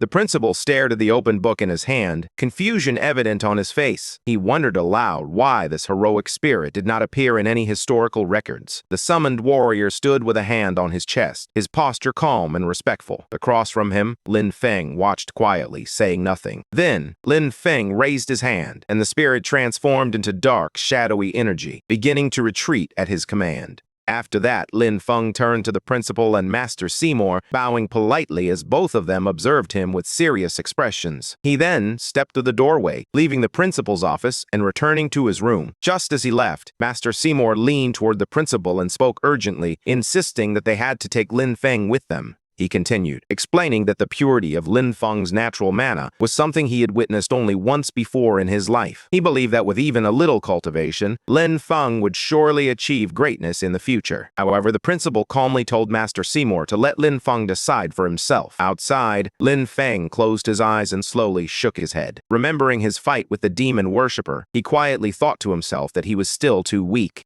He admitted that when facing truly strong enemies, his methods were limited and his endurance was still lacking. His gaze hardened as he realized he needed to increase his strength as soon as possible. Otherwise, even farming in peace would become impossible. Walking through the academy grounds, he reflected on the mission hall. If he recalled correctly, many of the rewards there included skill scrolls. Soon, he arrived at the Academy Mission Hall, where rows of blue mission screens floated in the air before him. As he read through the rules, he noted that the mission rewards were divided into 4 tiers: A, B, C, and D. He decided that, at his current level, the rewards from C rank and D rank missions were far too low. His attention shifted to the higher-tier missions. The first mission involved clearing a demonized wolf pack in Eagle Rise Canyon, classified as a B+ threat. The reward was a choice of 1 B-grade nature or elemental skill scroll, but it required a 5-person team with an average level of at least 15. Another mission focused on exploring the ancient Mage Tower ruins below the 3rd floor, which posed an A-level threat. The reward for this mission was 3 synthesizable fragments of an A-grade nature or elemental skill scroll, and it required a high-level runemaster along with a team of at least 4.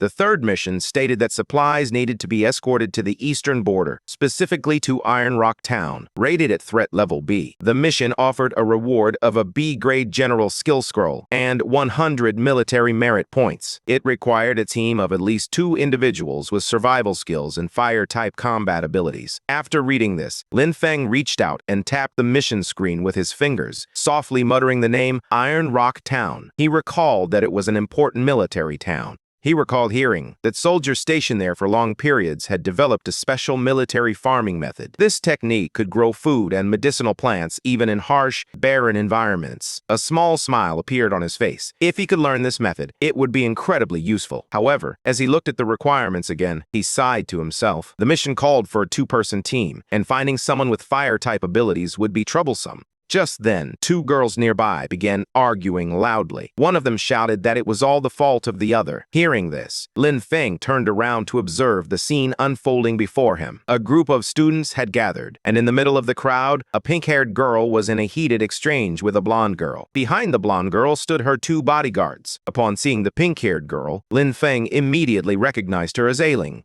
Ailing glared angrily and shouted that the blonde girl had made fake potions for them, which led to her hitting them. The blonde girl crossed her arms and argued back, insisting that Ailing was the one who hit her. She demanded compensation, asking for 1 or 2 gold-tier items before she would let the matter go. Other students watching from the sidelines whispered among themselves, referring to the group as a gang, and noting that this was already the 3rd time this month. They wondered why new students kept falling for the same trick, explaining that the group often scammed newcomers with fake potions. Ailing stomped forward and yelled once more, demanding that her demon bear, Gaul, be returned. The blonde girl stood with her bodyguards and informed Ailing that she had already used the strengthening potion. Once someone drank it, she said. The potion was gone. Hearing this, Ailing stepped forward angrily. She reached back and pulled out 2 black blades with a swift motion. Crossing the blades in front of her, her eyes burned with anger, and her stance revealed that she was ready to fight. Blonde girl stood her ground, raising her voice to address everyone around them. She challenged Ailing to a fight and urged the crowd to pay attention, insisting that someone was being unreasonable and hitting people. A few steps away, Lin Feng watched silently, saying nothing as he observed the unfolding scene with a calm expression. He turned slightly, aware of the commotion growing louder.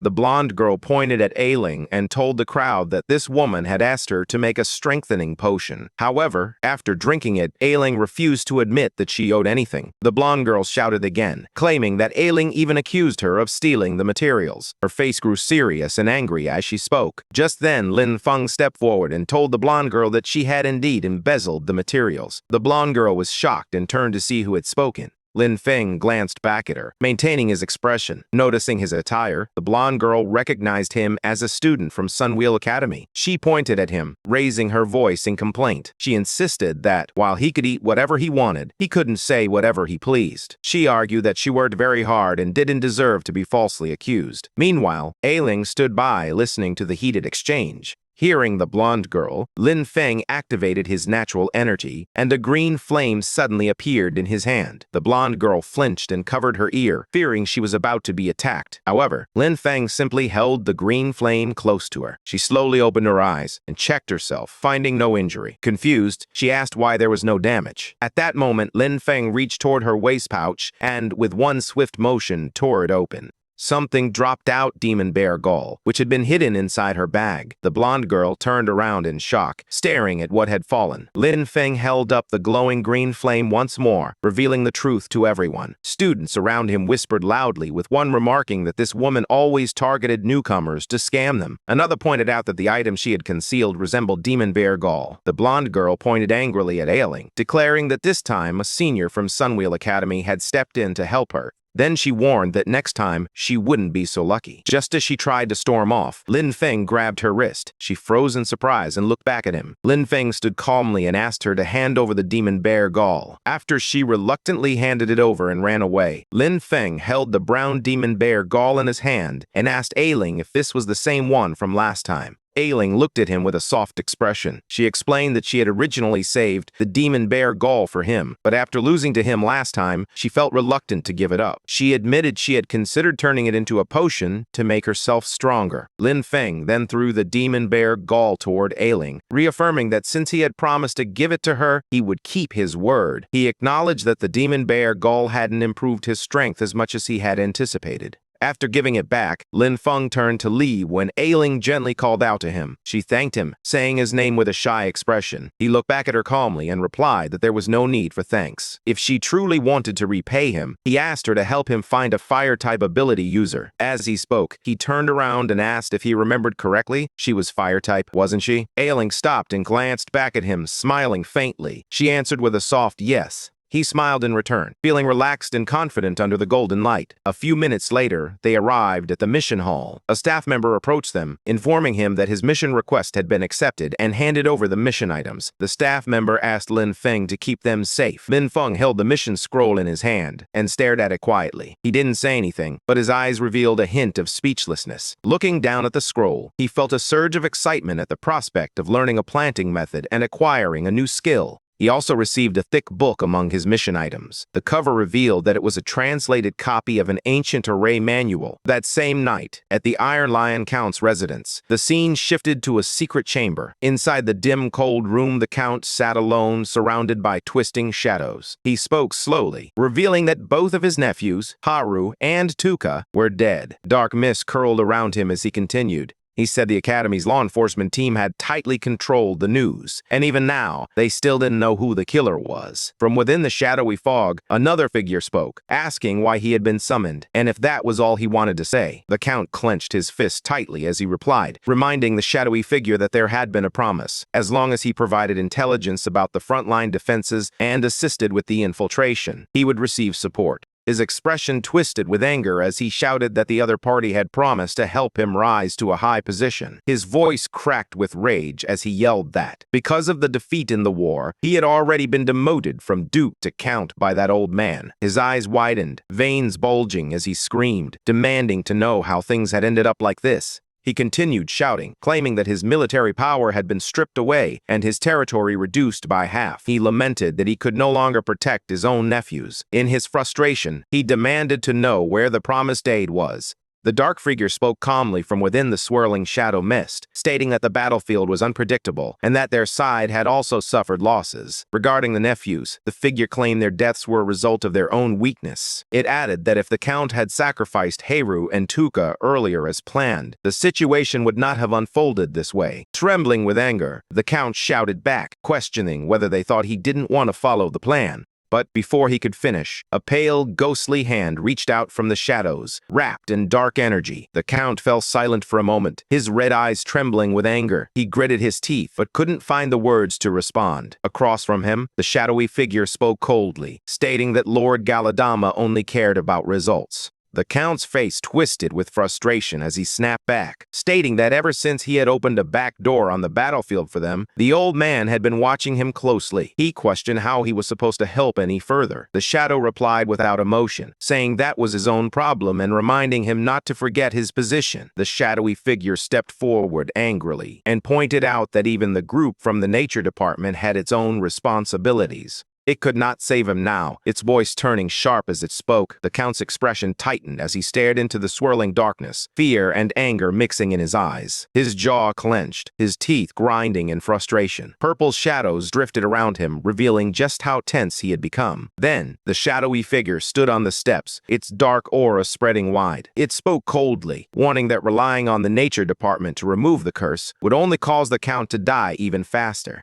After saying that, it retreated. The Count turned slightly, watching the swirling dark energy disappear, his expression stiff and troubled. He lifted his coat and began walking away, his steps confident as his hair swung behind him. Without looking back, he informed his men that they had already set things up in Iron Rock Town and reminded them to move the garrison when the time came. High in the mountains, a long winding road led toward Iron Rock Town. Two figures walked side by side along the narrow path, surrounded by endless green ridges beneath the bright sky. It was Lin Feng and Ai Ling, making their way through a sunlit forest. Suddenly, Ai Ling turned her head in surprise, her eyes widening as she glanced behind them. A massive wolf, taller than both of them, walked quietly behind them, its red eyes glowing and fangs exposed. Lin Feng didn't notice it, but Ai Ling stared at the creature in confusion. In the next moment, she jumped forward, grabbing her weapon with one hand. Her expression turned sharp and focused as dark lightning crackled to life under her grip. She leaped into the air, her body spinning as flames erupted around her. Her weapon slashed through the sky, creating burning arcs aimed at the wolf below. The wolf raised its claws in defense as the fiery attack descended from above, but it was no use. In a single strike, Ai Ling severed the wolf's neck. Looking down with a frown, she remarked that something felt wrong, noting that this was already the third attack within the past hour.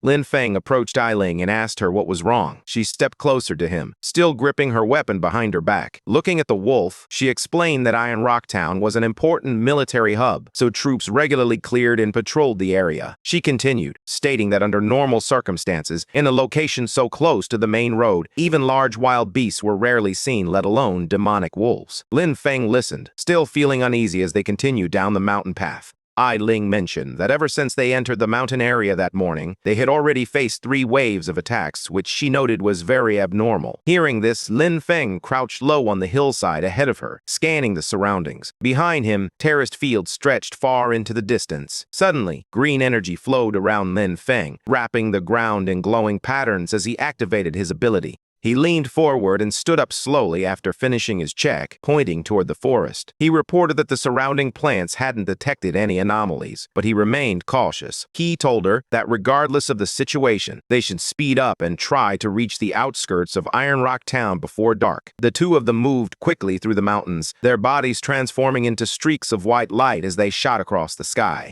Soon they arrived at the outskirts of Iron Rock Town. Massive white stone structures rose layer by layer, adorned with greenery and vibrant flowers under the clear blue sky. Lin Feng stared at the city in surprise and asked if the sight before them was the suspended terraced fields. Excitedly, he ran toward the city, exclaiming that the view was spectacular and that he was eager to learn the planting method. Before he could go any farther, Ai Ling grabbed the back of his jacket and told him to wait. She stood close to him, her tense expression scanning the surroundings. She pointed out that the place was too quiet, despite Iron Rock Town being an important military hub. The two walked through the empty streets, and Ai Ling urged him to prepare for battle, suggesting they move forward cautiously. They dashed between the buildings, surveying the silent town. As they turned a corner, they suddenly spotted a soldier sitting against a stone pillar, a rifle resting in his hands. Lin Feng called out to Ai Ling, alerting her that someone was there. He stepped closer and placed a hand on the soldier's shoulder, but the soldier didn't react. Lin Feng looked at him and told Ai Ling that the soldier was already dead. They continued around the next corner and saw more bodies lying on the ground. Ai Ling stared at the scene in shock, exclaiming that it made no sense. Iron Rock Town had a garrison of 3,000 soldiers and strong defensive formations. Something like this should have been impossible. As she spoke, Ai Ling suddenly froze, her eyes wide with disbelief. She turned toward a room and shouted that the demons were inside. There, stone-skinned horned demons stood guard beside a stone altar covered in strange runes. Lin Feng narrowed his eyes, watching quietly from behind her. Together, they peeked around the corner and saw even more demons gathered around a glowing purple formation. Bones were scattered across the floor as the demons continued their ritual.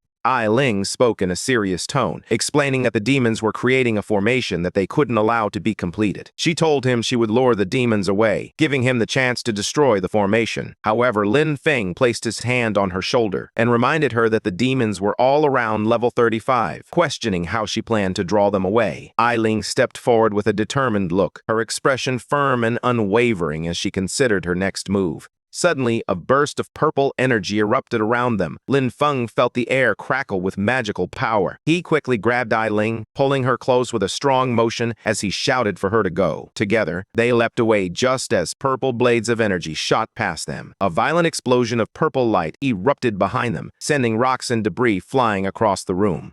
Lin Feng shielded Ai Ling with his arm as demon warriors rushed toward them. From within the ritual area, a demon's voice shouted that someone had intruded and ordered two others to go and kill them. One demon leaped forward, glowing purple wings of energy spreading behind him. He aimed his spear at them and roared that they wouldn't escape, that they should die. Lin Feng quickly reached out, grabbing Ai Ling's arm and pulling her toward him as danger closed in. In the next moment, huge purple blasts rained down from above. Explosions struck the ground around them, sending debris flying in every direction. The two of them ran together, narrowly avoiding each blast. Ai Ling stumbled and looked up in fear as a bright purple beam shot straight toward her. In a panic, she threw her hand up to shield herself. Lin Feng, recognizing the danger, shouted for her to watch out. He moved instantly, creating a nature energy barrier that blocked the attack and pulled her close. Ai Ling looked up at him in shock as another blast hit the ground behind them. Lin Feng stood calmly, gazing ahead with a confident expression, while dust floated around him from the earlier explosion. Ai Ling stared at him with wide eyes, blushing as she took in how heroic he looked in that moment.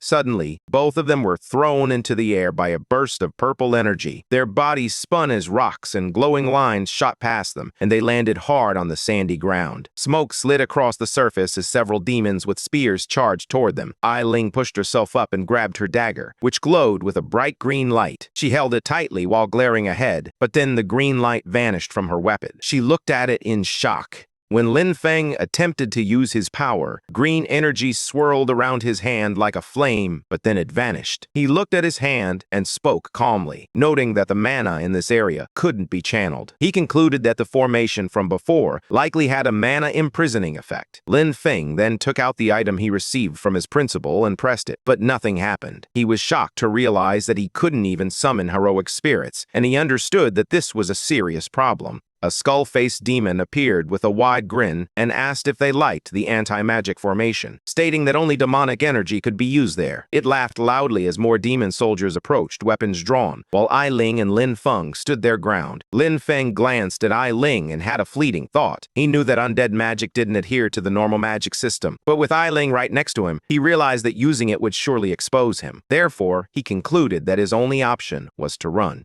Suddenly, Ai Ling called out to Lin Feng, telling him that she would hold off the enemies while he escaped to the Chongfeng fortress in the east to seek help. Lin Feng stared at her in surprise and asked about her decision. Her hand tightened into a fist as she spoke again, insisting that someone had to go back and report the situation. She turned her back slightly and continued, revealing that she had lost to him in their last match and couldn't allow him to look down on her again. Then she raised her weapon, her eyes resolute, and shouted for him to go. Lin Feng watched her silently, his expression serious. Suddenly, he moved behind Ai Ling and struck the back of her neck. Her eyes widened in shock as the blow landed. Green energy enveloped her body, and her expression froze in surprise. Her mouth slowly opened as she lost strength. Yellow, lightning-like lines coursed across her body and she collapsed backward unconscious.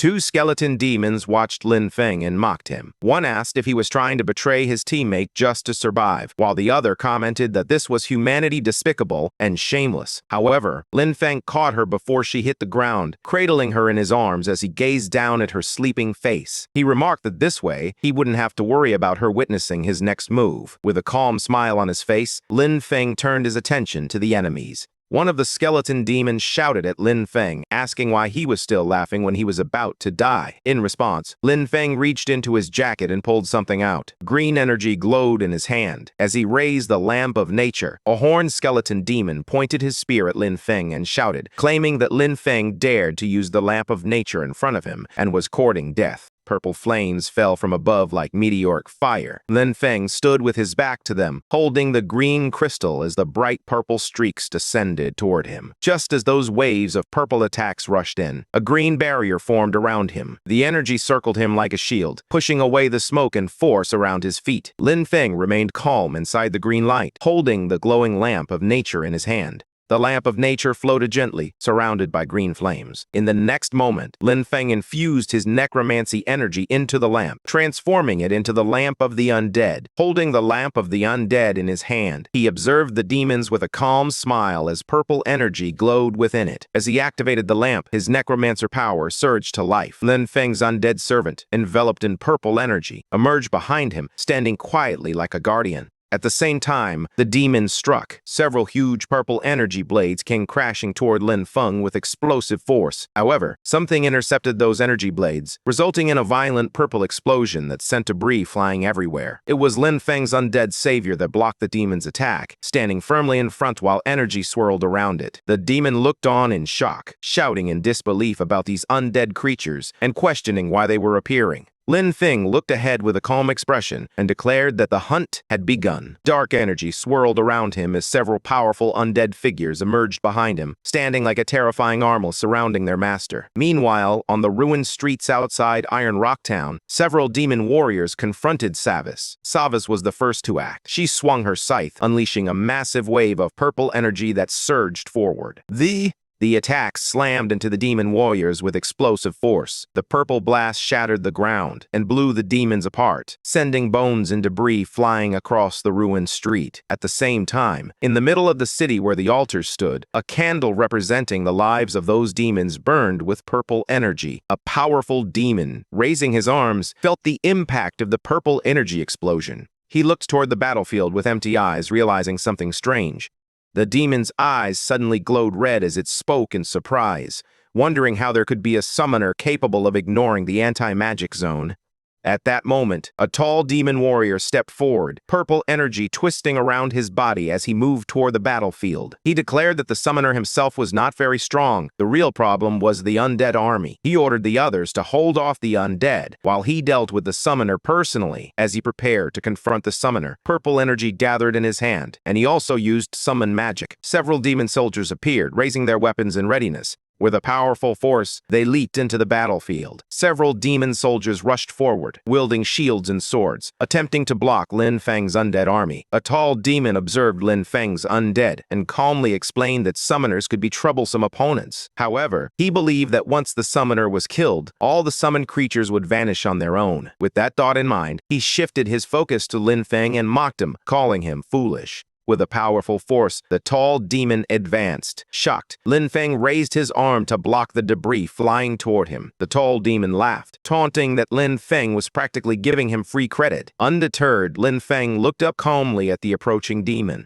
Dark purple energy surged through the air as the tall demon gathered power, preparing for a devastating attack. He unleashed a technique known as Demon Battle Art, Soul-Shattering Fist. Purple energy twisted around his arm as he raised his fist high into the air. With a voice filled with killing intent, he shouted for Lin Feng to die. The powerful energy rushed toward Lin Feng like a storm. But Lin Feng remained calm. His eyes narrowed slightly as he watched the attack approach. Without panic, he lifted his hand and clenched his fist. A bright green energy suddenly enveloped his arm, forming a glowing blade-like aura. This nature energy wrapped around his fist as if it were a weapon. Seeing this, the tall demon paused in surprise. Demon's powerful punch crashed forward, releasing a huge burst of energy. The attack exploded through the air, yet Lin Feng remained firmly in place. He muttered about his punch, informing the tall demon that his strike held the strength of 20 years of power behind it. Just as he spoke, Lin Feng's green energy fist slammed directly into the demon's attack.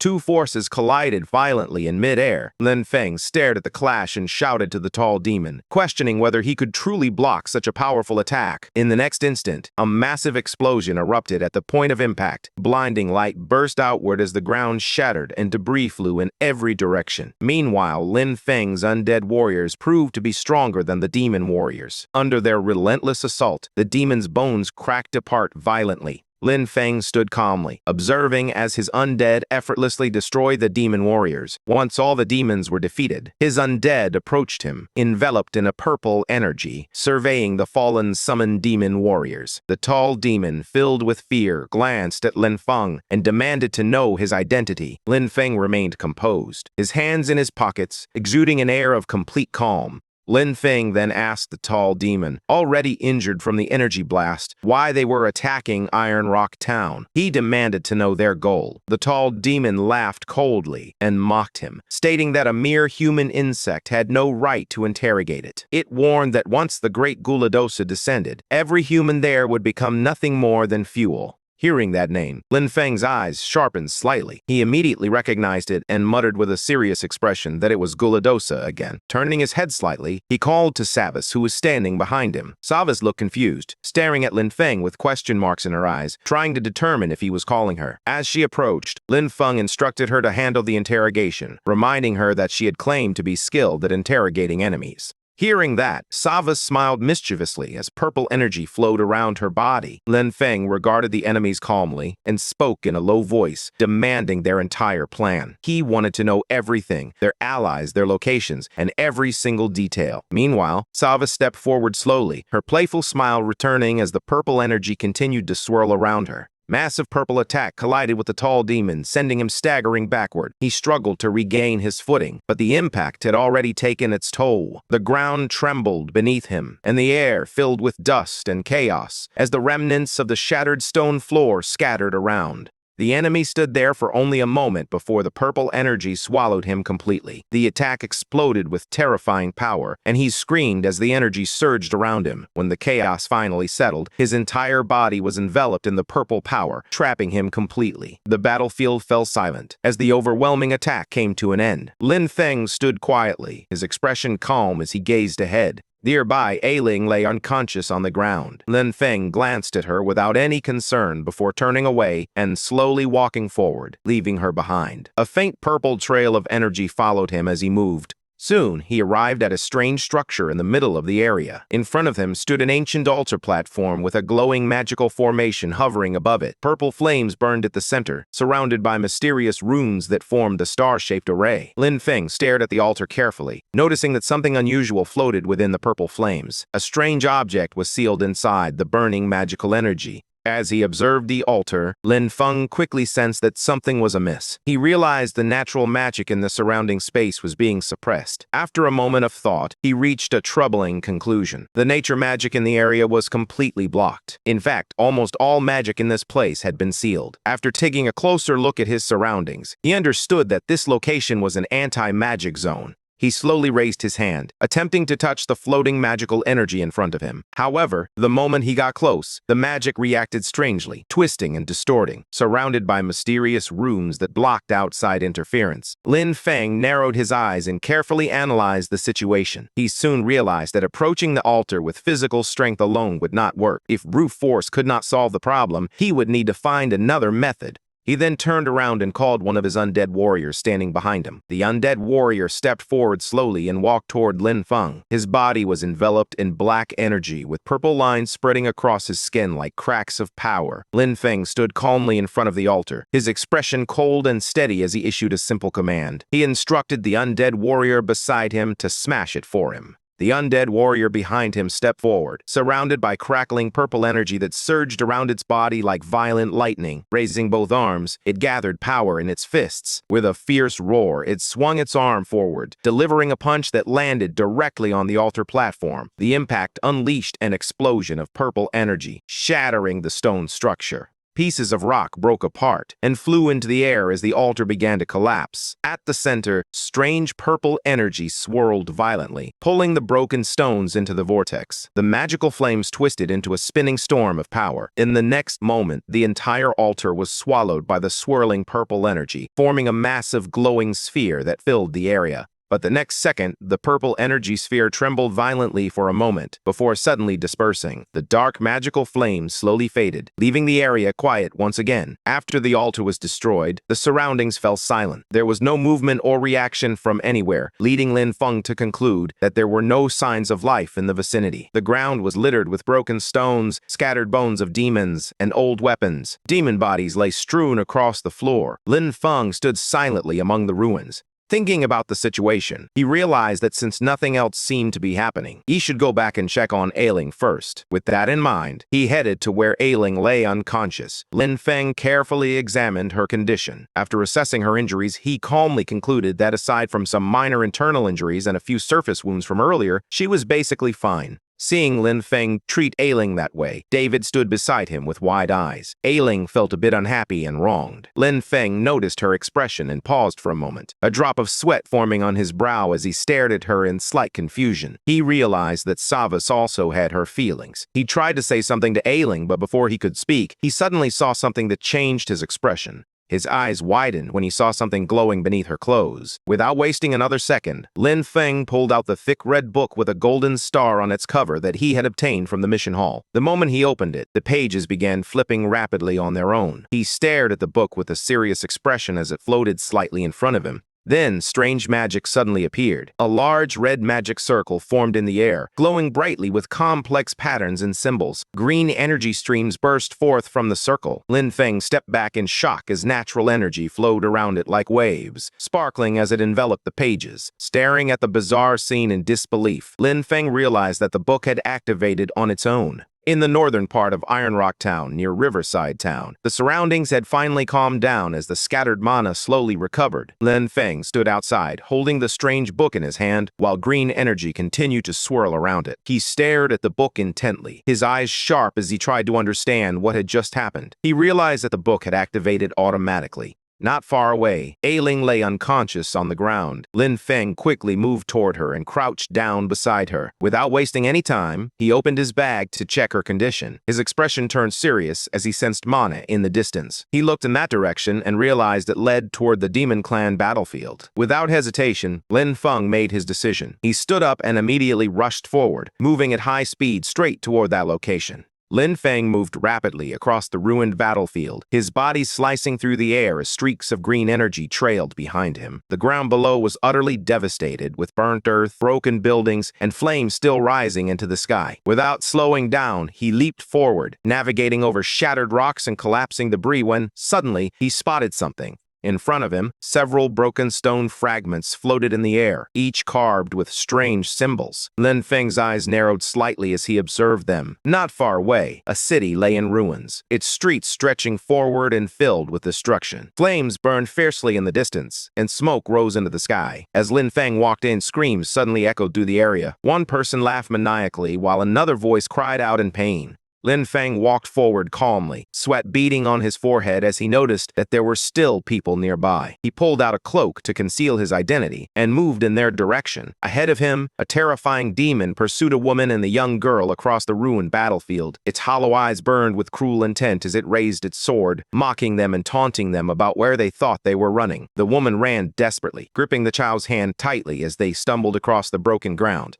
Sharp stones cut into their feet as the child suddenly tripped and fell hard onto the ground. The woman turned back in panic, her heart tightening at the sight of the girl collapsing. Before she could react, the demon closed the distance in an instant. With a powerful swing, it brought its sword down toward them. The woman's face turned pale as death approached, and she shouted with all her strength, urging the child to run. In the next moment, a dark slash cut through the air, tearing across the woman's body as the attack landed with brutal force. The little girl's face twisted in fear, tears streaming down her cheeks. Her mouth opened wide as she cried out in despair, helplessly watching everything unfold before her. In front of her, the demon raised its sword high into the air, its empty eye sockets seeming to lock onto its target as it prepared to strike again without mercy. Just as the blade was about to fall, a sudden flash of light appeared. A hand reached out and caught the attack mid-air, stopping the sword completely. It was Lin Feng, now dressed in a flowing white robe, standing between the child and the demon, shielding her from danger. The girl stared at him in shock, unable to comprehend what had just happened. At the same time, one of Lin Feng's warrior undead, surrounded by a purple aura, rose up behind him.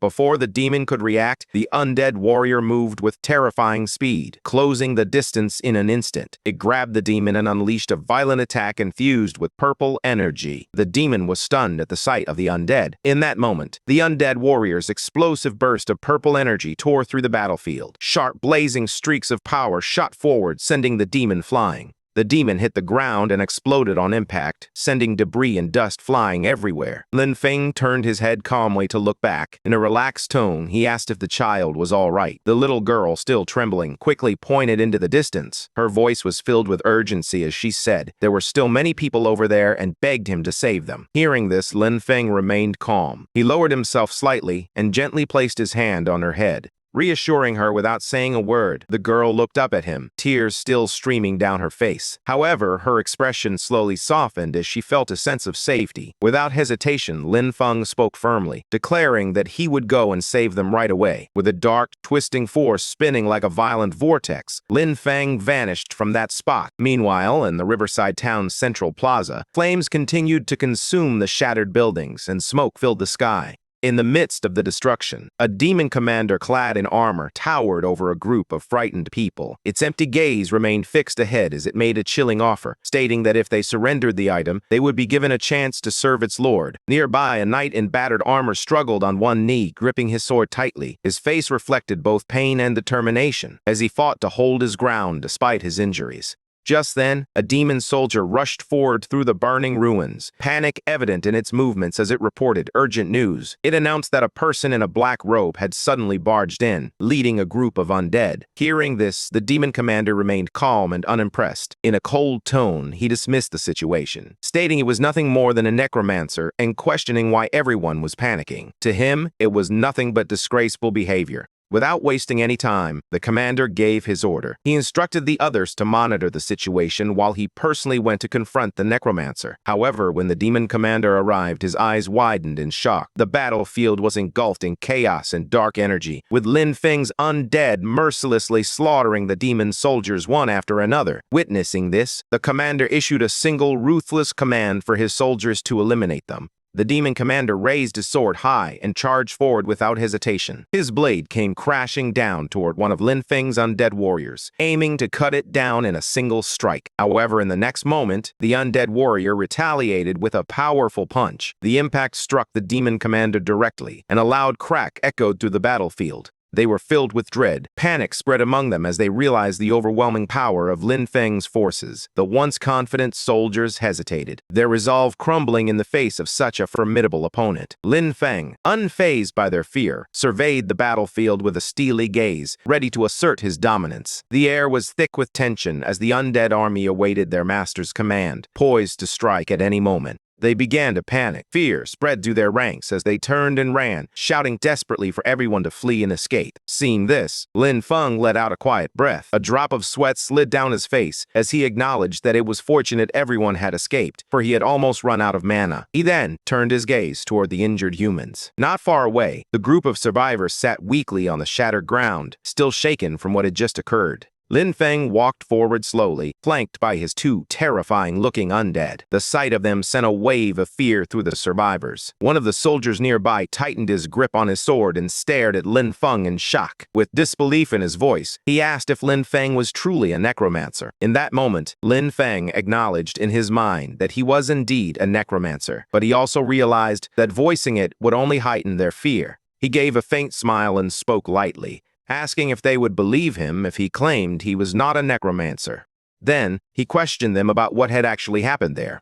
One of the soldiers stepped forward and spoke firmly, declaring that the Empire had already issued an order. Every necromancer was now a wanted target. Lin Feng did not react with anger. Instead, he calmly reminded them that he had just saved their lives. He pointed out that if he were truly their enemy, they would have all been dead long ago. Hearing this, the soldiers looked around the battlefield, noting the few survivors among the fallen bodies and scattered weapons. The soldier clenched his teeth, clearly torn between fear and pride. Finally, he lowered his sword, accepting that there was nothing he could do. He referred to Lin Feng as an unknown powerhouse and asked him to come along. Lin Feng followed him, accompanied by his undead. The soldier then led Lin Feng to a different location where a box was situated. Pointing at it, the soldier stepped forward and explained the situation, stating that members of the demon clan had suddenly appeared out of nowhere and that everything happening here was their doing. Lin Feng listened intently and then pointed at the box, asking what it was. The soldier gestured toward the box in front of them and explained that it was an anti-demon divine artifact, specially forged by their legion's tactician. As he spoke, he opened the box and told Lin Feng to watch carefully, assuring him that he would soon understand.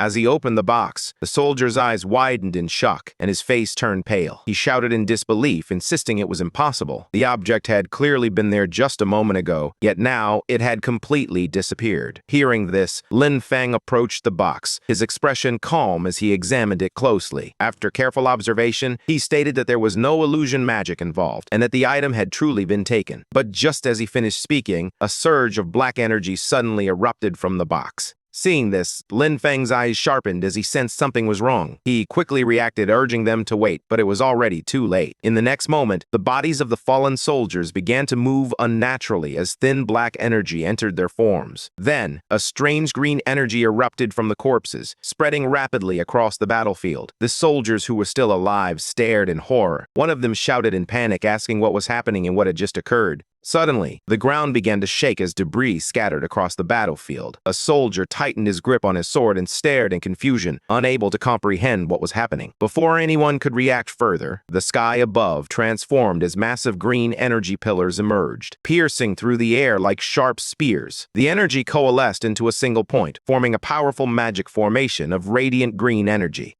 In the next moment, green lightning struck the ground, obliterating everything in its path. One of the armored soldiers lost his balance and was thrown forward, crashing hard as the impact overwhelmed him. His body slammed into the ground, unable to withstand the sudden surge of power. Almost immediately, a massive swirl of dark energy twisted violently across the battlefield, tearing through the air like a living storm. Lin Feng was pushed back by the overwhelming force, his body struggling to maintain its balance. The pressure grew heavier with every passing second, and even the undead around him could not endure it. Lin Feng felt the terrifying weight pressing down on everything and realized this was no ordinary power. He wondered what kind of existence could generate such overwhelming force. Nearby, an injured soldier, barely able to stand, gritted his teeth as he recognized the phenomenon. He shouted that he had seen this kind of summoning ritual before on the battlefield. His voice trembled as he revealed the truth. This was Galadi Asa, and it was about to descend. Just as he spoke, a massive clawed hand began to emerge from the swirling energy portal. The air trembled as Galadi Asa slowly took form, its presence alone distorting the surroundings. He paused for a moment, observing his incomplete state and noting that something was missing, questioning whether his power was also incomplete. However, Galadi Asa showed no concern. Even in this unfinished form, he calmly declared that it was still more than enough to project his power. As Galadi Asa fully manifested, his presence alone transformed the battlefield into a place of absolute fear. Lin Feng, standing at a distance, sensed his presence the moment Galadi Asa appeared.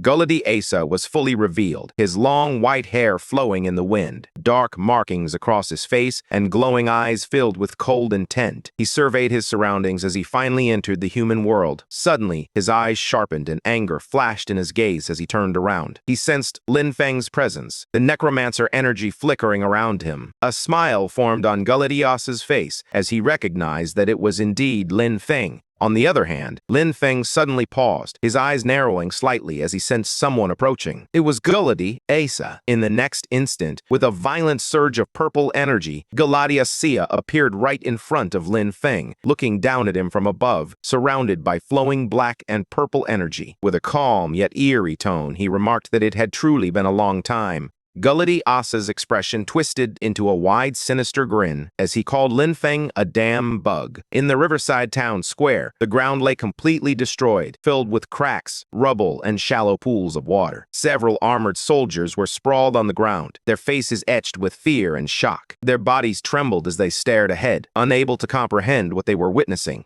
At the center of it all stood Guladi Asa, surrounded by swirling purple energy. He looked down at Lin Feng, cursing him as a damn bug and questioning how he dared to appear before him. Lin Feng met his gaze, recognizing Guladi Asa, the very opponent he had fought before. Guladi Asa smirked, his expression a mix of pride and hostility. He declared that Lin Feng's previous escape had been nothing more than luck, but this time things would be different as purple energy swirled around him. Asa announced that he would unleash his proudest move to bring an end to the confrontation. Raising his hand, his eyes glowed with confidence and a fierce, killing intent. With a cold smile, he proclaimed that this time he would completely crush Lin Feng. He struck, unleashing a massive arc of purple energy that surged forward, slicing through the air with terrifying force. Instantly, the energy expanded, forming a vast shimmering barrier that engulfed the battlefield. The space around them twisted as the power took shape, locking everything inside. Watched in disbelief as the old man's eyes widened in shock. He recognized the technique immediately and muttered that it was the Destiny Water Curtain. His expression turned grave as realization struck him. He questioned how a demon king could appear in the hinterlands.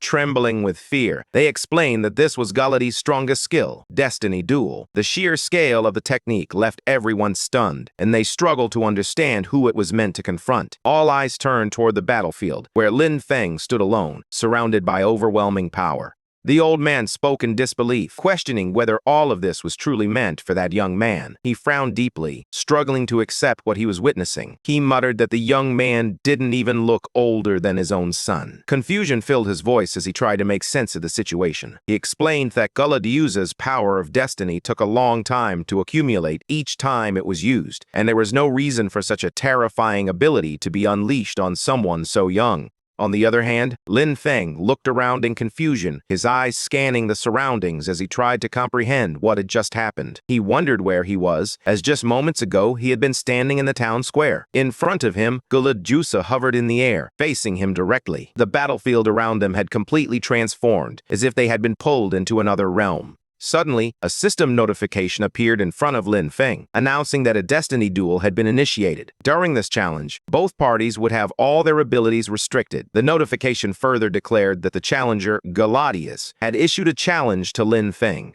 Guladi Asa stood proudly as a massive wheel-like structure appeared behind him. With a cruel tone, he declared that this was his proudest power, the Disc of Destiny stripping. He explained the rules of the duel without hesitation. The roulette would randomly select one of their abilities as the subject of the duel, and the winner would claim all of the loser's destiny. Hearing this, Lin Feng's expression barely changed as he quietly contemplated the meaning of destiny. Guladi Asa's lips curled into a wicked smile, his eyes gleaming with excitement. He assured Lin Feng that, regardless of what was chosen, he would crush him with absolute strength. Behind Guladi Asa, the massive roulette began to spin slowly, emitting a faint mechanical sound as its pointer glided across the glowing surface. Lin Feng stood still, watching everything unfold. He thought to himself that this ability was bizarre, and wondered if it was even something a human could fight against. The roulette continued spinning, its glowing patterns shifting rapidly. The pointer moved across multiple symbols before finally slowing down. In the next moment, a system notification appeared once again, announcing that the duel subject had been determined. Planting ability. Seeing this, a bead of sweat slid down Lin Feng's face, but his expression remained composed and steady.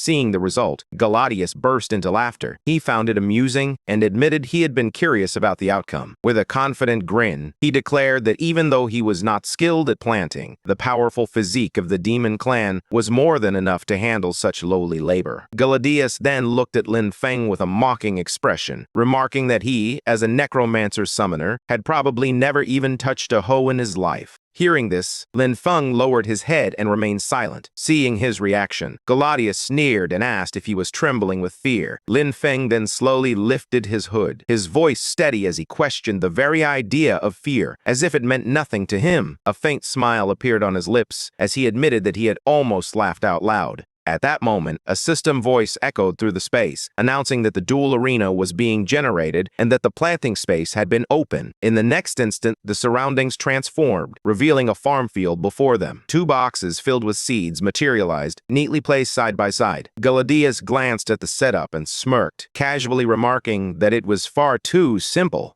Without hesitation, he reached out and grabbed a handful of seeds, clearly unimpressed by the challenge. A wicked smile spread across his face as he explained that all they had to do was plant the seeds and wait for them to grow. With complete confidence, he declared that he could defeat Lin Feng even with his eyes closed. Holding a hoe in his hand, Lin Feng looked excited, admitting that it had been a long time since he had felt this way. The thought that someone actually wanted to compete with him in farming amused him greatly. A faint smile appeared on Lin Feng's face as he held the tool, his expression calm yet confident. In the next moment, his gaze shifted slightly to the side as Galadius moved. A surge of purple energy erupted when Galadius stomped his farm with overwhelming force. The impact shattered the farm beneath him, sending fragments flying in all directions. Standing atop the broken ground, Galadius raised his arm high and threw the seeds wildly as energy swirled around him like a storm. Lin Feng, however, remained unfazed. With a sharp, steady look in his eyes, he declared that Galadius was destined to lose. Time passed, and 2 hours later, fully grown corn plants stood tall from the soil, glowing faintly with vitality, their golden kernels shining brightly. Galadius stood with his back turned, a smug smile spreading across his face as he touched his chin, and remarked that it seemed he also had a talent for planting. His eyes narrowed slightly as he looked toward Lin Feng, who stood quietly in the distance, wiping his face while the glowing particles from the harvested crop shimmered around him. Seeing this, Galadius' expression changed. Shock and disbelief filled his face as he realized that Lin Feng had actually matched his planting speed, using nothing but the body of an ordinary human. For a moment, the battlefield fell silent. Then, Galadius smirked again and coldly declared that this was all there was to it, suggesting that Lin Feng had reached his limit. However, Lin Feng remained calm and summoned his nature magic. Sweat rolled down his face as he exerted all his power. At that moment, a system window appeared before him, announcing that the planting had been completed. It began evaluating the results based on plant vitality, life force, and growth potential. On one side, Galadius stood confidently with one hand on his waist, watching everything unfold with a calm expression. On the other side, Lin Feng also stood confidently, waiting for the results. Suddenly, however, Galadius' expression changed. His eyes widened in shock, unable to accept what he was seeing. Green vines burst forth from Lin Feng's farm, twisting and growing rapidly, glowing with vitality as fragments of leaves scattered through the air. A system voice soon declared that the evaluation had been completed, announcing that Lin Feng's side had won. Lin Feng stood calmly, showing no sign of excitement, as if he had already expected the result.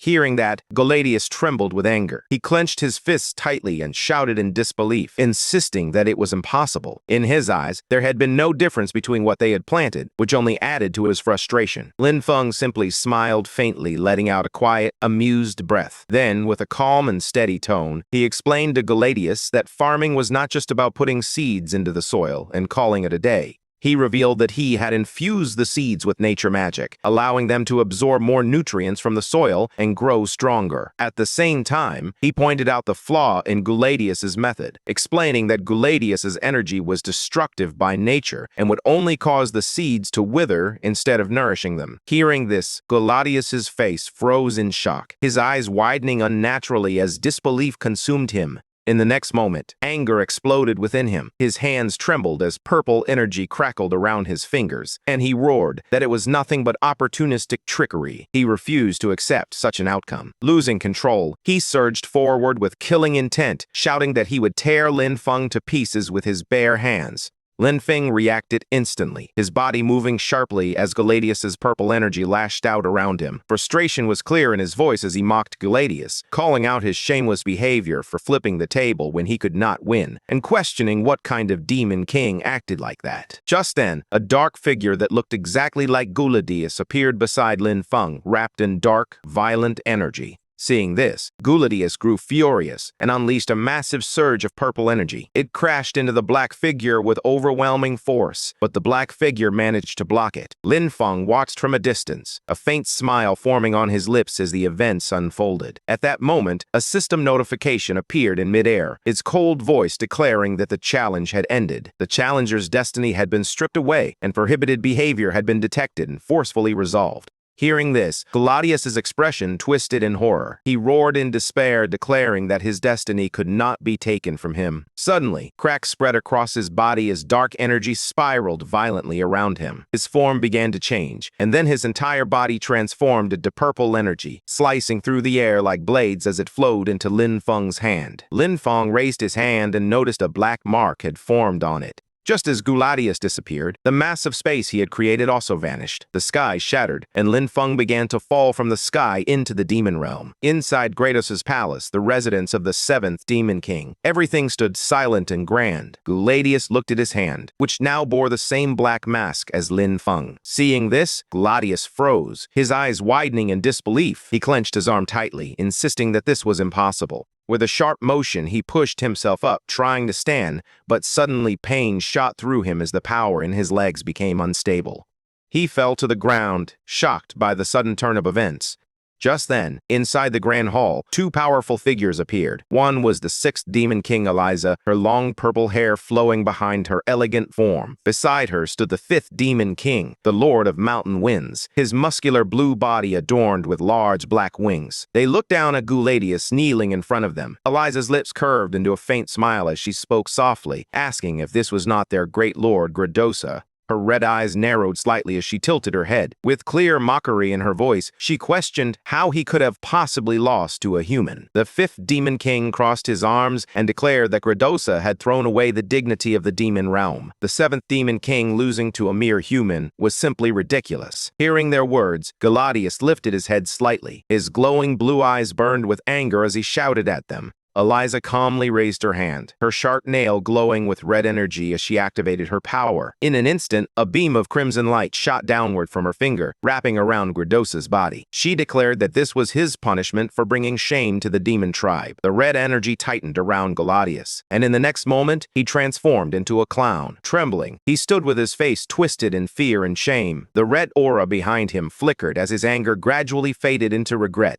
The 6th Demon King, Eliza, looked down coldly. Her red eyes were sharp as she delivered a message, informing him that their lord had ordered him to reflect on his actions. Hearing this, the clown Galadius lowered his head, his shoulders shaking as he admitted that he had failed the lord, leaving the defeated Galadius behind in humiliation. Both the 5th Demon King and Eliza turned around. As they departed, Eliza remarked that it had been a long time since there had been such an interesting situation. The next second, her expression slowly changed. The cold look in her eyes softened into a faint smile, as she seemed amused by the human who had defeated the 7th Demon King. The scene then shifted to Riverside Town Square, where the ground was cracked and broken, and everything appeared destroyed and burned. Lin Feng had descended to the ground and stood in the middle of the ruined square, with 2 soldiers watching him from behind. After coming down from Galadius's space, Lin Feng stared at his hand and noticed a black mark. He muttered to himself, wondering what it was. He tried rubbing it hard, questioning why he couldn't wipe it off. Even after rubbing again and again, nothing changed. Just then, a glowing blue cube appeared in front of him, floating in the air, and surrounded by swirling energy. Lin Feng's mission book appeared automatically, opening in front of the cube as bright green streams of energy flowed out from it and into his mission book. Suddenly, a soldier shouted in shock from behind, realizing that the cube was their town's treasure, the artifact they had been protecting. Lin Feng gazed at the cube and quietly asked how it was supposed to be used.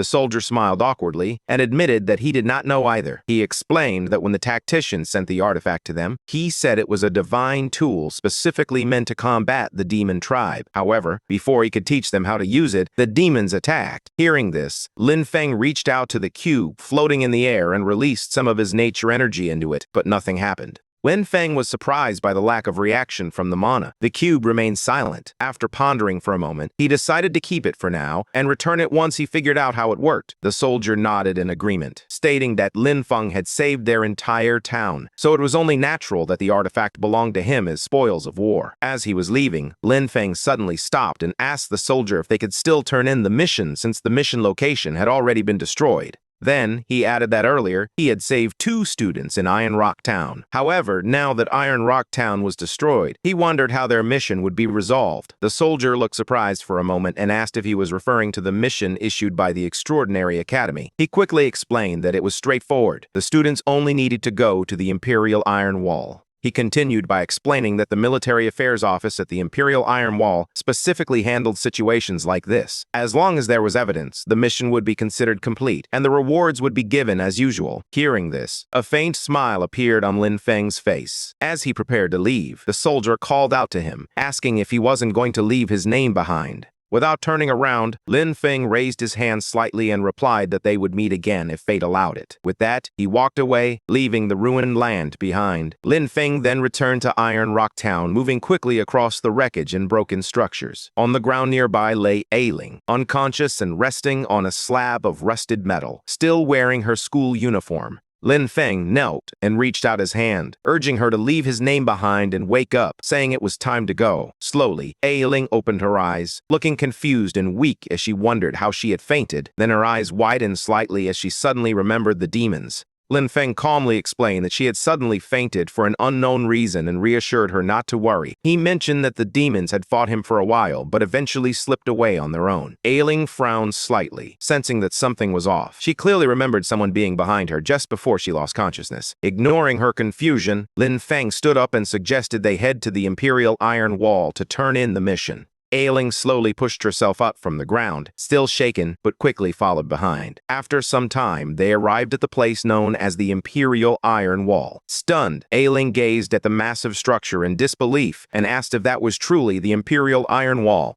Before her stood a massive stone wall that stretched far into the distance. Tall towers rose high into the sky, and countless soldiers stood guard atop the wall. She looked around in awe and remarked on the sheer number of soldiers stationed there, defending against the demons day and night. Clutching her hands, she expressed her admiration, stating that they were truly great. Both Lin Feng and Ailing walked towards the Imperial Iron Wall, with Ailing gazing at the mighty fortress that stood as humanity's defense against the demons. At the Iron Wall military camp, rows of tents were neatly arranged under the open sky in the Military Affairs Office area. Lin Feng walked between the tents, with Ailing following closely behind him. They eventually stopped in front of one tent, where Lin Feng reached out and gently lifted the curtain to peek inside. Inside the tent, an old man in a gray robe sat at a wooden table, calmly writing in a large book. When Lin Feng and Ailing stepped inside, the old man noticed them and asked if they were academy students on a mission. He then instructed them to take out their manual for him to examine. Lin Feng promptly retrieved his mission book and respectfully handed it over to the old man for inspection. The old man glanced at the mission book and slightly narrowed his eyes. He inquired whether their mission was an escort mission to Iron Rock Town. Then, his expression turned serious as he asked if the entire army at Iron Rock Town had been wiped out and whether they had encountered the demon army there. Upon hearing this, Ailing looked at Lin Feng, the only one who knew what had transpired. Lin Feng explained that they did encounter the demon army, but at the time, they did not fully understand what had happened. He added that when they arrived, all the demon soldiers fled. Hearing this, the old man examined them closely and told them to consider themselves lucky. He explained that according to the regulations, this was the reward they were meant to receive. The old man raised his hands slightly and 2 glowing blue crystals appeared between his fingers, shimmering with faint energy. Lin Feng took the crystals and they left. Some time later, outside the military camp and beneath the city wall, Lin Feng and Ailing walked side by side to the stone gate. Ailing excitedly asked Lin Feng if they could go up the city wall to take a look, expressing her desire to see the heroes up close. Lin Feng's demeanor shifted to seriousness as he reminded her that they had only received the army's reward so far, and the academy's reward had not yet been given. He suggested they should return to the academy first. But at that moment, the ground outside the iron wall suddenly cracked open in the distance. The earth split apart, forming a huge fissure. Soldiers on the city wall began to run in panic, gripping their swords and shields as they rushed to prepare for battle. Suddenly, a loud voice announced that a demon siege was underway. Everyone was ordered to evacuate the area around the city wall immediately. A muscular officer dashed forward urgently while Lin Feng and Ailing stood behind him. Watching the sudden chaos unfold, Lin Feng reached out and tightly held Ailing's hand. Without hesitation, he urged her to retreat quickly. Ailing looked at him in surprise, but she did not resist. Following his lead, they began to move away from the wall. However, as they ran, Lin Feng's expression suddenly changed. His eyes widened slightly as he noticed something. Before he could finish his words, the ground in front of them exploded. A massive purple claw burst from the cracked earth, its sharp black talons piercing through the stone as rubble scattered everywhere.